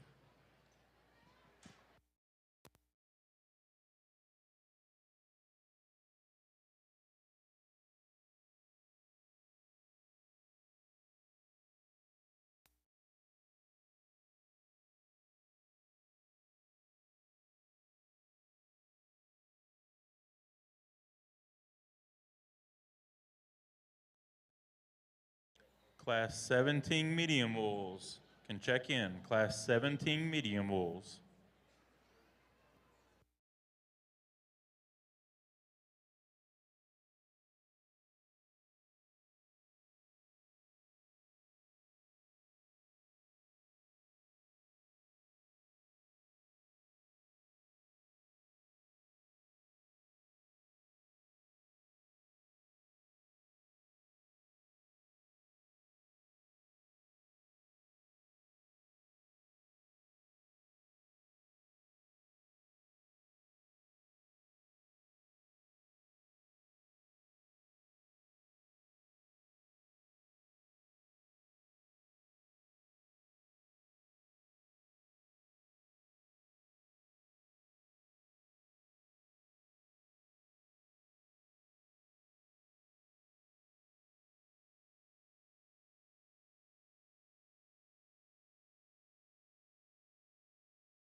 Test. Let's get these lamb exhibitors a hand as they exit the ring.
An exceptional class, hands down, from 1 to 5, the deepest, and even beyond that, a big class, but very, very good all the way through. But in particular, this top 5 is next level good, and I think in particular these next 3. And I'm not going to apologize for taking some time to sort through them. Again, I'm not going to sit here and get on the mic and tell you that any 3 of them are perfect. They're all very good in a place, yet I just keep getting hung up on one thing that just prevents them from being just dead giveaways to me within my mind. But ultimately, just going to land on the young man's because I think he's just the most effective combination of kind of looking like a high-end show weather from the side and having enough in terms of muscle and shape and width and cutability to him. And now, you know, there's advantages to the goats behind him in that regard.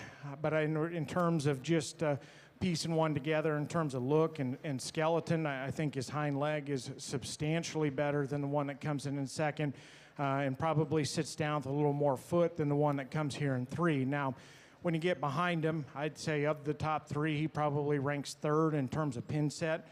He's not the trimmest over his forerib, but I just keep coming back to I don't think he's too fat.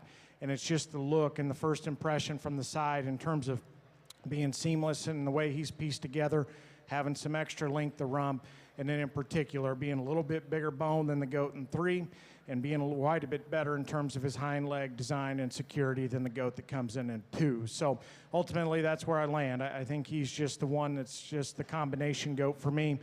Again, I think that one's exceptionally high quality. The one that comes in second, where he's good, he's exceptionally good. That one is very crude in terms of his muscle shape. That thing's got a groove down his back all the way to his tail. He's very impressive up high when you get behind him. And when you get to the side of him, for one so stout and so shapely, again, he's very good in terms of his lines. You study him down through the floor of his chest. I don't know if he's still the most youthful there in terms of the bottom of his sternum and chest, but to me, my biggest hang-up on him is not only is he just a little bit shorter in terms of his rump, you study him at the ground. He's just not the most secure and the best one in terms of the way he plants on those rear feet. I wish he had distributed his weight just a little more square off his rear pastern, had a little more set to his hock, or just a little more comfort in the way he's built out of his hip and hind leg. But nonetheless, if you want one with some extra crease and shape and some levelness to him, that one's exceptional in that regard. I just wish his hind leg was better and he was a little better rumped. The front 2/3 of the one that comes here in 3rd are absolutely dead on in terms of elevation of front end, length of neck, shoulder. The way it fits into his body cavity is second to none, and that thing is dead on in terms of freshness and where he's at from a condition standpoint. I love that one behind his shoulder and the way he hooks up there and the way he handles when you get your hands on him. Again, from the front 2/3, I'm all in on using him to win.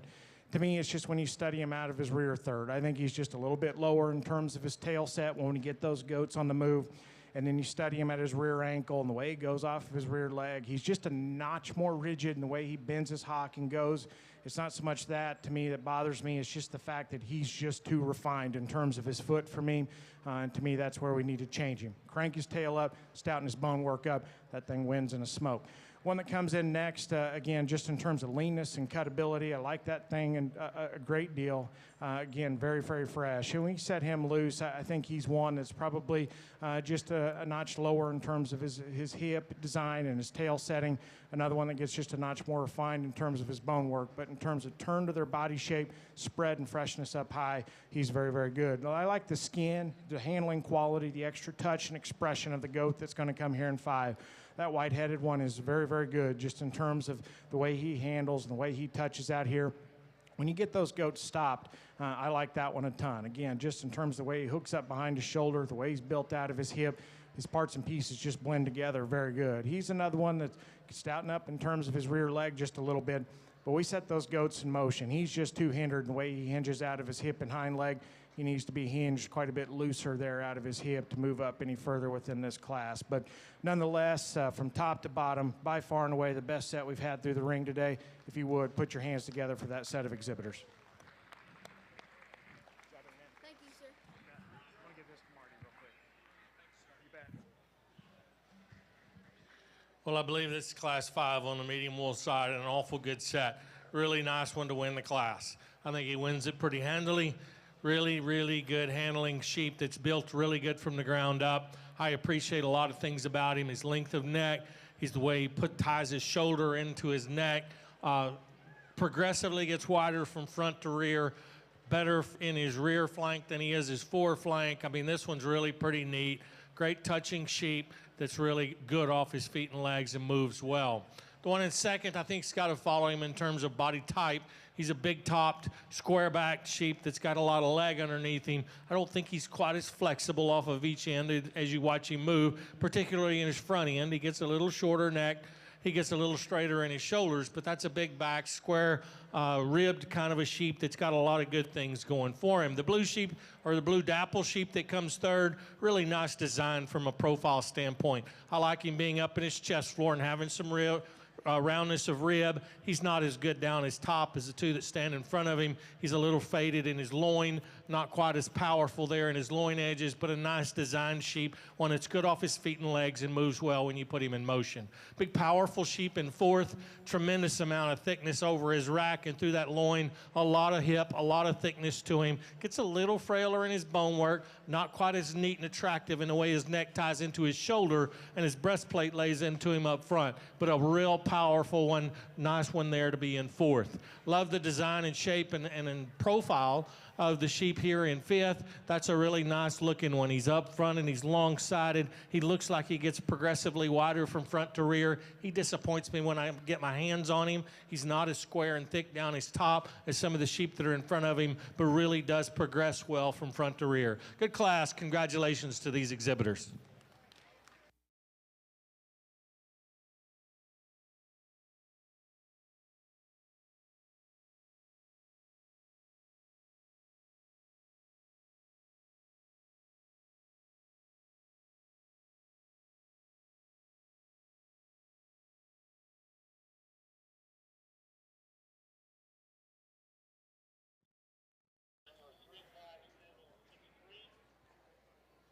Three, 5, 7, 6, 3. You need to check in. 37244 and 37243. You are also needed to check in.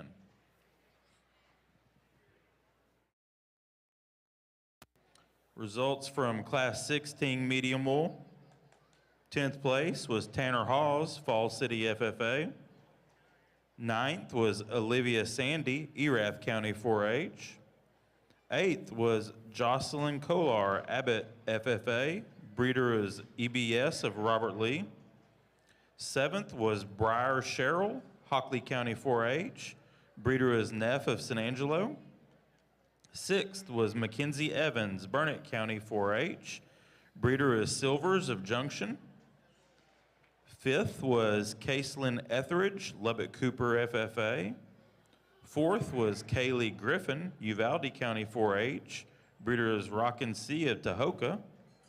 3rd was McKinley Clem, New Home FFA. 2nd was Kaysen Newell, Falls County 4-H. Breeder is Glasscock of Early. And our class winner was Graham Newsom, Hale County 4-H. Congratulations.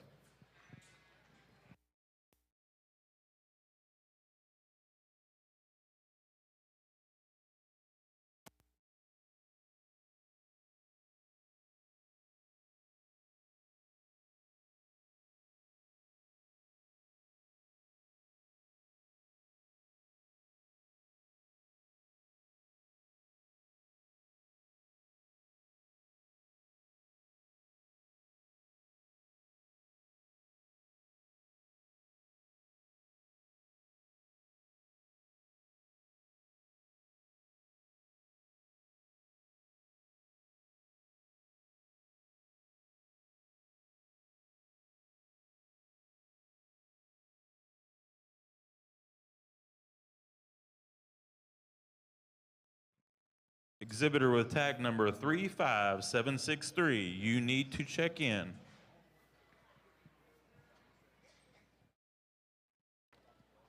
Class 13 goat results. 10th place was Colton Wyndham, Hill County 4-H. Breeder is Highview Ranch. Ninth was Colton Hutchins, Lockhart FFA. Breeder is Two Springs Ranch. Eighth, Alexis Guthrie, Marion FFA. Breeder is Highview Ranch. Seventh, Caden Fott, Potha FFA. Breeder is Cowley Show Goats. Sixth went to Rayleigh Holscher, Moody FFA. Breeder is Hutto Livestock. Fifth went to Amy Moore, Tom Green County 4-H. Fourth was Shep Silvers, Junction FFA. Breeder is Holscher Show Goats. Third was Brett Bowers, Fredericksburg FFA. Second went to Grace Moore, Tom Green County 4-H. And our class winner was Briscoe Black, Brown County 4-H. Breeder is Blue Team Weathers. Congratulations to these goat exhibitors.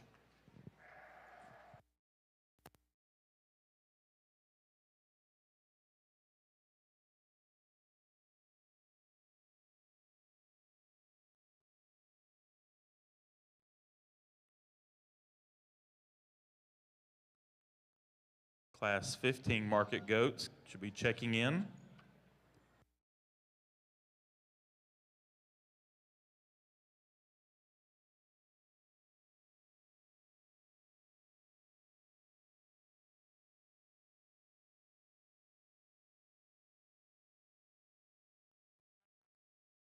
Exhibitor 35763.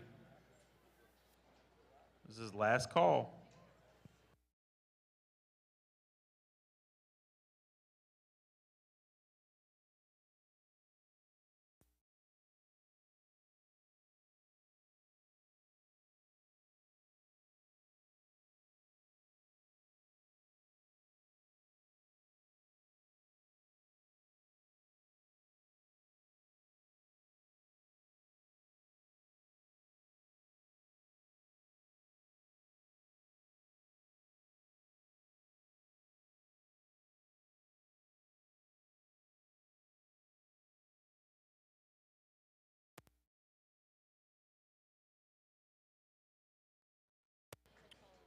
Class 18 medium mules can check in. Class 18 medium mules.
Let's give these lamb exhibitors a hand as they exit the ring.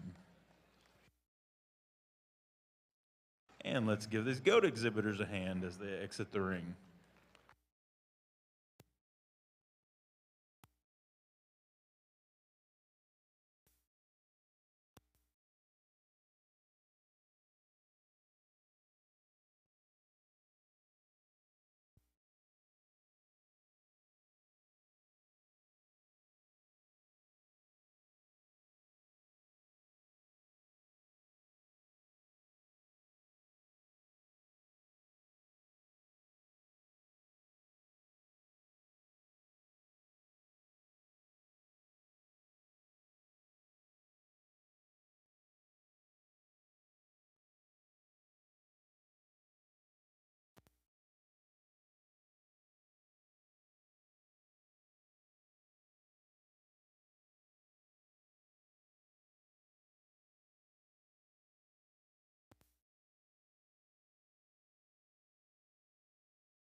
We are still missing 2 exhibitors in this class in the goat show.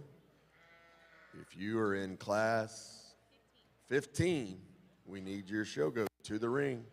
Last class, let's get it.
Once again, folks, if you can help us out, if you're standing on the rails, please find a seat or move away so folks can see that are sitting in the stands.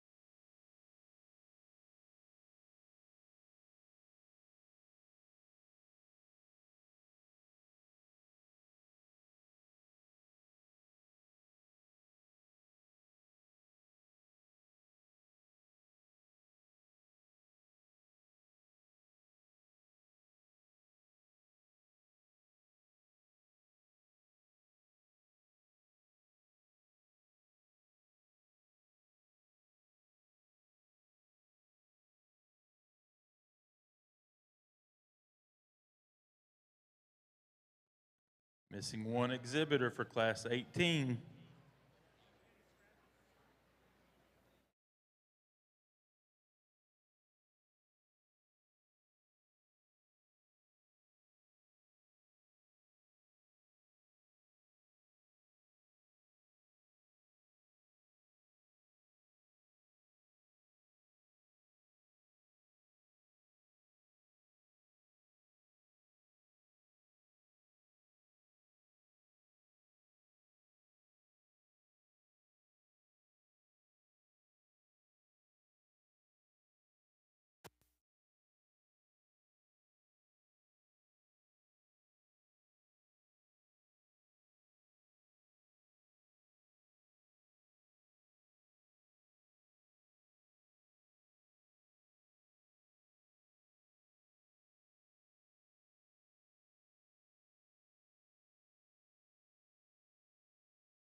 Well, a nice set of sheep in Class 6 as well, and I think a pair on the top end that suit me really good, and the one that wins it I think has to win this class.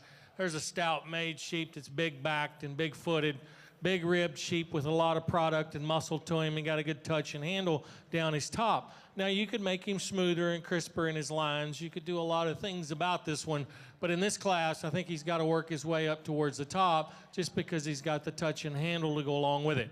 The one in second's got to be there with him. He, too, is a really stout-made, heavy muscle sheep, one that's got some shape down his top. I don't think he's as big-ribbed and stout over his rack and loin edge as the sheep that wins the class, but both of them are big-hipped, big-footed sheep, get around the ring and move well off their feet and legs. From there, it starts to get to where we have to start piecing things together. You got a third-place lamb here that's a really long-bodied, long-necked sheep that fits the part from a profile standpoint. Really like the design and look at him from the side. However, when you really get to analyzing this guy, he gets narrower down his top. He's flatter in his stifle and lower leg and higher in his rear flank. Doesn't really match up to what I'm trying to do today, and so as a result, he ends up in third. And then a fourth-place sheep that gets a little out of place as well. He's too deep-chested. His neck rolls off the front side of his shoulders. His hip's not as level as you'd like it to be. But, man, he is packed full of muscle, a lot of product in him, a lot of thickness, a lot of rib, a lot of bone. Just like to put it together in a different package. And then a really beautiful sheep to round out our top five. There's the one I like to look at from the side as good as any. He's up in his chest floor. He's long neck and long-sided. There's just not enough to him to move him up any higher today. He gets flatter in his stifle. He doesn't have the muscle expression down his top or in his forearm to move him any higher. Good class. Congratulations to you exhibitors.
Class 17 medium wool results.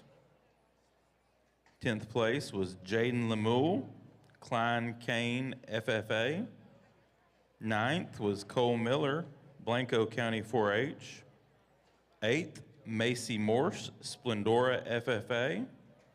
7th was Caitlin McLeod, Pottsboro FFA. Breeder is NT Club Lambs of San Angelo. 6th was Molly Harris, Idalou FFA.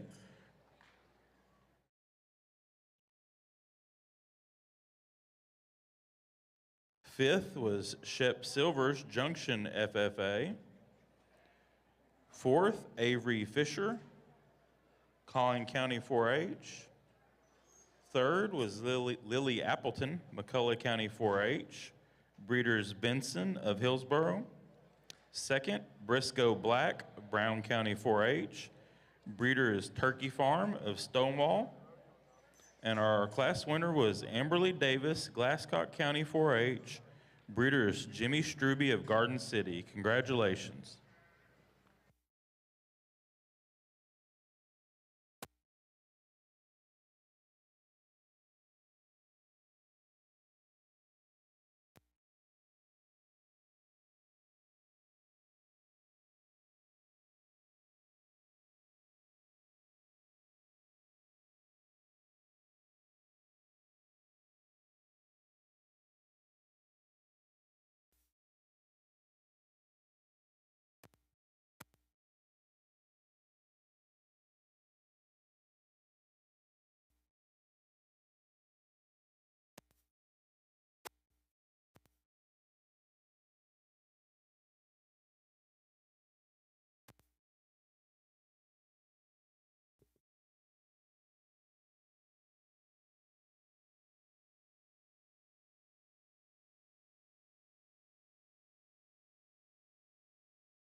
One other class that takes some time to sort out in my mind. Again, just a lot of awfully good ones in here, a bunch of ones that I would tell you are just very solid, and just a lot of stout, muscular goats that have some variable degrees in terms of finish and cover. But as we kind of get into these heavier weights, I think the line's becoming a little bit harder to find in terms of, the ones that still look athletic, the ones that still look youthful, and still have some presence about them out here, because nonetheless, not only this class, but the last class, again, just a lot of really stout, solid goats all the way through those.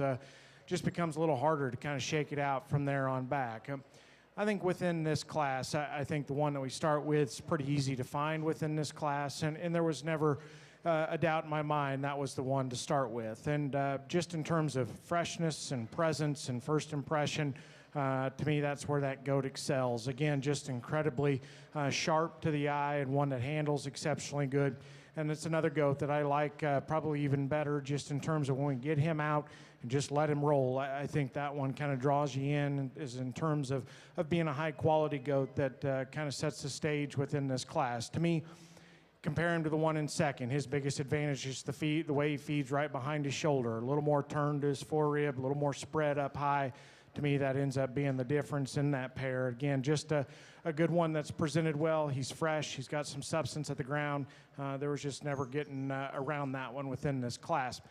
From there on back, to me, that's where I was spending all my time trying to line them out and just try to break them down in my mind. And just two-dimensionally, I really like the one that comes in second. You back off of the Livestock, to me, he's one that's got some presence about him just in terms of his balance, his symmetry, kind of the way his parts and pieces fit together is awfully good. I like his neck set, his strength down his top line. He's one that you like when you get behind him, too, just in terms of his squareness and levelness of rump. To me, the hang-up on him is just the way he handles right behind his shoulder. I'll give him the fact that he's lean. He's quite a bit leaner than some of the ones that are going to follow him within this lineup. I just wish he had more turn and just more boldness right there to his forerib. If you could do that, he makes a play to win this class. He just doesn't have quite as much spread and squareness right behind his blade. One that comes in next, the red-shouldered one, is just incredibly shapely and incredibly powerful. And he is the one that, just from a carcass merit and cutability standpoint, that probably excels within this class. Just oodles of shape and expression, and very trim and very good in terms of being free of fat over his forerib.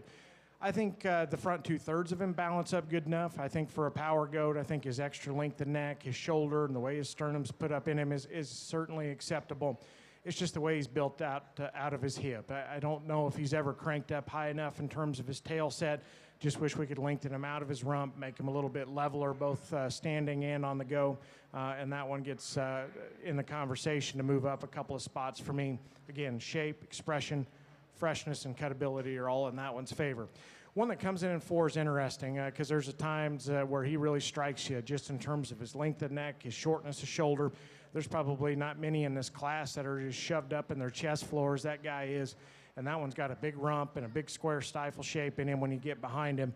You know, when you get out of him and set him loose, he probably fits into just a few more pieces, and I don't know if he's just ever, hooked up and fit together quite as nice. Kind of breaks apart behind his shoulder, gets a little off on the front side of his hip. I wish the heel of his loin just hooked up a little bit neater. And then you study him at the ground. Of the top 5, he is without question the frailest in terms of his bone work and the smallest in terms of his foot. You need to stouten him up in terms of his feature to get him up any further within this class. But nonetheless, when they're parked, I like the neck, shoulder, sternum, and the extra squareness he's got from behind. A quality goat that comes in and rounds off our top 5.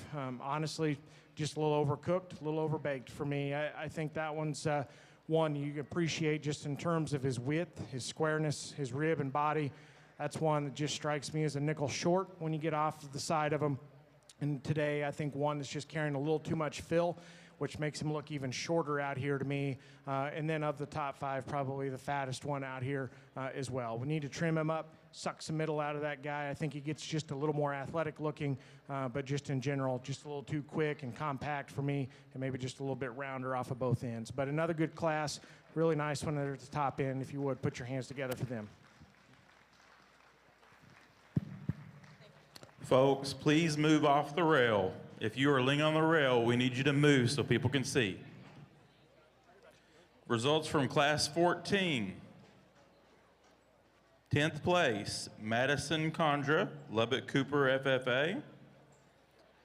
9th, Lucas Winter, Gorman FFA. Breeders Blue Team Weathers.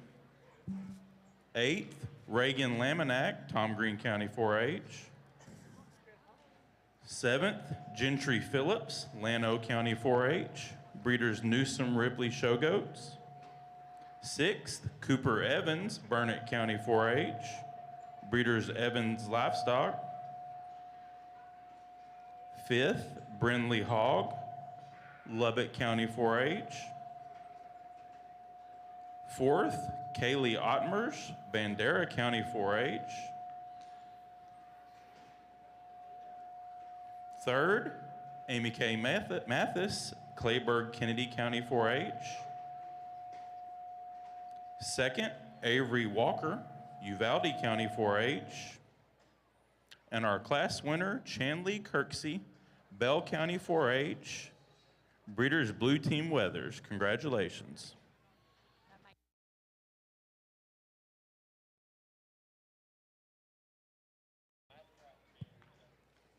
Class 19 medium wolves can check in.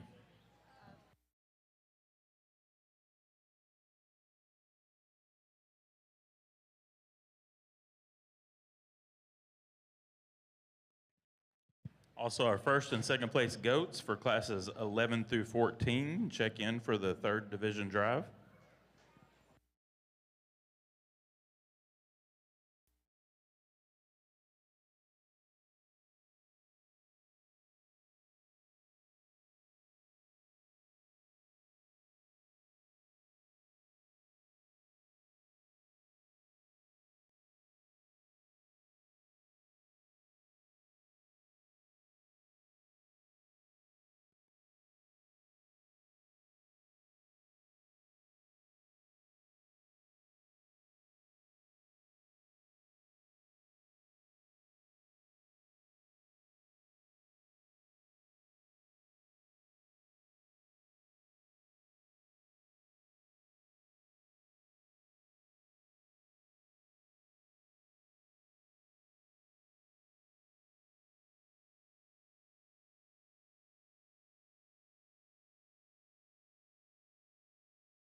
Let's give these goat exhibitors a hand as they exit the ring.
Well, I believe it's class 7 on the medium wolves. Getting a little larger, but certainly the quality's still there. I think this is a really good class. A lot of depth in this class, a lot of quality here from top to bottom, and I think these top 3 or 4 or 5 sheep in this class I liked quite a bit. Young man's going to win the class, really a nice designed one. He's really good from the ground up. I think he's just a nickel better coming out of his dock or hip than the sheep we have in second. I think they're very close. This sheep is massive in terms of rack shape and loin edge. He's really good to the touch and handle. Great rib shape to him. I think he's long-necked and attractive up through his front end.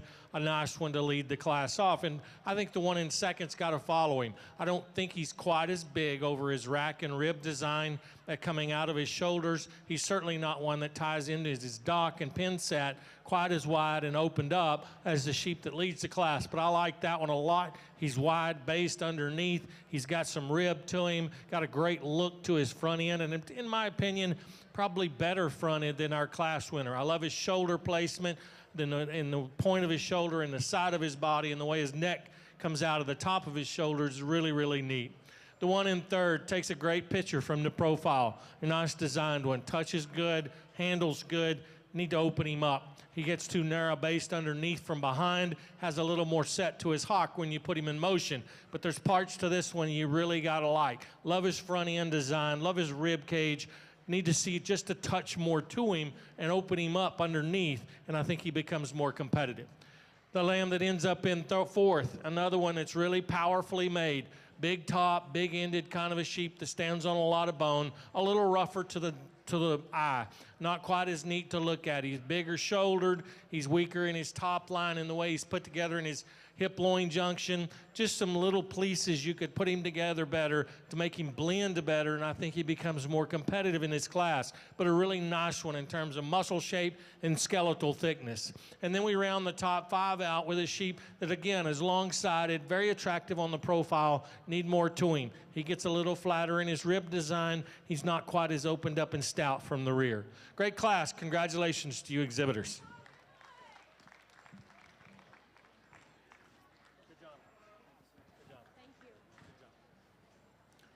Results from Class 18 medium wolves.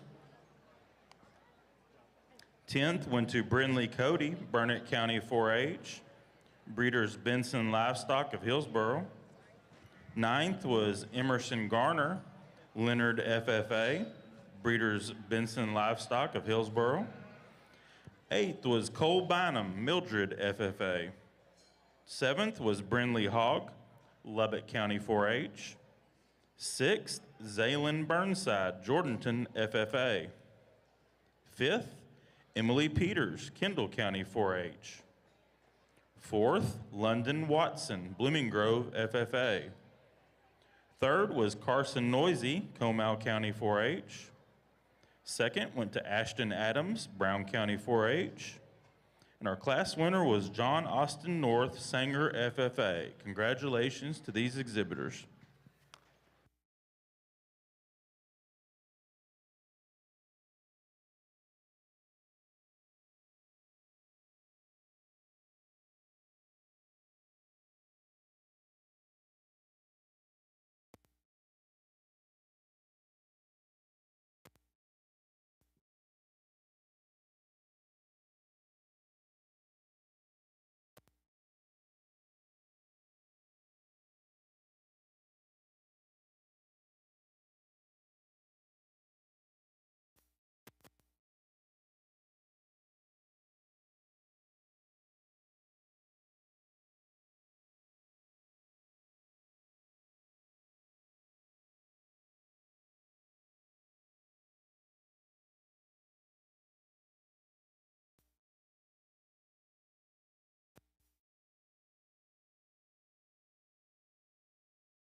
Once again, we need our first and second place goats from classes 11 through 14 to come to the staging.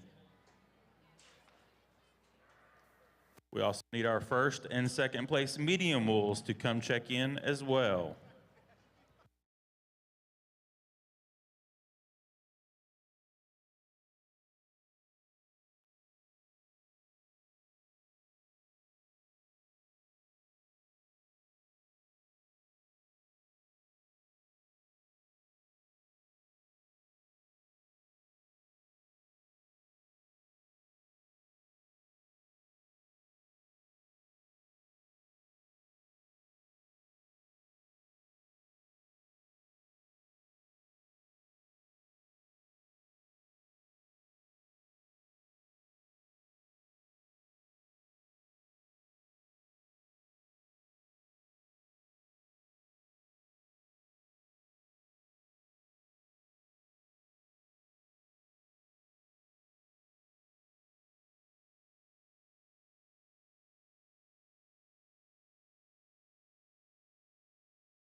Again, very, very good class, and I keep being surprised. I keep thinking that the depth's going to run out at some point as we get into these big classes that are very heavyweight and start getting into some goats that are plenty mature. But quite honestly, I've been quite surprised by just the depth and the variation, but the quality of those last three classes from top to bottom. I thought within this class there was a top pair, and within that pair there's just one that kind of stood alone.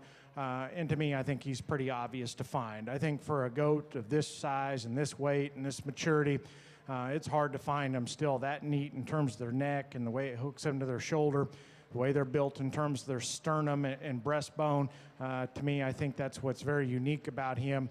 And then of a goat that's this mature and this heavy, he's incredibly lean, he's incredibly fresh, and one that's very, very good just in terms of his handle quality and the spread that he's got down his back. And I guess to me, if we're going to nitpick on him just a little bit, you know, he's maybe just a notch off in terms of his tail set ever so often when we get him out on the go. And I think he's one that's just a nickel rigid in the way he operates his hock. I think if he just drove off of that with a little more fluidity, then I think it'd be really, really hard to pick a hole in that one. But there's nonetheless that look right there for a big, heavyweight, very mature goat. That thing is fresh, and he is cool looking from the side and very, very good when you get your hands on him. Again, I think the one that comes in second just kind of fit there, in my opinion. You know, a good-legged goat that I like in terms of his skeleton. He's probably hinged just a little bit looser out of his hip and hind leg than that class winner is. But you get off to the side of him, he's not quite as tidy and neat in the way he's built in his breastplate and his sternum. He's not quite as good and flawless in the way he's hooked up right there down his top line as you study him behind his shoulder. The biggest hang-up on him and why he can't warm up that class winner today is of the top pair, he's easily the fattest one that just could be trimmed up just ever so slightly. I don't think it's enough to go ahead and disregard him and roll him any lower within this class, but of that top pair, there's one that's significantly softer than the other. One that comes in three is not necessarily my kind, but I appreciate what he does well. Man, that thing is stout, and he is big-muscled. And you can appreciate just the spread and the width that he's got and up top, and just very, very impressive when you get behind him, just in terms of his depth of twist, his extra stifle shape in that guy is awfully impressive. he's just a little round off both ends of his skeleton, a little round shouldered, kind of drops out in him when you get those goats on the go. And then you study his rear skeleton. Often his tail set, a little extra set to his hock that just doesn't ever flex and drive in the most attractive way. I think you just need to make him a little bit better off at either end in terms of skeletal quality to go ahead and get him over the one that's in second. But again, lots of shape, lots of muscle in that one. High cutability, very trim, very fresh goat is the one that comes here in 4. You know, and again, I like him on when you get on top of him and study those goats from behind and just appreciate the turn to his forerib and rib cage, the spread that he's got up high. Again, just in terms of freshness and handle quality, he can run with the best of them within this class. You back off of the livestock, I think generally he kind of strikes you as a level-built goat, but still kind of rough down his top line. You know, I just wish he was a little bit smoother right there at the front side of his hip. I think you could square him up right there on the front side of his jump muscle just a little bit. And then I think of the top 5, easily the frailest goat when you go to the ground. You need to stouten him up in terms of his bone work. Just a good piece of livestock to go 5th here. Again, in terms of foot, bone, hind leg quality, and just the way he's built out of his hip there, I like that one is good in terms of his rear skeleton as much as any of them within this class. You study him up front, maybe just a notch plainer at the base of his chest, maybe not quite as bold in the turn to his forerib and heart girth there, but I think one that you got to appreciate just in terms of his width, his volume of product. He just doesn't handle quite as crisp at the top side of his skeleton, but nonetheless, I love that one at the ground, and I like him in terms of his running gear as well. Again, another good class. My compliments all the way through this one. If you would, put your hands together for those kiddos as they head out the ring.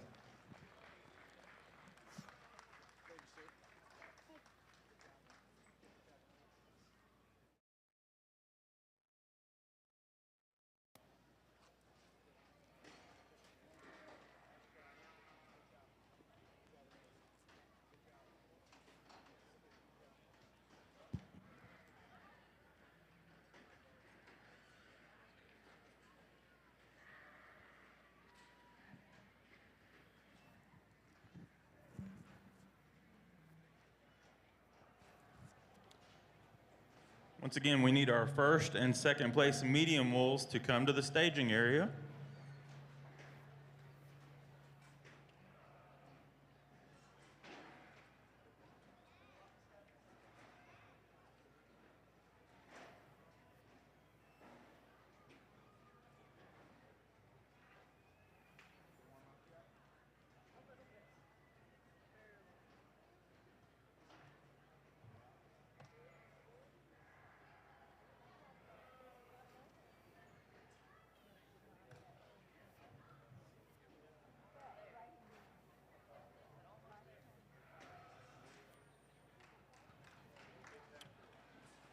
Give these lamb exhibitors a hand as they exit the ring. Class 15 market goat results. 10th place was Jesse Weaver, Crawford FFA. 9th, Macy Leatherman, Travis County 4-H. 8th, Brindley Williams, McLennan County 4-H. Breeder was Fry Show Goats. 7th, Kinley Chisholm, Lakey FFA. Breeder is Finley Show Goats. 6th, Jolie Hawes, Falls City FFA. 5th, Jake Cowley, Randall County 4-H. Breeder is Cowley Show Goats. 4th, Reagan Miller, Denver City FFA. 3rd, Luke Tucker, Santo FFA. 2nd, Kaysen Newell, Falls County 4-H. And our class winner was Madden Wise, Brown County 4-H. Congratulations.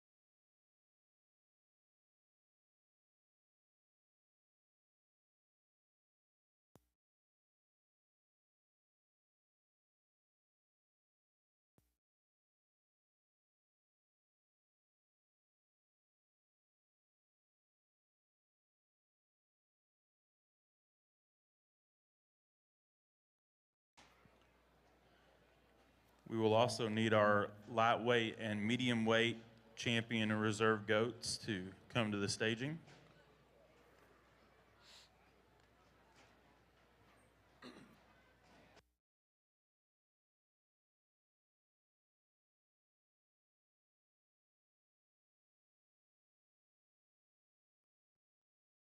Okay, we are ready for our heavyweight division. Coming out of Class 11, first place was Atlee Basserman, Pottsboro FFA. Second was Hudson Franklin, Shallow Water FFA. Out of Class 12, first place was Ashton Adams, Brown County 4-H. And second was Tanner Hawes, Falls City FFA. In Class 13, first place was Briscoe Black, Brown County 4-H. And second place was Grace Moore, Tom Green County 4-H. Class 14, first place was Chandler Kirksey, Bell County 4-H. And second was Avery Walker, Uvalde County 4-H. And in Class 15, first place was Madden Wise, Brown County 4-H. And second was Kaysen Newell, Falls County 4-H. Folks, let's give these goat exhibitors a big round of applause.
Once again, we need our first and second place medium wolves to come check in.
What an exceptional division again, and I know I've said it on as I hop on the microphone for every class. Just so many good ones and so much depth, the quality within this division, and probably the hardest one to sort and piece together in my mind, just because I think there's been so many quality animals, but yet so many different variations of them. Just some animals that got some different issues that we kind of got to work around within this particular division drive, but I think all 10 individuals within this class or within this division deserve your round of applause. So if you're still left in the stands, please put your hands together for them. I'm going to buzz through these just real quick, and I'll try to be snappy with it. You know, I thought first class right after lunch was kind of hard to kind of get into a groove with, because there was some quality livestock in there.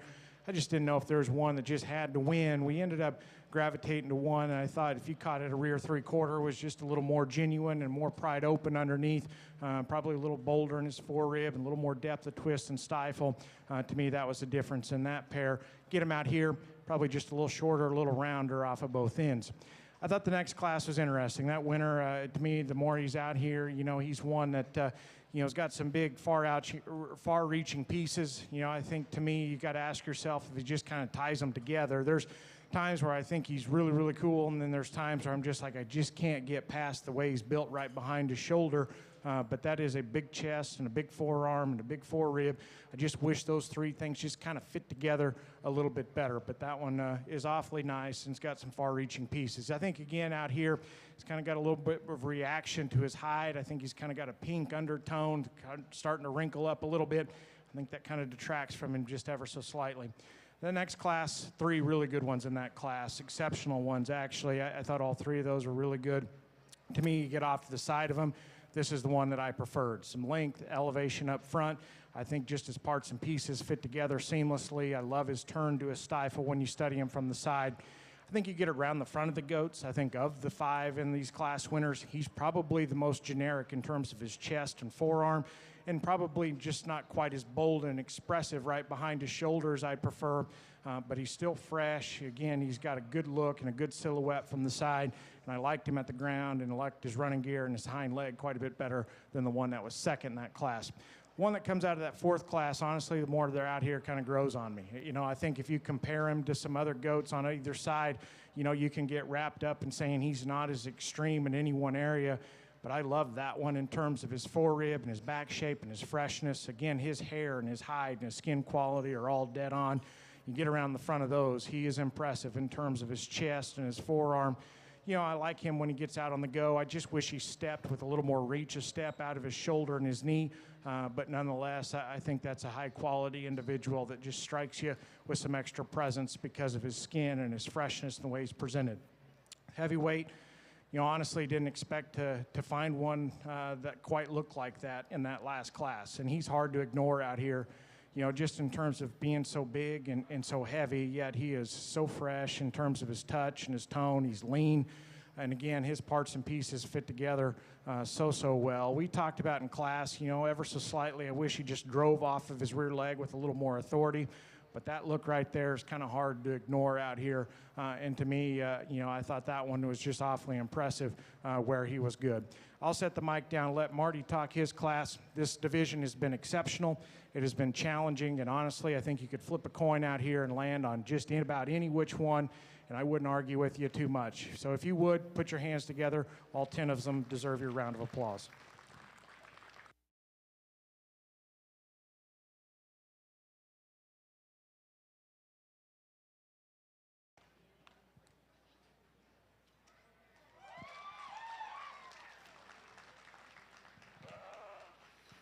Really good heavyweight medium wool class. And I think as we get up here to these heavier weights, we start looking at some of these sheep and start evaluating what we've got left in them. And I can tell you, I'm impressed.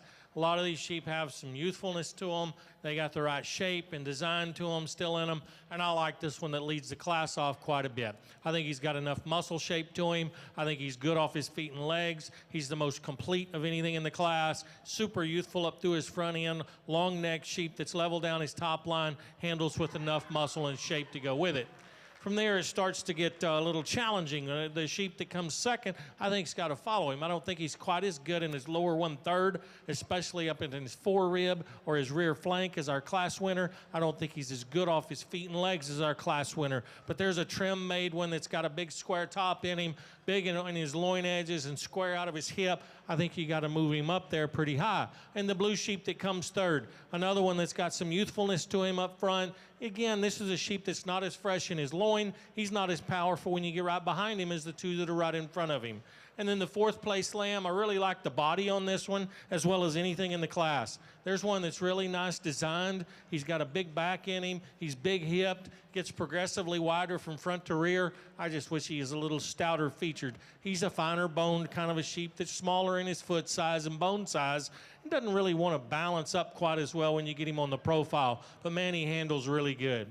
Amazing sheep here in fifth, to be honest with you. There's one that's bumping 200 pounds and still one that's holding himself together pretty well. I think he gets a little more open in his shoulder. I don't think he manages himself moving around the ring quite as well, but I am impressed when you get your hands on him. Handles great down his top, got a lot of loin to him.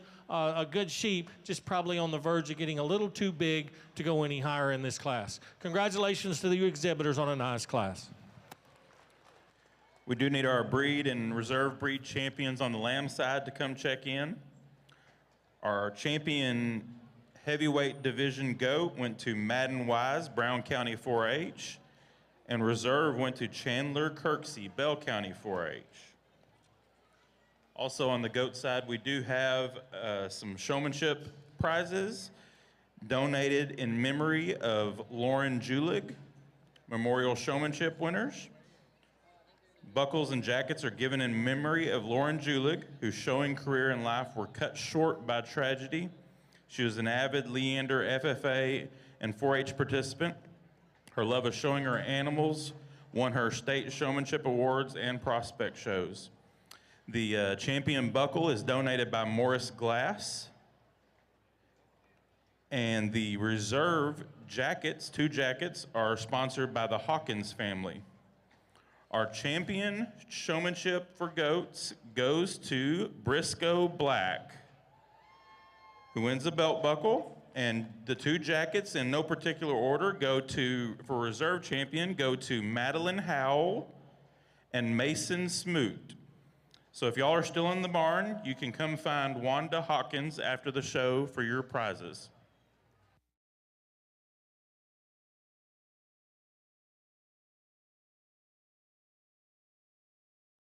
Now ready for our medium wool drive. Coming out of Class 12, first place went to Sydney Hanslick, Jim Ned, FFA. Out of Class 13, first place was Zane Walker, Eastland, FFA. First place from Class 14 went to Corbin Garner, Leonard, FFA. From Class 15, first place was Beckton Hogg, Lubbock County 4-H. Class 16, first place was Graham Newsom, Hale County 4-H. From Class 17, first place was Amberly Davis, Glasscock County 4-H. First place from Class 18 was John Austin North, Sanger, FFA. And first place from Class 19 went to Pash Gibbs, Valverde County 4-H. Second place from Class 12 was Coda Davis, Sutton County 4-H.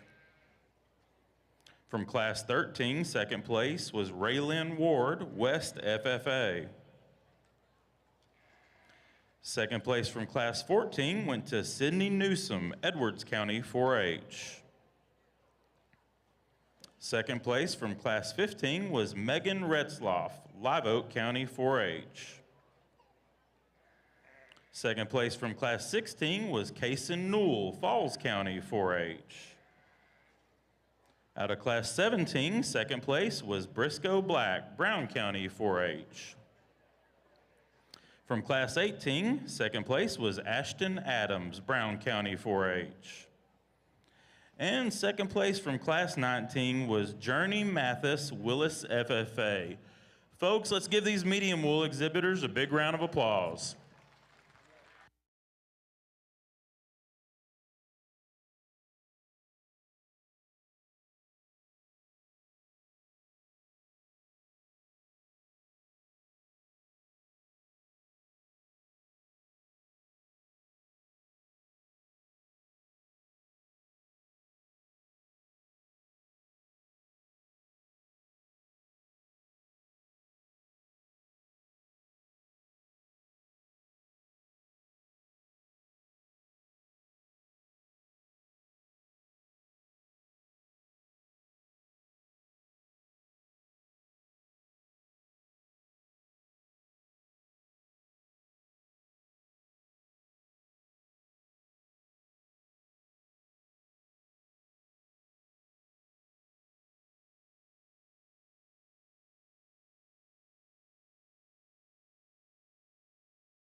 I think we are about ready for our grand drive on the market goat side.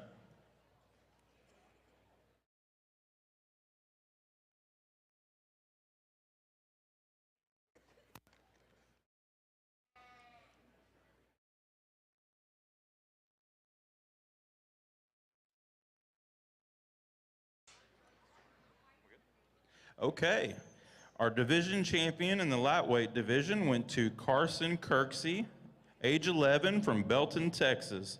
Carson is part of the Stampede Creek 4-H program. Future plans are to attend Texas A&M University to judge livestock and pursue a career in agriculture. Carson enjoys judging and showing livestock and playing baseball.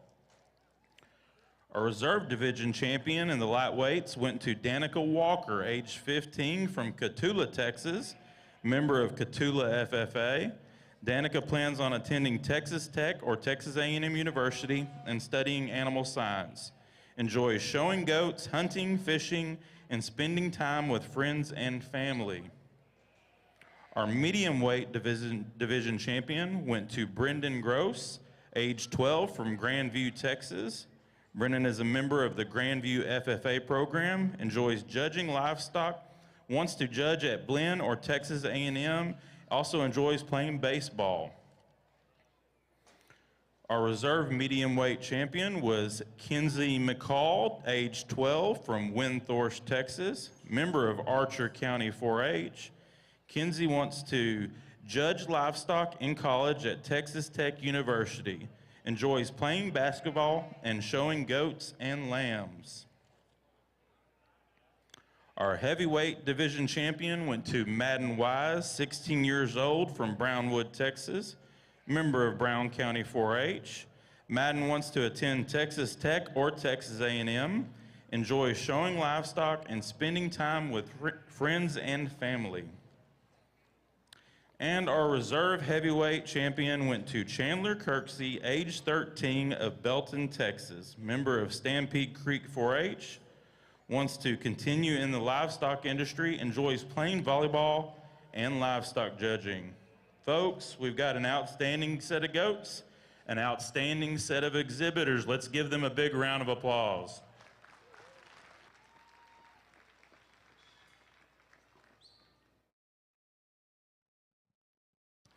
Well, we get into our medium wool division drive over here on the lamb side.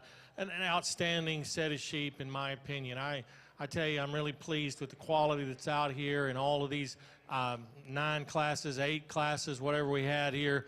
Outstanding set, really high quality. I hope you can see some patterns that we tried to set today.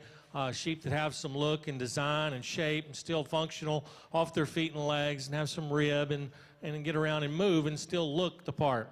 I'm not going to spend a lot of time talking about each one of them. I'm going to go out here and slap the champion in reserve medium wool. Before I do, put your hands together and congratulate all these exhibitors on a great job.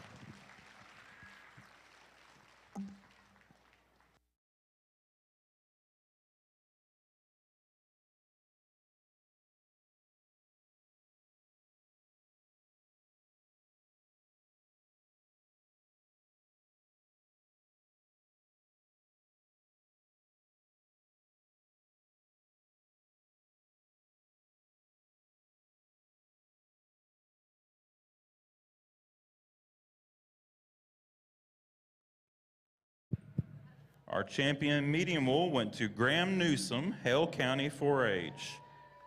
And reserve medium wool went to John Austin North, Sanger FFA. Congratulations.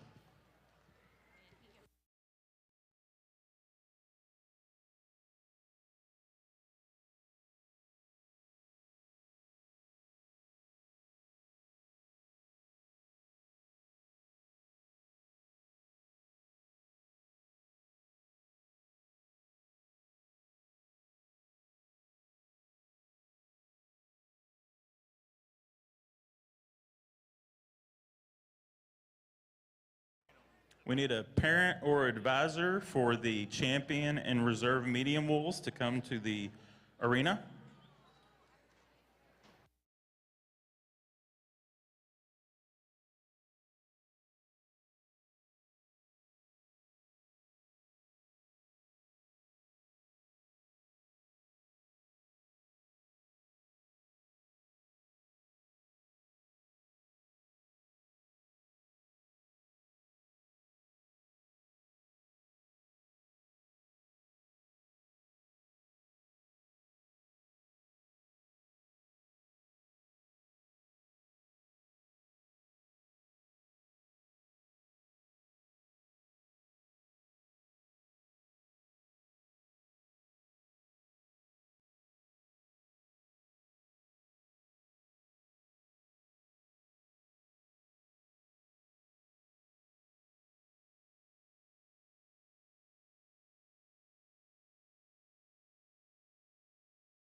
want to go and announce the lamb showmanship. The Tommy Dodd Memorial Group has been proud to award one sheep exhibitor as champion showman. The exhibitor receives a $1,000 educational check and a belt buckle donated by Creative Awards. We are pleased to announce this year's winner as Amberly Davis. Congratulations, Amberly. If you are here, we have the buckle available. You can come to the show ring.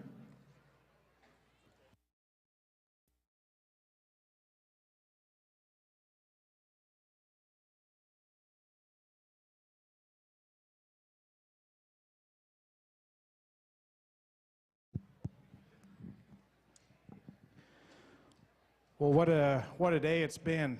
It's been awfully fun. And before we get any further, I just want to thank everybody at Rodeo Austin for the opportunity to be here. It truly means a lot to me, something that was been looking forward to, and quite honestly have enjoyed just an absolute ton, and had a lot of fun today. And so, you know, before we go any further, you know, this organization has changed a lot in the last few years. I don't think any of us could argue that it's not for the better. This is clearly kind of a rocket ship to the sky based on increase in record numbers. They've done an incredible job supporting the premium auction and digging up the right kind of volunteers and the right kind of people to be involved in this organization. And so there's no question that they have your youth and your kids in mind and want to do the best by them. And so I think before we go any further, everybody here should put your hands together and thank them for their efforts. This is an incredible show. It's very, very good. And, you know, I think back to when I was coming here as a sheep exhibitor. This was kind of the show that you just kind of took your last one to. And I think because of all the things that we just mentioned, this should become one that you're shooting for every year. When you put livestock in the barn to feed, you should put one on feed to try to win Rodeo Austin, because this isn't just the last show. This is something that a lot of people have put a lot of time to make really, really good for you guys, and so take advantage of that. You know, I guess before I put the mic down and get you a couple of champions, I guess my parting words to some of these kids, in particular, some of those senior kids.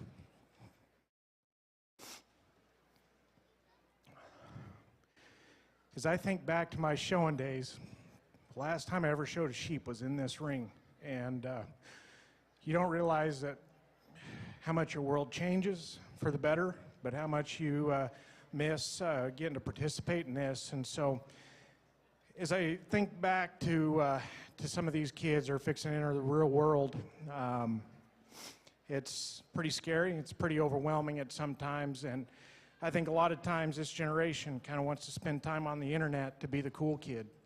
And as I think back to this last year and think back to a couple people that this world lost, different industries, but both trailblazers. And you think about what set them apart and what made the loss of them hurt so much was the fact that they were unique. They were obviously smart, talented people that were unique. They were different.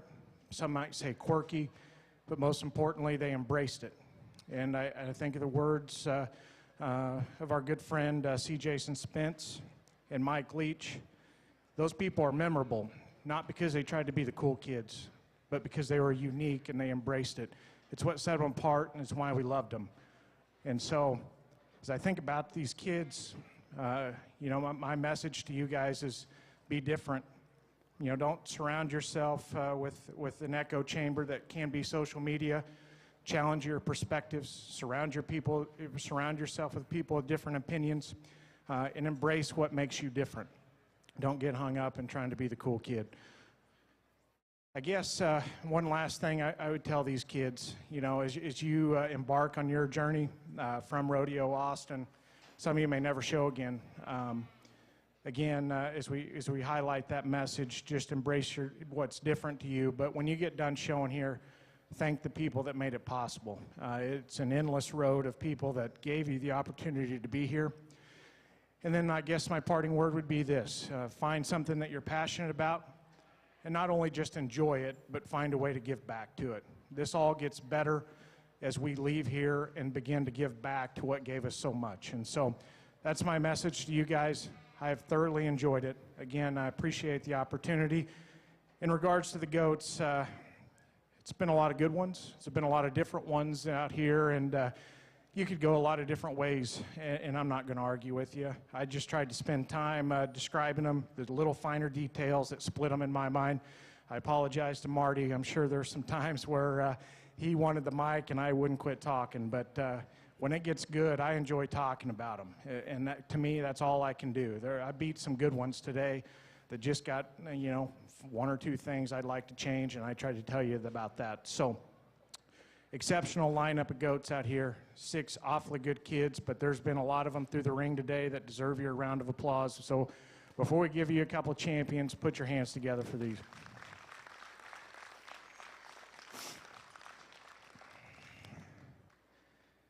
I think about the divisions today. There's been a lot of times where I thought, man, that winner's pretty comfortable, and then, man, you could do a lot of different things. As I think about this grand lineup out here, there was a goat that won this show about right here. When he came in the ring, he hit me, and one I'm pretty proud to stand behind. After that, you can take your pick as to what your poison is, but my congratulations, all these. One last time, Rodeo Austin, congratulate these set of exhibitors.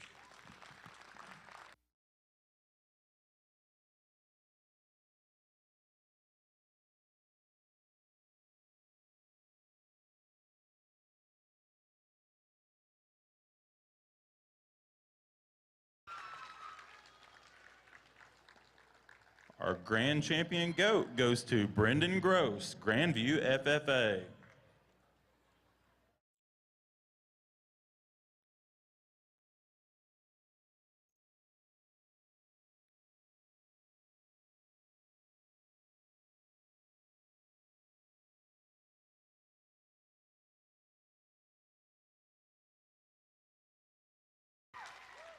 And our reserve grand goes to Madden Wise, Brown County 4-H. Congratulations to both these exhibitors.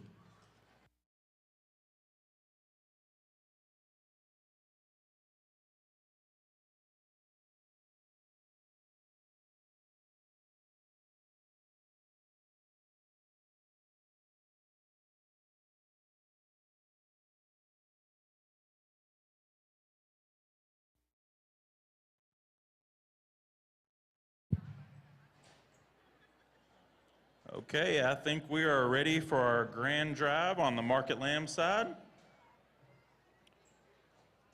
Our breed champion fine wool went to Hadley Holt, 8 years old, from Clifton, Texas. Member of Hill County 4-H. Hadley wants to win a Texas major. Favorite hobby, she said she doesn't have time for hobbies. She stock shows. Her lamb's name is Slim Shady. Reserve champion fine wool went to Rhett Dixon, age 15, from Sterling City, member of Sterling City FFA. Rhett wants to attend the University of Oxford. He enjoys playing sports, outdoor activities, and cross-stitching. Our champion fine wool cross went to Stratley Struby, 10 years old, from Wall, Texas, member of Tom Green County 4-H.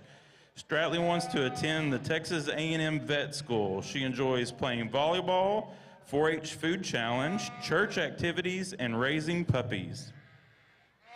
Our reserve champion fine wool cross went to Marin Morris, age 9, from Salado, Texas. Marin's a member of Bell County 4-H. She wants to attend Texas Tech to become an attorney.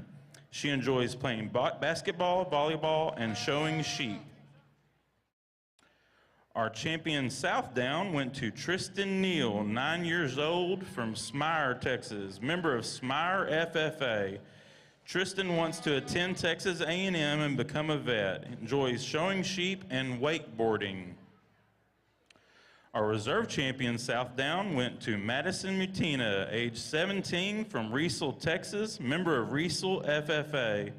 Madison wants to attend college where she can compete on a judging team and go with the flow. Enjoys showing lambs, judging livestock, and being with family and friends. Our champion Dorper went to Brazos Blue, 13 years old, from Clifton, Texas, member of Hill County 4-H. Brazos wants to win a Texas major and go to Texas A&M. Enjoys showing goats and lambs. Our reserve champion Dorper went to Parker Cook, age 9, from Ballinger, Texas, member of Runnels County 4-H. Parker wants to attend Texas A&M and become an astronaut. Enjoys showing sheep and playing baseball. Our champion medium wool went to Graham Newsom, 9 years old, from Olton, Texas. Wants to attend Texas Tech, enjoys playing basketball and football. And our reserve champion medium wool went to John Austin North, 17 years old, from Sanger, Texas, member of Sanger FFA. John Austin wants to attend Angelo State University and study to become a chiropractor. Enjoys showing lambs. Like I said earlier, we've got a great set of animals out here, an outstanding group of exhibitors. Folks, let's give our lamb exhibitors a big round of applause.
Well, it's a pleasure to be here this afternoon, and I've really enjoyed today quite a bit. I want to start off by thanking some people here today, Glenn Allen Phillips, Lauren Todd, Jeff Thane, all you guys that work at Rodeo Austin, and the entire Sheep and Goat Committee that do a great job of putting this show together. They've worked hard for many years to get it to where they've got over 1,000 entries now. Put your hands together and congratulate them for doing a great job of putting together a great show. Extremely efficient, a well-run machine that puts this show together, and the superintendents that Todd and Dottie that keep these things rolling in here today and get us out in and out in an efficient manner. Thank you as well for all the work that you do here. I'm not a big speech maker. I'm not going to spend a lot of time on it. I got a lot of passion for this industry. Cindy and I raised 6 kids in a blended family for the last 21 years showing livestock. And so if that's not any indication of how much I love it, then you probably don't understand me. But it's been a really good time. I'm pleased with the quality that's here, as always, at every major show in Texas. Every breed's well represented. I hope you can follow some patterns and see kind of what I was looking for, sheep that have the right type and kind to them, and to me, they really do. Once again, if you'd put your hands together and congratulate these exhibitors, I'll go out and slap your champion in reserve.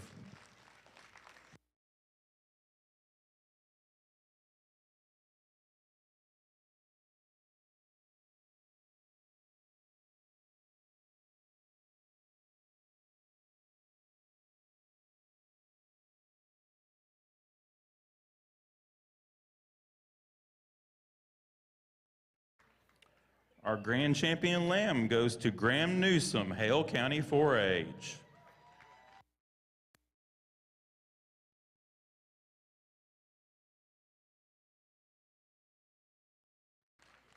Reserve Grand goes to John Austin North, Sanger FFA. Congratulations to these exhibitors. Thank everyone for attending the 2023 Rodeo Austin Lamb and Goat Show. Please be careful going home.